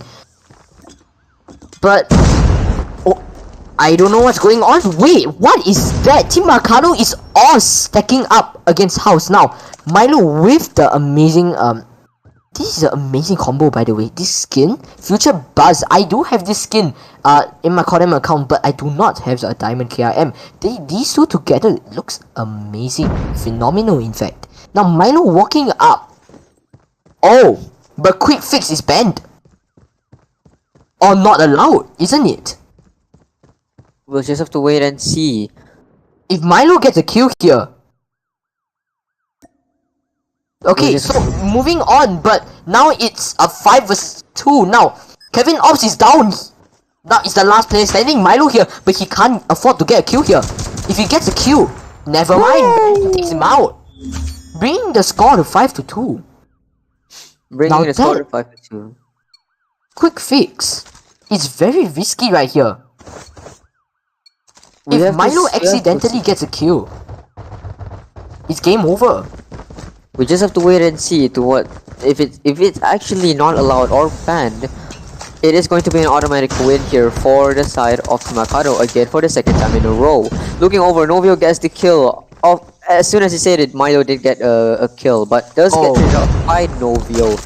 Velocity tries to get a snipe, doesn't get that snipe off already. Just gets hit after hit after hit. Seeing here, Kevin Ops with the DLQ. Ooh, the hearts. I like this skin. This is nice skin. It's a very nice skin, but it's a very OG skin. This is the first ever skin that ever popped up together with the RPD hearts as well. Novio getting the kill off Skirt. Can Velocity bring this back for his team? 4v3. Doesn't spot on the tip play next to him. Skipper gets Velocity as well as Fate getting Kevin Ops and Fate getting the double kill on Avery, bringing this to a 6-2 match point for the side of Team Akato. Beautifully played right here. But we will have to see whether we will be going on to the next game or not, ladies and gentlemen. Right here, the managers will be there to check the on the admin side. But however, we're looking at Team Akato executing a full mid push, but Milo does get Forsaken off the charts right here. Now Forsaken, Milo gets Novio as well. Let's hope that he doesn't have Quick Fix on his sniper right here. But really, the mid execute didn't seem to work at all. It was a mid to be execute right here. The bomb is not going down yet. They want to clear out the entire site. But Fate manages to spray down Skill and Skipper towards Velocity. Fate with the double kill on Milo as well. This is huge. Now Avery is the last player standing. And really, right now, he's just playing a waiting game. He is playing a waiting game right now. He is... I have no idea what he's doing, and he doesn't know what to do as well. He is the one guy he's rotating across, but... Oh, spots on the player. Spot Skipper. What's going on? Avery, not ready for the swing, but he manages to get the kill with the... Crazy, but he cannot afford to lose this round. I think it's over. He doesn't have time for this. He gets sprayed down from Pooh, but Avery not really there to get the insane flick there. The score is 7-2 from Team Akato to Milo Esports.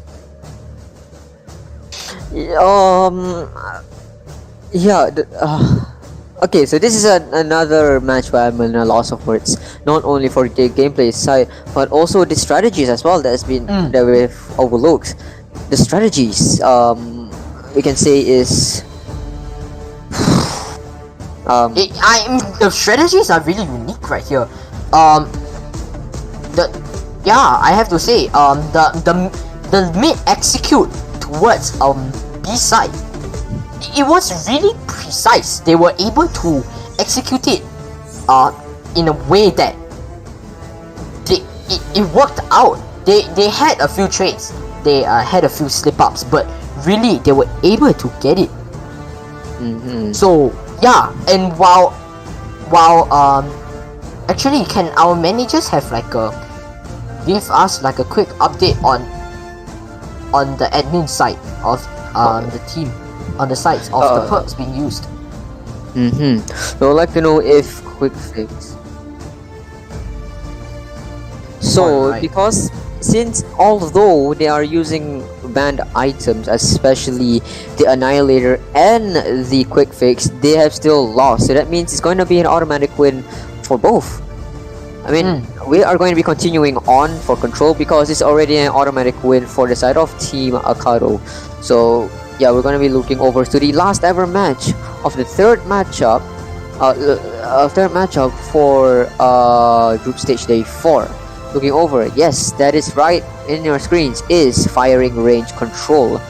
I thought it was summit, but it's fine. Now looking over, firing range, I think we've never seen firing range in control, isn't it, right? Yes, definitely. I have no idea what this looks like, especially when I haven't played a control at all, personally. So I think this will be an eye opener definitely for myself. Especially for me, because I also don't play control, and in general I don't really play Call of Duty anymore, so it's really interesting to see what's going to happen in control right now. You can still vote for your favorite teams right now, but I think you already know who might win. Actually, I wasn't even expecting for anyone to win. I was just expecting a close match, but I was completely wrong about that. Again, my predictions are wrong. I say it's going to be a close match, but it isn't at all. Oh no. My predictions, it's going to be inevitable. Either I'm just going to say the team's name, or it's just going to be, it's going to be a close match. No, it's not going to be a close match. And what are my predictions nowadays? Like from the start of the start of Warfare of Champions Season 1, my predictions has always been at the very end been opposite of what I usually what I think is going to win. Like for example, I think the Doctors are going to win against Gaijin Exile. Oh no, they didn't win at all. They actually lost. And then next is going to be, the Doctors are going to win against Huntsmen. Yeah, they did not. I don't know what's going on. So whatever I do, whenever I do predict things and it doesn't go very well, I do sincerely apologize to the teams and to the fans. And it's going to be taking quite a very while for the team members to actually join in. And as soon as I said that, we are going to the matchup right here. 5 seconds. I need to drink some water. How about you take just a little bit of casting for me? Okay, Thanos. Right, now looking over at Milo Esports here now, I don't really see what kind of strategy they are looking to. They see that Team Akato has the advantage for the B point, but they're still trying to go in to contest for it. Now, what is going on? I don't see how this is really effective towards the side of Milo Esports here. Yes, they have more lives than them, but towards the objective playing, this may not be beneficial for the side of Milo Esports. Okay, but Milo Esports is capturing A now. For second, it's just going around trying to do some cleanups, and he's just trying to stop anyone from just trying to get in to the B's point. But it seems that Milo Esports is capturing A right now, and what? The players are not in their optimal positions right here. That they are completely out of position. In fact, Router going through mid, gets the spray, but not really landing his shots on Fate. Now, Team Akato is actually doing decent work, and the kills are tied. They're just trying to defend this, and I mean, I don't know. Milo's up here in the power position, just trying to make sure that anyone from top 10 will be taken out of spots. Novio, but not really landing his shots to get the kill. What is going on, Milo? But instantly, all 3 players on the side of Team Akato just get taken out now. They are raining against, they're raining bullets on Fate right here. Fate walking through, manages to get 1 kill right now and trying to get some cleanup. Cleaning up whatever's on B. Don't you think, Fexty? Yes, I think so. This is very close match in terms of who's going to the objective, and as well as kills, because it's 11 to 15, although only having 4 more. It's still very close between the two teams right here. Skirt does spot out one player, but doesn't know where he actually ended up in. Sees that someone's shooting at him, but doesn't know where he's going to be shooting at. Still into 10. Spots on one player, does get him, but gets taken out by Skipper. As you see, Skipper also gets taken out by Kevin. That's a trade to trade right there. Seeing Velocity here, moving over, doesn't really spot out Skipper at enough to actually get the kill, but gets taken out by Router. 5 lives. Oh, 5 lives there for the side Four, of three. Team Akato. Two lives left. Can Akato do anything? One? No, 1 life No. left and no lives left. Skirt taking the last kill on, I believe, is Novio. That's gonna be 1 point to the side of Milo Esports. Surprisingly, Milo Esports, they did the complete opposite of what I said, and they managed to win the round. However, Milo Esports now is on the defensive side. They just have to prevent, but already Team Akato is already in trailer. No. Just taking down the whole A point right here. There are multiple players in here. Velocity uses the Sparrow, takes Skipper out. Right now, Fate is just trying to hold the entrance. Sprays and manages to get skewed. Now, it manages to get the second kill as well. Amazing angles being held right here. Hunter Killer Drone goes out. He has a Predator missile ready. Casts the Predator missile. Throws it down. Gets the kill. Insane right here. What is going on? Router not really landing shots that you would expect him to land. Now, Milo Esports is actually behind by 4 lives, and which really isn't that much, but they have already lost 1 point. They have to defend this B point. Like the life depends on it, and it definitely does. Don't you think, Wesley? Yes, it does, because they already captured A. That means they only have 1 point left that you have to defend, and especially in a very tight time constraint. Especially look at the time; it's only 1 minute 40 seconds. Looking over here, Velocity still waiting by the objective, still trying to get people off of the pathway to the objective right here. Fate does seem to know that there's going to be people in the all objective. Forsaken gets the kill on Milo. That means there will be a momentum here for the side of Team Akato. That means getting kills after kills after kills. Fate getting skirt out of the equation. Forsaken also getting skirt as well. Novio getting Milo. Looking over here, Legacy having the equalizer gameplay here. Can he get 1 kill now? Yes, he can. Gets the double kill on Milo. Can he get 1 more kill? Oh, he runs out at the very last second. That's very unfortunate here. 5 lives, 4 lives, 3 lives left. Novio getting the double kill right here. Can he get 1 more kill as well? Yes, he can. Fate gets 1 kill. Last life left. And Last life left. Can Fate get it for his teammate? No, West Forsaken gets it for him. Getting skirt out of the equation, meaning they will be bringing this to a tiebreaker. Or not really a tiebreaker. This really you would expect that the teams are like really neck to neck right now, but for both rounds there was really just one team that was just in a sense dominating at a certain point of the game. Now it seems that for the side of Akato, they have completely forgotten about B objective. They have completely neglected the B objective right now. It's being captured, and it seems that they are trying to flank, but it seems that there is no output right here. They are losing lives right here, and B is slowly getting captured over for the side of Milo Esports. Now, Skill going in, trying to cap the B object. Trying to get some kills so that his teammates can capture the B objective, but Fate trying wiping him off. Now, B is 2/3 complete, only a bit more actually, and it seems that Team Akato has completely decided to neglect B objective. What is the play that they are trying to do right here? Now Legacy hits the shots, manages to kill Router right here. Now Team Akato has to hold the A point right here. They cannot allow Milo Esports to try to in any way get there, but Skewed going in with the triple kill.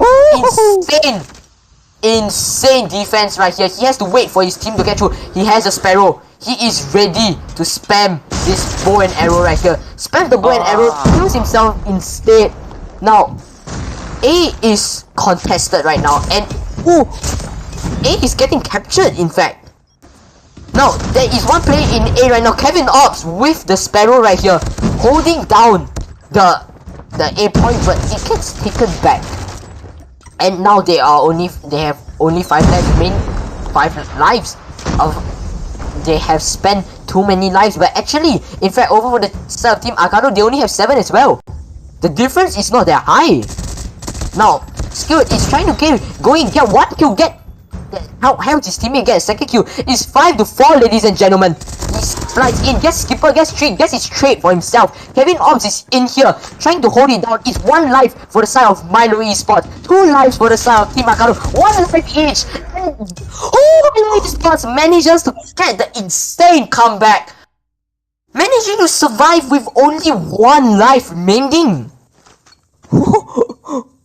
Oh my god, I actually got off my seat for that. Unfortunately, you couldn't see it because I actually turned on my camera, but oh my god, I've never seen a clutch anything like that before. Wow, as you can see already, looking over there, there's a lot of kills already, just a few seconds. Looking over here, there's only 26 and 28 lives left, respectively. 25 left for the side of Team Akato. This is gonna be very crucial here. Looking over, Router getting that 1 kill already onto Fade. Skipper needs to get at least any crucial kills or any information just so he can get into that objective right here.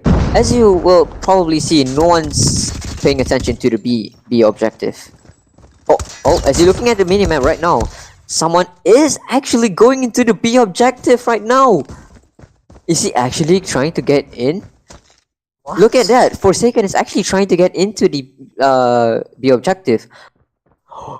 Oh, his look whole at that! team is rotating. The whole team is rotating to B. Whole team is rotating to B. Kevin Ops seems to have spotted this. There's only 1 player in the vicinity of B of the B objective. Only getting 1 player. Can he get 1 more? Better aim. Yes, he can. He gets a double kill off on Skipper. Can Milo do anything he can to get people out of the spawns? Yes, he can. He gets 2 kills already with the Sparrow right now. Gets taken out there by Novio, getting Kevin Ops with the Mac 10. This is very crucial here. They need to stay into this 1 objective, but his teammates are not going into the objective as well. This is very crucial. You need your entire team to push together with you to get into the hard. I keep calling it a hard point, but they need to have the entire team to go to the objective. They can't just have only 1 player while everybody's fragging out. They need all of them to actually get into the. Getting 1 kill. Can he get another one? Yes, he can. Kevin Ops is fragging out. Gets the triple as well. They get the 4th one as well. They're moving on to A long right now. Can he get the kills again? Forsaken getting at least some hits on him, but gets the major assist from. Oh no, this is going to be very much a big win here for the side of Milo Esports. Although they have lost this already, they might have just won this. Novio with the gravity spikes get them down. Forsaken with the double kill, actually the triple kill with the equalizer. Can they do anything they can? 2 lives left. 6 lives left. 1 life left. And Kevin Ops gets Forsaken. And that means that is an automatic win. Well, not really an automatic win. That is actually a win for Milo Esports, but that is an automatic win in this entire matchup for Team Akato. Congratulations to Team Akato. And congratulations for Milo Esports. Although you may have won this, I hope you take this as a learning experience, because there's sometimes you might be into the action, you might have forgotten. Oh no, I forgot about that. I forgot that, I shouldn't be using this, I should be using that. So, yeah, it's kind of a mistake. All of us are humans, we do make mistakes sometimes. But hey, what a great entertainment of these players have given us right here. Looking at the results breakdown, how about you take the left side and I'll take the right side? Definitely. Now, I'll start off with the right side then. Looking over on the side of Milo Esports, we have Kevin Ops as the overall MVP. 35 frags, 19 deaths and 6 assists. And over for Skewed, we have 19, 25, 7 with 5 objectives. Router 20, 22, 8 with 3 objectives, and 18, 14, 6 with 4 objectives for Velocity. As we're looking over for Milo Esports, we have Kevin Ops with 35, 19, 6 and 4 objectives to his name. Skirt follows him with 19, 25, 7, and 5 objective captures. Rauto 20, 22, 8, and 3 captures. And Velocity 18, 14, 6, and 4 captures, bringing that up for the side of Milo Esports. Whew. I am in a loss of words. Still from that one match previously, but still.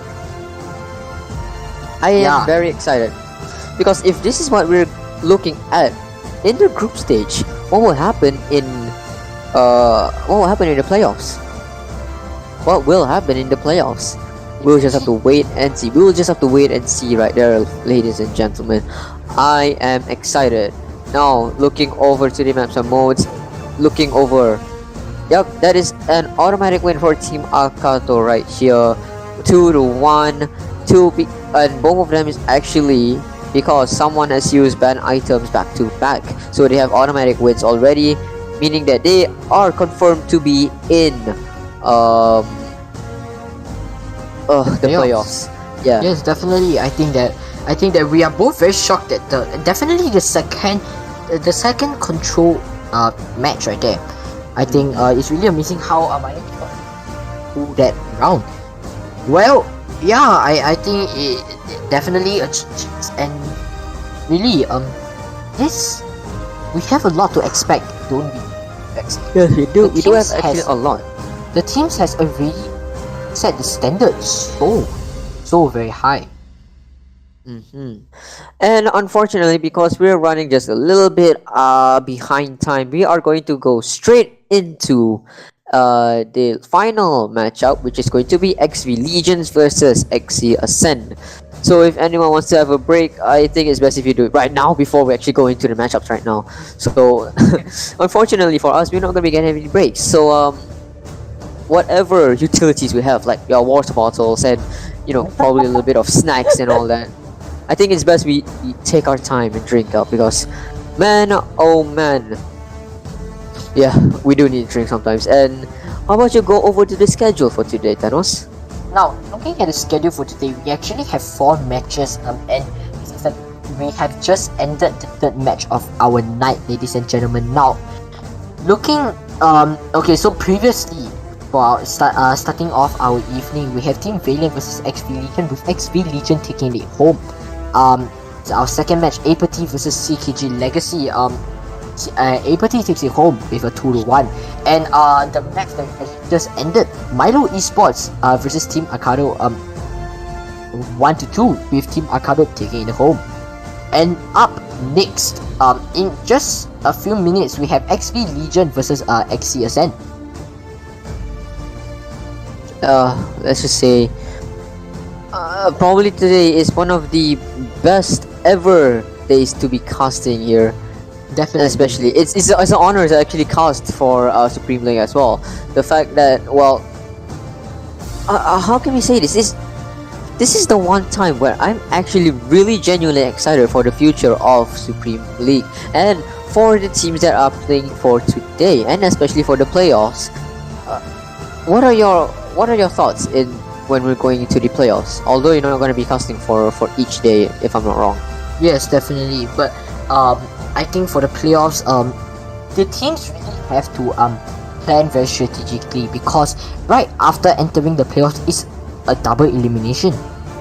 It's a double elimination right off the bat, and yeah, you really have to take into consideration that, hey, if you lose, there's a high chance that you're out. Just out immediately, and you really, teams have to be very, very careful with what they want to do and how they should perform in their upcoming matches. This is not a group stage anymore. You can't afford to be losing any of the matches. You have to win it all. Show no mercy.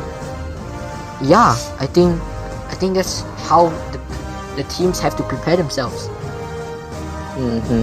Well, I'm really excited for what's going to happen. We're going to be going on to a little short break. I think so. So,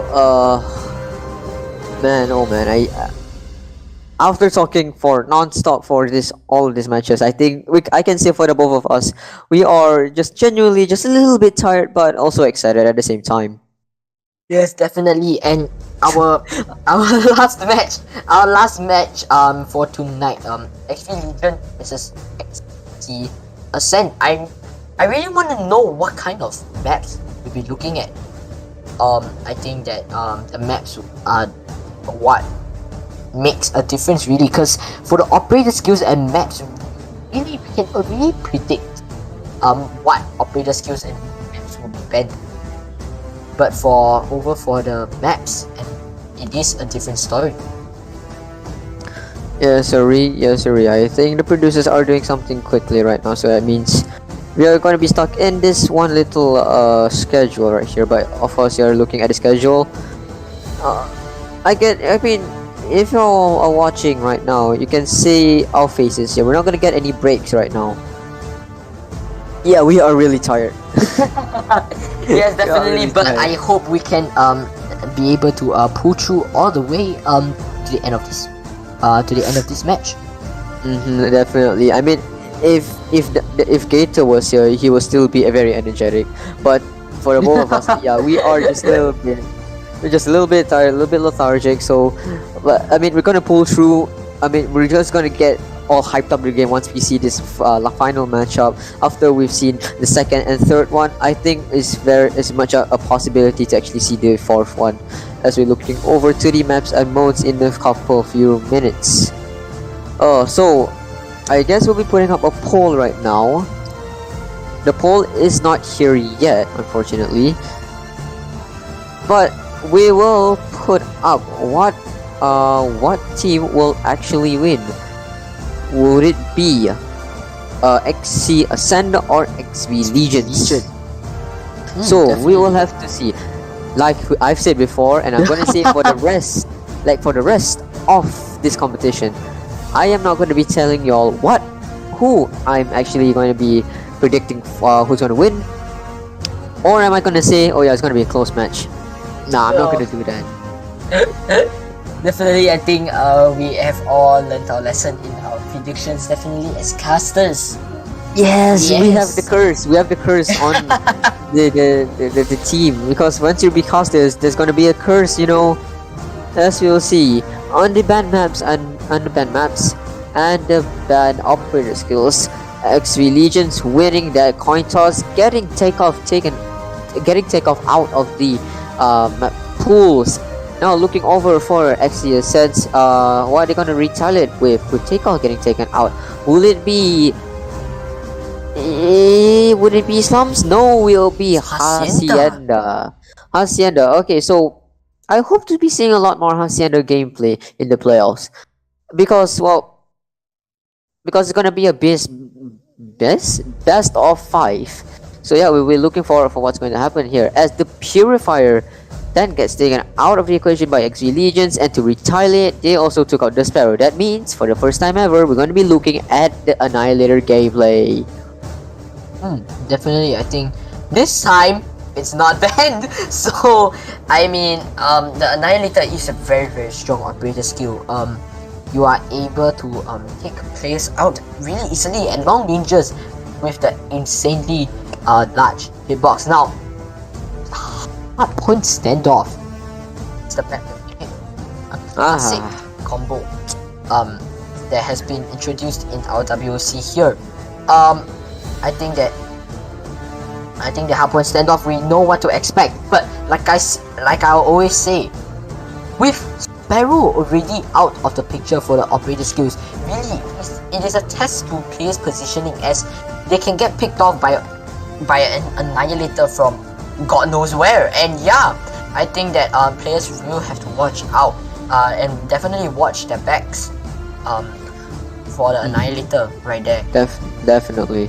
So I can say here that standoff hardpoint, you just have to expect the unexpected, because there's gonna be a lot of gameplays where you might have seen before, or maybe gameplays that you've never seen before. Just like we're taking a lot of pointers from today, just especially like the RPD spams that we've been seeing today, especially from Josh. Although that was from Control, for the game of Control, we can actually see a lot of people doing that on Yellow House, especially and also on the third matchup on the second hard point.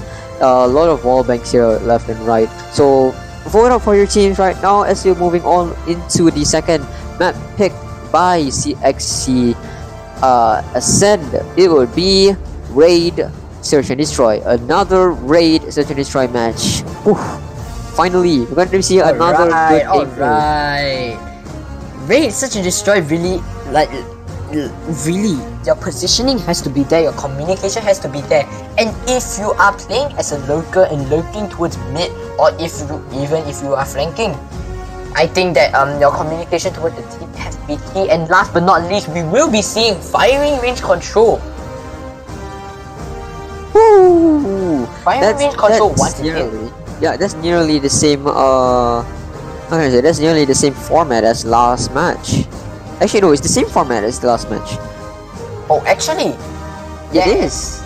There has been a mistake in the Search and Destroy map. Actually, the Search and Destroy map is Summit. Oh, but right, still, we haven't seen a lot of Summit Summit Search and Destroy, so I think this will be very interesting. And just like you said, if you're a lurker and lurking around, doing a rotation where nobody will expect you to come from, yeah, this could also actually work for Summit, because there's a lot of places where you can just come out of nowhere and just get people off the objective. So yeah, really excited what's going to happen here. As we're looking over, that's controlled firing range. Yeah, it's a very common map now that we're seeing time and time again, using firing range as a control map pick. I can say this, it is really tactical in terms of the how can I say, strategies that you'll be using, because usually the B objectives is usually neglected by both teams, unless you're gonna be that cheeky feller and just goes into the B objective with either a teammate or two, and to get B without them knowing. So I hope to be seeing that as we're waiting for the team players to enter the lobby. I mean, I'm gonna say this right now, since I've said it's gonna be a close match, and it wasn't. Let me just say this: it's not gonna be a close match at all. It's gonna be a flawless win for either of these teams. Oh, you feel? It's gonna be, yeah, I feel it's gonna be a flawless win. Reverse psychology. You're gonna eat donuts for supper? No, it's gonna be no, I told you. I told you, my predictions are usually very whack. I always say, oh, this team's gonna win, but it's gonna be the enemy team gonna win. I say, oh, it's gonna be a close matchup. It's not. So I'm gonna do a reverse psychology, and I'm gonna say that this is gonna be a flawless win for either teams, and we'll see if it is gonna be a flawless win. I feel like an evil genius is doing this. But really, we will have to see what kind of tactics that these teams will be implementing. Definitely, Yeah. and I'm really excited to see how Summit Search and Destroy will be played.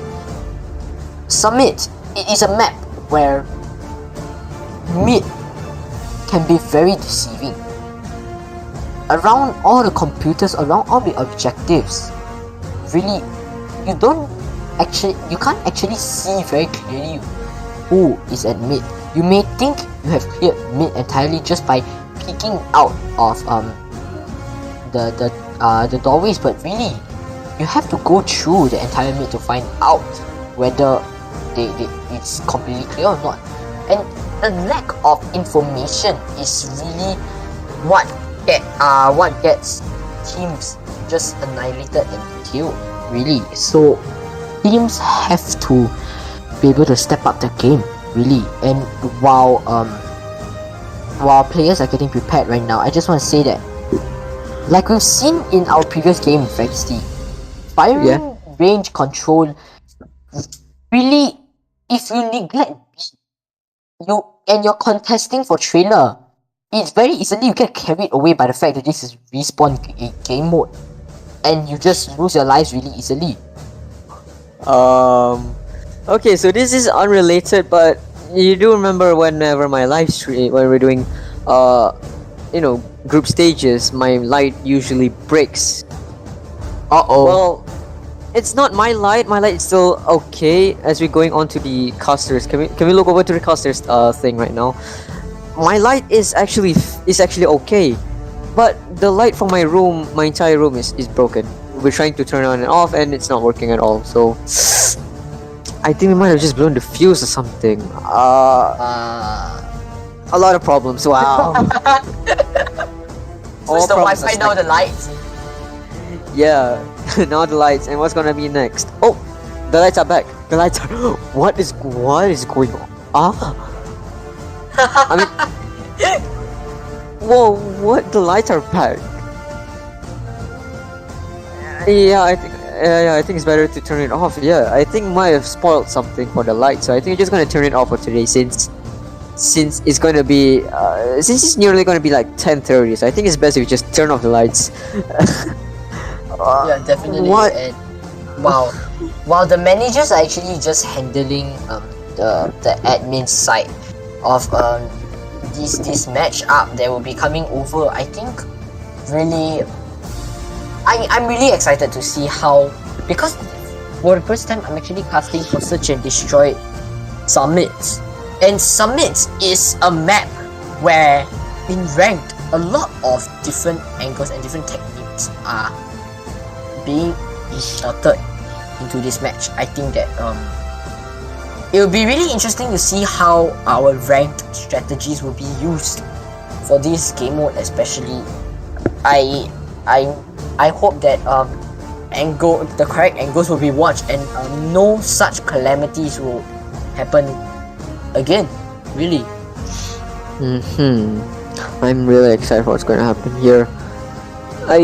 I am kind of skeptical though, because the lights are usually broken in my table, but it's now the lights in my entire room. So I think Oh no. I have a feeling that I think it's bad luck today. It's just bad luck. Oh, it's just bad luck, and my lights has broken. Okay, so the light on my table just broke. Right, so now moving on, looking into the match right here, we have well, everything is happening right here. The players are just trying to come in nasty with the double kill. That is nasty indeed.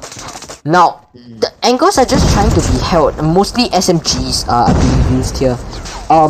But really, we're looking at Kaizo here. He's just trying to slide in left and right. Nasty getting some important kills as well. Already getting the Hunter Killer drone. But staying on site there really will help his team, as they are just gaining points from the hard point right here, and really is beneficial for his team right here. Kaizo with the sprays, Nasty was caught slacking right there. Now CBR4, there is a really unique skin right there. Love going in, getting annihilated as well by CJ here. CJ with the triple kill with that Mac 10. Now it seems that the teams are already here at the have already been rotated and already ready. Now Ranger is there with the boxing glove, boxes Jen straight in the face. Now what is going on right here? XC Ascend, they're just getting they are getting the kills and securing what needs to be secured right here. Kaizo going in with his teammate, just trying to contest into the hard point right here, but really not much output as they are slowly gaining points, like 5, 6, yes, but it's mostly very little. And Nasty here, he's really waiting. Nasty is playing smart and he's waiting for his teammates to go in, but really the gravity spikes were just not in the correct position right there. Doesn't really get the kill of the player up on stairs. Now the points go down to 60 to 15, and really over for the side of XV Legion, they have to find a way to capitalize over the fact that they have better positioning. I mean, really, XV is now they have the early rotations right here. They're getting some scraps at the same time. Jen walking through mid, but Love with the double kill and has really good positioning right here. But really, they're just over for the side of XS, and they're just over flooding it, don't you think, Maxi? Yes, they are. They're being overwhelmed by the gameplay that we're seeing here. They're contesting the hard point right now, but it's going to be for the side of for XCSN. Nasty here with the invisible hands on his on his CBR4, getting the kill already. Kaizo, without even aiming on his sides, gets the one kill. Can he get one more kill as well? No, he doesn't, as he gets annihilated by FRNZ. I don't know how to really pronounce that name. You can tell me in the chat below. But anyways, as you're looking here, he's doing a very good gameplay with the Annihilator. Teammates does get it for him. Love with the Annihilator. Can he get one kill? Yes, he can without aiming. He does get the kill. Nasty with the CBR4. He does get Kaiser out of the equation. Jen, can he get one kill off? Yes, he can. He gets FR and Z. Gyro here. Can he get at least... No, it doesn't need to get any kills at least. He just needs to stay into the hardpoint. As Kaizo whiffs the shot on Ranger, CJ, as CJ does get that Annihilator kill. Wow. MQ27 Dragonfire. Yes, I meant to say that. I mean, what's the gameplay here? I'm so at a loss of words at how much action there is today. What about your thoughts, Thanos? I think that is amazing movement over for the side of Pash right there. That is amazing slides over when working around with the terrain. That is a skill that all current players actually need to possess. Right here, Jen holding down the doorway gets the double kill. Actually, with the triple kill, that is 4 kills to his name right there. But Jen not really able to land his shots on Ranger right here. Ranger shuts him down. Monkey gets the trade, however. Now, it seems that XC Ascent have the advantage in terms of OBJs, and I feel that kills and positioning wise, they are at an advantage as well. Friends right here is just holding as many angles as he can. Ranger with the double kill. It seems that XC Ascent always has their operator skills active. They always have at least like one Annihilator ready, it seems. And I think this is a great strategy. It shows that they are getting kills, they are surviving. Ranger with the triple kill. Now goes in, he gets the 4th kill. Can he get the 5th? Can he get the 5th? No, unfortunately he doesn't. Pash gets the kill. Double kill actually. Triple kill from Pash right here. What is the amount of kills that XC Ascent is getting from the side of wow. I am shocked that they are staying on their side. The map is practically split into half, with the hard point being excluded as one side and the rest being the other, as XC Ascent is just dominating right here. The kills are everywhere. As we see over here, they're actually trying to get into the next hardpoint right here. 3 seconds left, trying to get any scrap points here for the side of XV Legions. This is not going to be very crucial as they're still they're still losing really badly here. Monkey getting taken out by FRNZ. Love getting that kill of Ranger. Gyro also gets a kill of Pash, but FRNZ actually gets that kill with the MQ27 Dragonfire. That was an amazing kill right there. Love trying to get at least a kill right there on FRNZ. Can he get one more kill as well? Ranger with the double kill with the Predator missile. Ranger just slowly but surely gets the kill. Yes, he can. Gets the kill on Gyro as well. Monkey doesn't get that right onto Pash. Just gets the kill with the Killer 141. Gyro just moves over to the next hardpoint very early on. 20 seconds still left. FRNZ and CG are the only ones left in this hardpoint. They're now moving on. This is an early rotation here for the side of XV Legions. They are trying to get to this hardpoint as soon as possible. Can Monkey's Pet toss him on? Yes, he can, but doesn't get his kill. He whiffs the last shot onto Pash. That's very, very unfortunate right there. Nasty gets the kill onto Kaizo. Looking over here, Ranger getting the information he needs for his teammates. Also gets another information using that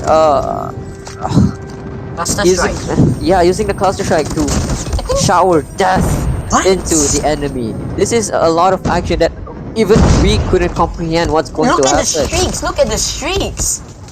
The streaks as well, using the... this is just too much. This is too much right here! XC Ascent showing no mercy whatsoever. Nasty with the XS1 Goliath. 2 XS1 Goliath. Ladies and gentlemen, there are 2 Goliaths present right here.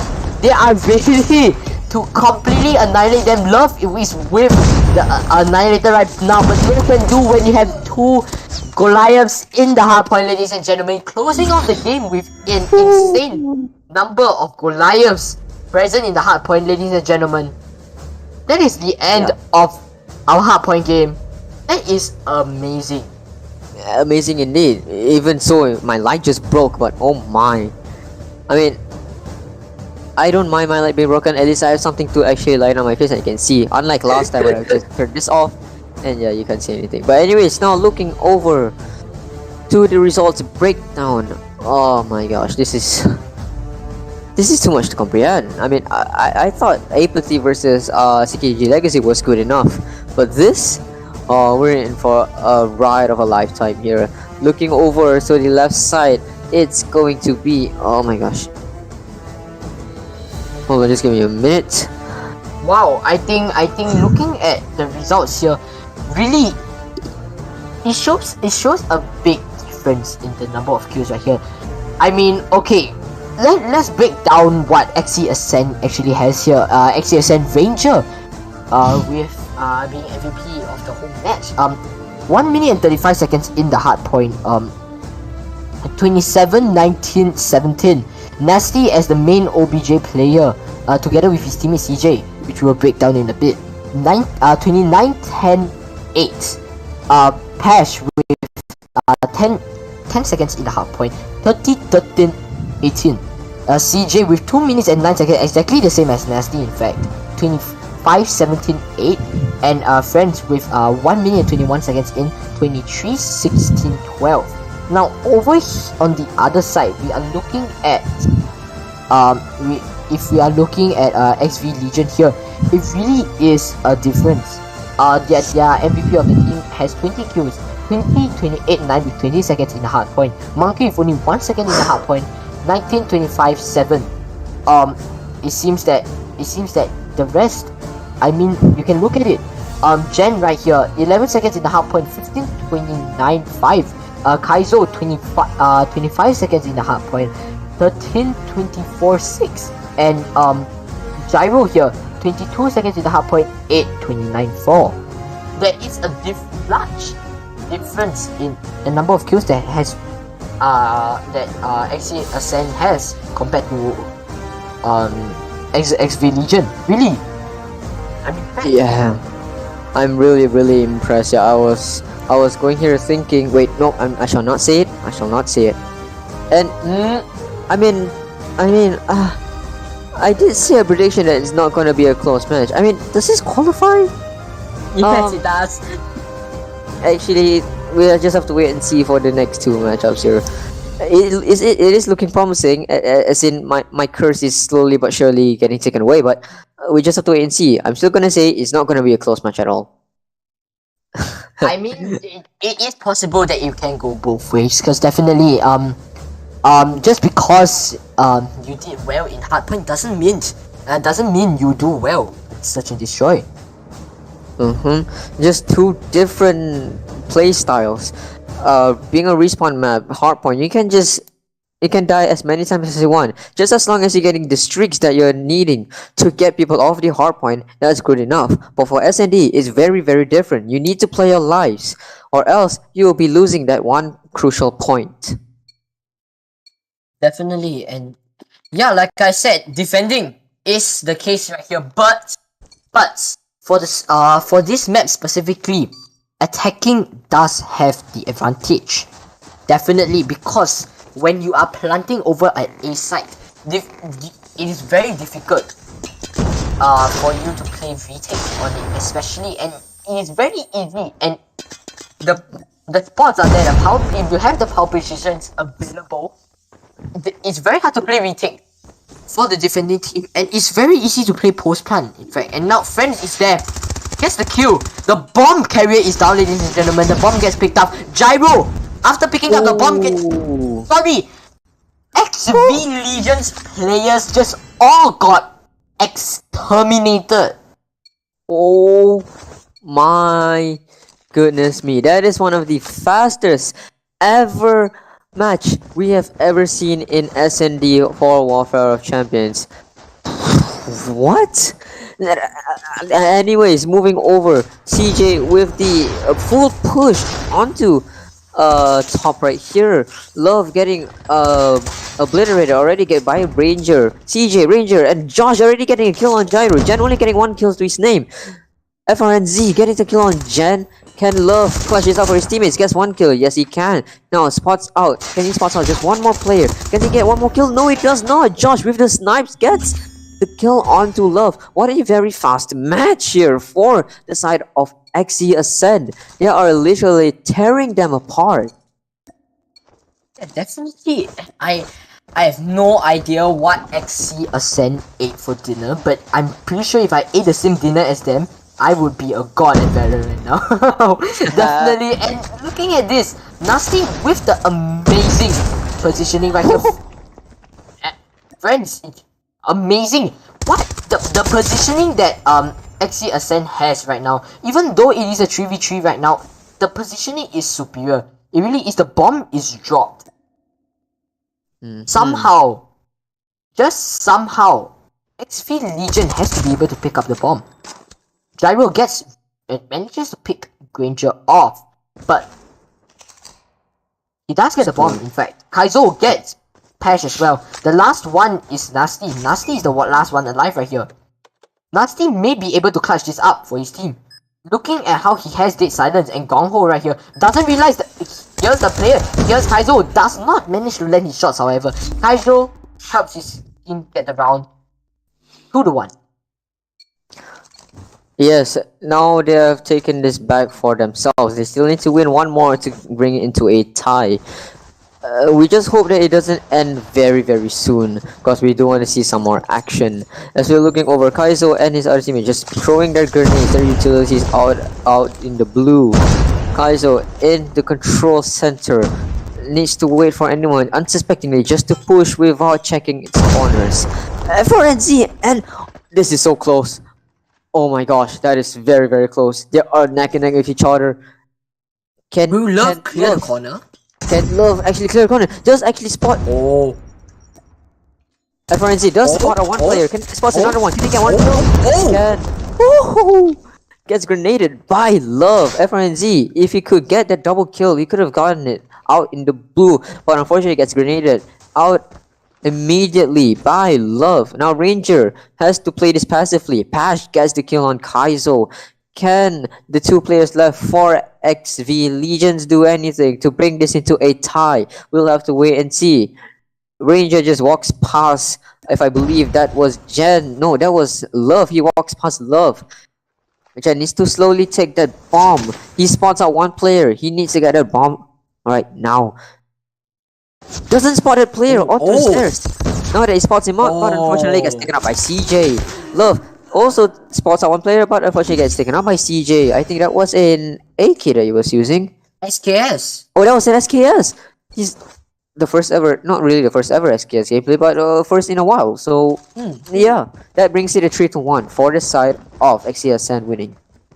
Yeah, definitely. I think the SKS, SKS has a lot of potential, right? He's holding a power position. I think XC Ascend is playing a really well defender spot, but Ranger seems to be in a bad position right here. Ranger not securing the kill for his team right here. Gyro was so low, but he cannot secure the team. Pash gets taken out as well. His friends has to back off. He cannot stay in that position much longer. Nasty is already here. This is what I'm talking about, ladies and gentlemen. Retake is so hard to play on this side right here. And it seems that XV Legion has already executed a close to perfect attacking plan. CJ gets 2 kills with the SKS, whips out the Mac 10. Can he get a kill? No, he cannot. Gyro still alive in this round. The score's 3-2. It's close. It's very close, and yeah, I think the A execute was really well done. Yes, they executed it really well. I don't know if they're gonna be doing that same strategy again. I believe so, but for instead of going to B, they're going to A right now. This is going to be very crucial here because look over there. There's only 2 players on to B. Is Ranger gonna do anything at all? Sees the grenade being thrown out already. Can he spot out? They're literally neck and neck. Can he spot? Oh, he spots the gun out. He spots Ranger. He spots out the gun from Ranger. His long barrel was Pash through the trees gets Gyro out of the equation. Love getting nasty. FRNZ gets Monkey as well. But Jen does the trade on him, as well as Kaizo getting CJ out of the equation. It's gonna be a 1v2 situation. in favor for the XV Legions. Can Pash gets the snipe? Yes, he can. Now he just has to wait for the bomb to be planted. He knows As we where the look bomb is. over- Yeah, he knows where the bomb is. That's really crucial. That means if that means if Kaizo wants to win this, he needs to get he needs to get Pash out of the equation. This has to be a big gameplay right here. Slowly gets the bomb. That's a good gameplay right here. Just prones out and gets the bomb. But there is a notification when the bomb is being picked up. Yeah, so that means he does know that the bomb is getting picked up, and that means he's gonna push out, but at the wrong timing. Kaizo? Kaizo! Kaizo clutches it for the team, bringing this to a tie 3-3. This could be anyone's game right now. Definitely, I think Kaizo had great positioning, and he really made use of his dead silence right there, his blue perk that he has equipped. Now Kaizo throws up the semi-cooked grenade, hoping to get a kill but not really landing it. Now it seems that a mid to A execute is the one that's happening right now. I realized that over for the side of XC Ascent here, they are playing very passive. The bombs, they are not executing anything to site at all. Instead, it seems that they are playing more for information. Now, Gyro manages to get XC Ascent, catches XC Ascent slacking behind the generator. Now, Gyro goes in but not really landing his shots on Friends. Friends takes him down. CJ gets Gen as well. Now, it's a 4 versus 4. It actually is a 4 versus 3. Now 3 versus 3 now. It's a fair game, ladies and gentlemen. The bomb is with friends right here. Hash manages to get love. Does not spot Kenzo from the side. Kenzo takes him down. But can Kenzo take down the Ranger right there? No, he cannot. Ranger is down as well. Now Monkey really he's lurking. He is a defender that's lurking. He does not spot Friends right here. He throws out the smoke grenade, runs through, but Friends with the blind spray through the smoke manages to get him out. That is amazingly played. This is still a very close match between the two teams right here. Let's hope to see more action as we're looking over here. FRNZ just slowly but surely with his teammates going for the full A push right now. There's only 3 players onto A. This is going to be very crucial here. Throws out the grenade here from FRNZ. Can he get at least a kill or 2? If that grenade kill gets one off, gets love out of the equation. Can he get a kill? No, doesn't need to. And CJ gets the double kill for him. This is going to be very crucial. This is going to be a 2v5 situation. They're going to be planting the bomb right now, and the bomb is going to be planted right now. Yeah, so read, the bomb has been planted at B. Getting taken out by Pash with the DLQ. We are seeing another sniper player. I think this could be the next Josh or the next Clay Howard here. I mean, definitely, but that yeah, flawless victory over for the side of XC Ascent. It seems that XC Ascent knows what they are doing. Pash has 10 kills to his name, really, with mostly snipers. Throws a semi-cooked grenade out. Still a bit too raw for the grenade to even touch anyone. Now, Ranger manages to pick Monkey off when Monkey was not looking in the correct direction. Kenzo gets the trade for his team though. CJ managing to get the trade for Friends right there. But Gyro not hitting his shots there. CJ gets him down, but trades are going off left, right, center. Pash is there to secure the last 2 kills. There we go, 6-3, ladies and gentlemen, and this brings us to our last round. I mean, match point. it is going to be a match point for XC Ascent, or it could be another close match if XV Legions are able to win this. And Nasty moving on to A right now. There's only 2 people going up to the hills over here. They're at A right now. CJ still waiting. Oh wow. Ranger is up by the same place where CJ was the last round out. Pash with the prize fighters gets the kill. MRNC also gets the kill on Gyro. Pash with the sniper gets the headshot kill onto Monkey as well. Jen gets the kill. Kaiser also gets the kill as well, bringing this to a 3v2. Can these 2 players bring it out for the team? If they lose this, they lose it for the S&D match, and they are going to get an automatic lose here. But we have to wait and see. As Kaizo he does spot spot on one. one player, he now has to wait, has to play his life, goes up into top B. He needs to wait out for the enemies to actually plant the bomb right now. Kaizo then throws the smoke bomb's down. grenade. He has 25 seconds. Oh yeah, the This bomb's seems very down. difficult. Pash, no, looking in the correct direction, Kenzo picks Pash off. Now, it seems that this retake is actually possible. Jen going in with the damage as well, but Ranger is there to secure the kill. Kaizo not hitting his shots. Ranger ends the game off, ladies and gentlemen. 7-3 is your score for this SND game. I thought it would be a game for XV Legions because they got that strategy correct, but because of them clumping up together in that one tiny area, they are not able to win it, and that means it's an automatic 7-3 win for the side of XC Ascend. And we're now going to be looking over to the last ever match in a few minutes, which will be control Firing range. yeah, it's control firing range. Yes, I will be waiting for that, seeing more action right here as we're looking over to the match breakdown. I'm slowly losing my mind because I need some rest right now. Definitely, I think you and I both. And now we're looking at Pash. Really, the kills he's sniping really helps his team. Like I said, having a sniper in the team, the area you gain is a lot, and that is really beneficial. 14 kills, 0 plants, 0 diffusers. Our friends right here, 10 kills, 1 plant, 0 diffusers. CJ, 10 kills, 0 plants, 0 diffusers.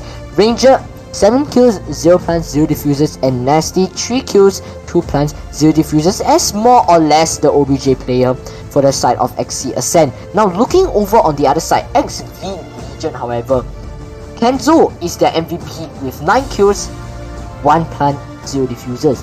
And really, up next is a Gen. Although we are not able to see the 3rd, 4th and the 5th players, but you can look over here that if your 2nd place really only has 4 kills, 0 plants and 0 diffusers, you know that the rest are not any better off. I think that really the execute that XC Ascent does, and the timing that really Pash was there to gain the area. He was there to secure the important kills. He picks them off one by one, catches them slacking, and really I think it's a really good play. It is a good play indeed. Just had a sip of water there so I can revitalize myself and to have a little bit of energy here as we're looking on to the final ever match for this group stage. We already know who's going to be playing for the playoffs, but we just have to look over, see this last match here. XV Legions versus XC Ascend. A very, I wouldn't say it's a very close match. So, I mean, it was a good match, but it's not close. So that means my predictions, finally, it came true. Definitely, yeah, definitely. But yeah, I think we have a lot to expect from this game. Yeah, we actually do. We have seen firing range control before. It is good. It was good, definitely. And yeah, we really have to see how the teams really execute. If actually, now that I think about it, if XC Ascent is actually able to execute the same strategy that they did on attacking Search and Destroy on control as the way that they play retake, this actually can vastly change the flow of the game right here. This will change the flow of the game. I'm really excited for what's going to happen here. In a few minutes time, we are going to be going for the last ever match for this entire live stream. I hope everyone is cozy right now because we're going into the late hours of the day, 11 o'clock. I hope everyone's cozy. Probably everyone's sleeping right now, but as of now, we are giving all we can. Come on, we can do this. We can do this. Alright. Yep, I think we got it. I'm really excited to see how this will go. I think we have to see. Yeah, I think for firing range, I feel that we have seen it all, but maybe either XC Ascent or XV Legion will be able to show us something different. I think really, if Pash is there to take the area for his team once again, there is a lot of potential for this game right here. And being firing range, really, a sniper is super beneficial. Very, very beneficial indeed, especially in firing range, where there's a lot of places where you can actually get people off of anywhere really, from probably mid or scout tower, anywhere you can imagine. As we're looking over here, Gyro moves with his teammates to go to the B site. Actually, they're not actually trying to cap A, they're going for the B, full B push right now. Ash tries to see if he can get any kills or not. Gets taken up by Love. Looking over here, Kaizo then tries to stay over here. We got Gyro getting FRNZ. Nasty also getting Love as well. They're capping the B objective right now. Jen just securing this one lane just to get everybody out of the equation right here. CJ getting Love as well. Love getting Pash beforehand. Nasty getting Monkey. Jen getting FRNZ. CJ getting Love as well. Ranger here with the beautiful CBR for Danger Close skin. One of the best legendary skins I've ever seen, ever. So getting Monkey out of the equation as well. This is going to be very close. What do you think about this, Thanos? I think that at this point, if we are judging from what's going on from XC Ascent's side, it seems that XC Ascent has already given up on trying to retake B entirely, and they're just trying their best to hold A because they know Trailer is the one that will make the difference here. Friends getting Gyro, but Pash is getting picked off. It seems that Pash is not going with the sniper, instead he's going with the Hoggler. Now Ranger with the CBR4 gets 2, and he's playing more of a long defensive, and Jen getting double kills. The kills that XV Legion are securing is actually really beneficial for them, but they have to find a way to break through his defense, because right now Nasty is in with that double kill. Everything is being held right here, and I'm afraid that if XV Legion keeps trying their luck and pushing their luck to try to break through the defense, they might just lose way too many lives that they would want.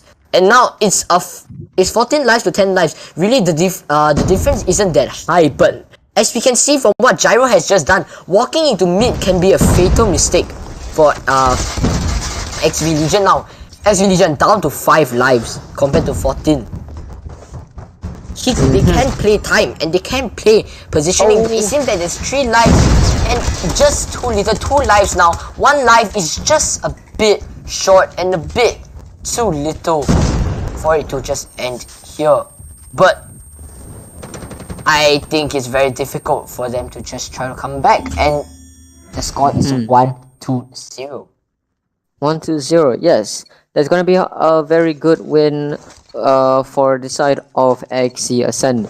So we need to look over and see how they're gonna play on the defensive side, not the defensive side, aggressive side actually. As XV Legions are now going to be putting their trophy systems and all, waiting for people to actually push. As Pash gets the snipe out of Love already. Gyro doesn't get the shot onto Nasty, getting the kill already. Monkey is all by himself, now getting taken out already. They're going to be going for the B capture right now. It's only Kaizo and his other teammates are only in the hardpoint right here. What is Gyro doing? What is he waiting there for? I think he might have done something right here. Nasty just trying to get a kill already. Doesn't get a kill out of Monkey. Look at that, Jen already with the Annihilator. Can he get at least a kill or 2? We'll have to wait and see. Nothing from the side of Jen right here. So we're just going to be looking at other players right here. Nasty, FRNZ just tries to get a partial capture already with his teammates. Can he get the full capture with his teammates right here? Ranger getting a kill on Love, but Love getting FRNZ beforehand. This is a lot of gameplay, but a lot of action. But in terms of lives left, I think this is pretty close. Well, what are your thoughts on this, Thanos? I think both teams have actually woken up from the first match. They realized that, hey, especially for the side of XV Legion, hey, we're playing way too aggressive. We cannot keep doing this, but on the side of X, what is going on? The Goliath is going down over for the side of Nasty. If this Goliath comes down, if Nasty takes this up, and he does, this can very well mean the end for the lives of SV Legion. And needless to say, 2 lives left. Jen is still trying to contest the Goliath right there, but nonetheless, they just get utterly destroyed. Switching sides. Wow, the Goliath. The Goliath. I mean, I wasn't. The thing is that I wasn't really expecting the Goliath at all, because the thing is that we've always seen people using a lot of team-oriented score streaks like your Predator missiles and your cluster strikes, but never just a score streak where it's only catered to you and you can use it for your own benefit. As you're looking over here, FRNZ already getting 2 kills with the Predator missile. As soon as I said that, Ranger getting 1 kill. Can you get another one? You see Ken. He gets Love out of the equation. Nasty also getting Gen out. Doesn't spot out one player. Love actually doing the revenge kill onto Ranger right here. Ranger now with the I think he's stuck on the roof. Oh, never mind, he's not stuck on the roof. Now he's using the MQ-27 Dragonfire to get a lot of crucial information for his team members. Now they know. Yeah, Pash with the sniper as well. Playing on respawn snipers. You've never seen anything like this before. People playing respawn sniping. If people are playing respawn sniping, it's either 2 things: you are very crazy or you are very good in aiming. And I guess we can very well say Pash is both of those things. Definitely. He is crazy insane. Now, the A objective has been lost. It seems that they have given up on the A objective actually. They're just guarding B. XC Ascent. They are holding down B right here. They are here to end this game. Definitely. Kaizo, he's really like Jen right here. You can see Jen. He's trying to position himself. He's trying to go in. He's trying to pre-fire, but really, the positioning of XC Ascent's players are just spot on. Spots Pash, but Pash quickly goes back. With the sniper, he knows that he cannot pick that without cover, and Pash goes out confidently, annihilates Jen right there in 5 lives. 5 lives for the side of XV Legion. 5 lives left. It really, XC Ascent, they just know what needs to be held. Friends with the Annihilator as well. CJ with the kill on Love. Now, 2 lives. The Dragonfire, it's out. Gets 1 kill. Uses the car to his advantage, and that's the end, ladies and gentlemen. Oh, and my camera is broken again. Oh my gosh. So, what can we say? I think that the gameplay that they have is really good. XC Ascent, amazing right here. They really know what is going on. They have things under control. I think the communication is there as well. They're like, hey, if you're holding that angle, I'll hold this angle, and it's really beneficial. Such that even if you see, like, confidence is key, ladies and gentlemen, and like what you've seen from that amazing swing right there, you can call it an ego swing on the side of Pash, but really, the way he swung was completely insane, and he's confident. It works. He's confident that, hey, I will get the kill. I will get the kill on Jen. It doesn't matter whether he's tagged me or not, whether he's out before me. I will swing, I will get the kill, and he does. He secures it for his team, and it is really amazing. I do believe in that. That will wrap up the group stages here, ladies and gentlemen. Thank you so much for watching from day 1 to day 4 of this group stages. We do still have a lot more, including the playoffs, if you have forgotten. But grazing your screens in a few minutes or so, we'll be looking over at the schedule and we'll give you our summary of what an amazing day this was. I was looking forward forecasting today, but after today, I think I may never gonna forget the experience I actually had. Looking over to the maps and modes, you can see this is a 3-0 win for XC Ascend. That's gonna be that's actually really crucial for XC Ascend. They now are able to go to the playoffs together with XV Legions, if I'm not wrong. So we'll just have to wait and see to see what's going to happen in the future while we see the playoffs. I'm literally losing my mind right now because, well, the gameplay here is we can say insane. And I want to say that XC Ascend really knows what they are doing here. They know what they have to look out for, and my, they know how to play this game. Okay, we're gonna recap our schedule for today, ladies and gentlemen. We have our first match of the evening to start us off with Team Valiant versus XP Legion, and XP Legion actually take it home. AEIPATHY versus CKG Legacy in our second match, and AEIPATHY actually wins it 2-1. For our third matchup, Milo Esports versus Team Akato. Team Akato actually takes it home 1-2 respectively. And last but not least, ladies and gentlemen, our last match for the night, the last match for our WOC Series 3 group stages is XV Legion versus XC Ascend, with XC Ascend completely annihilating. We do believe so. As you can see from the off-stream matches, one of them is an automatic win, but still, congratulations to the two teams that have won the off-stream matches. So, yeah, let's actually go over to the standings right here. You'll do the honors for Group A. I think you would deserve this. Alright, so looking at Group A, AEIPATHY, amazing team. They have definitely proven to us that yeah, I think we have all seen it for ourselves. Wow, I am very impressed. Definitely amazing shout out to Josh right there. Amazing plays. We have seen amazing plays, and definitely was an eye opener right there.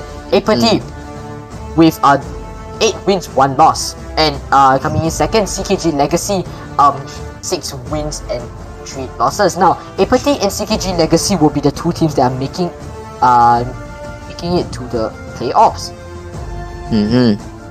And we'll be looking forward for that. Unfortunately, for RS1 Ignis and Team Beetroot, they're not be able to join in on the fun, but at least they had some popularity in the matches that they've been to. So yeah, congratulations to them. Now, looking over to Group B, it'll be Exodus, Average ND, GG Uprising, and Big Mac. Exodus and Average ND are qualified to go to the playoffs. 9 wins and 0 losses for Exodus. What? Like, they have never dropped a map at all for the side of Exodus.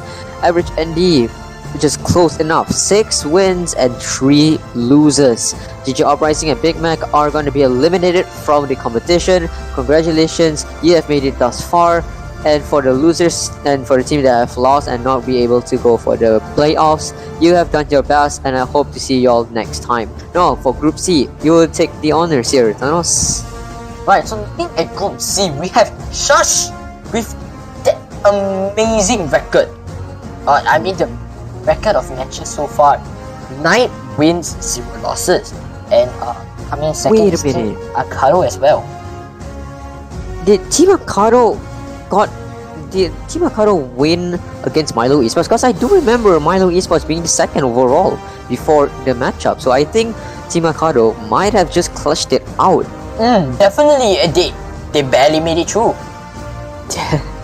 They barely made it through. So Team Akato with 5 wins and 4 losses. Unfortunately, Milo Esports and Radiant XY's journey will end here. As the two teams, Shush and Team Akato, make it through to the playoffs. And now for Group D, Fexty.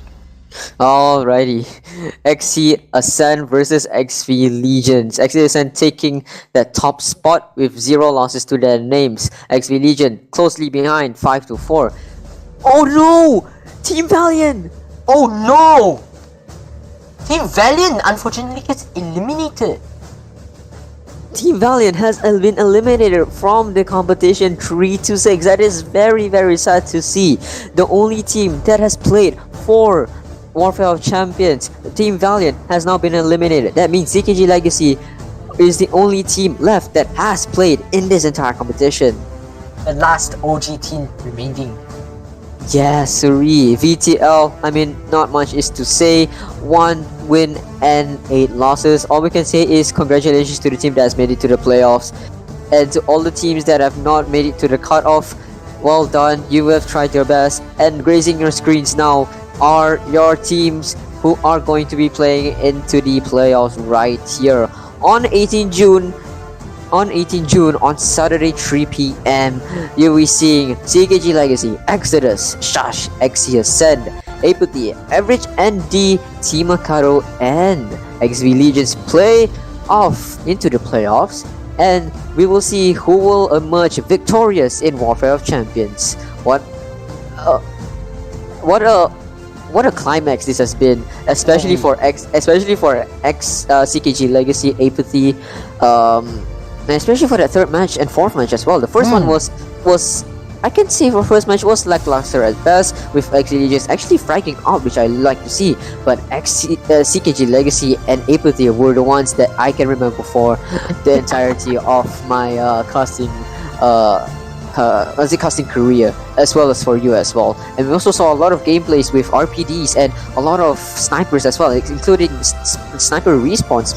Sorry, I'm stuttering here because I'm still energetic. Respawn sniping from Pash on the fourth matchup that we've seen against XV Legions. I hope we will be seeing more of that.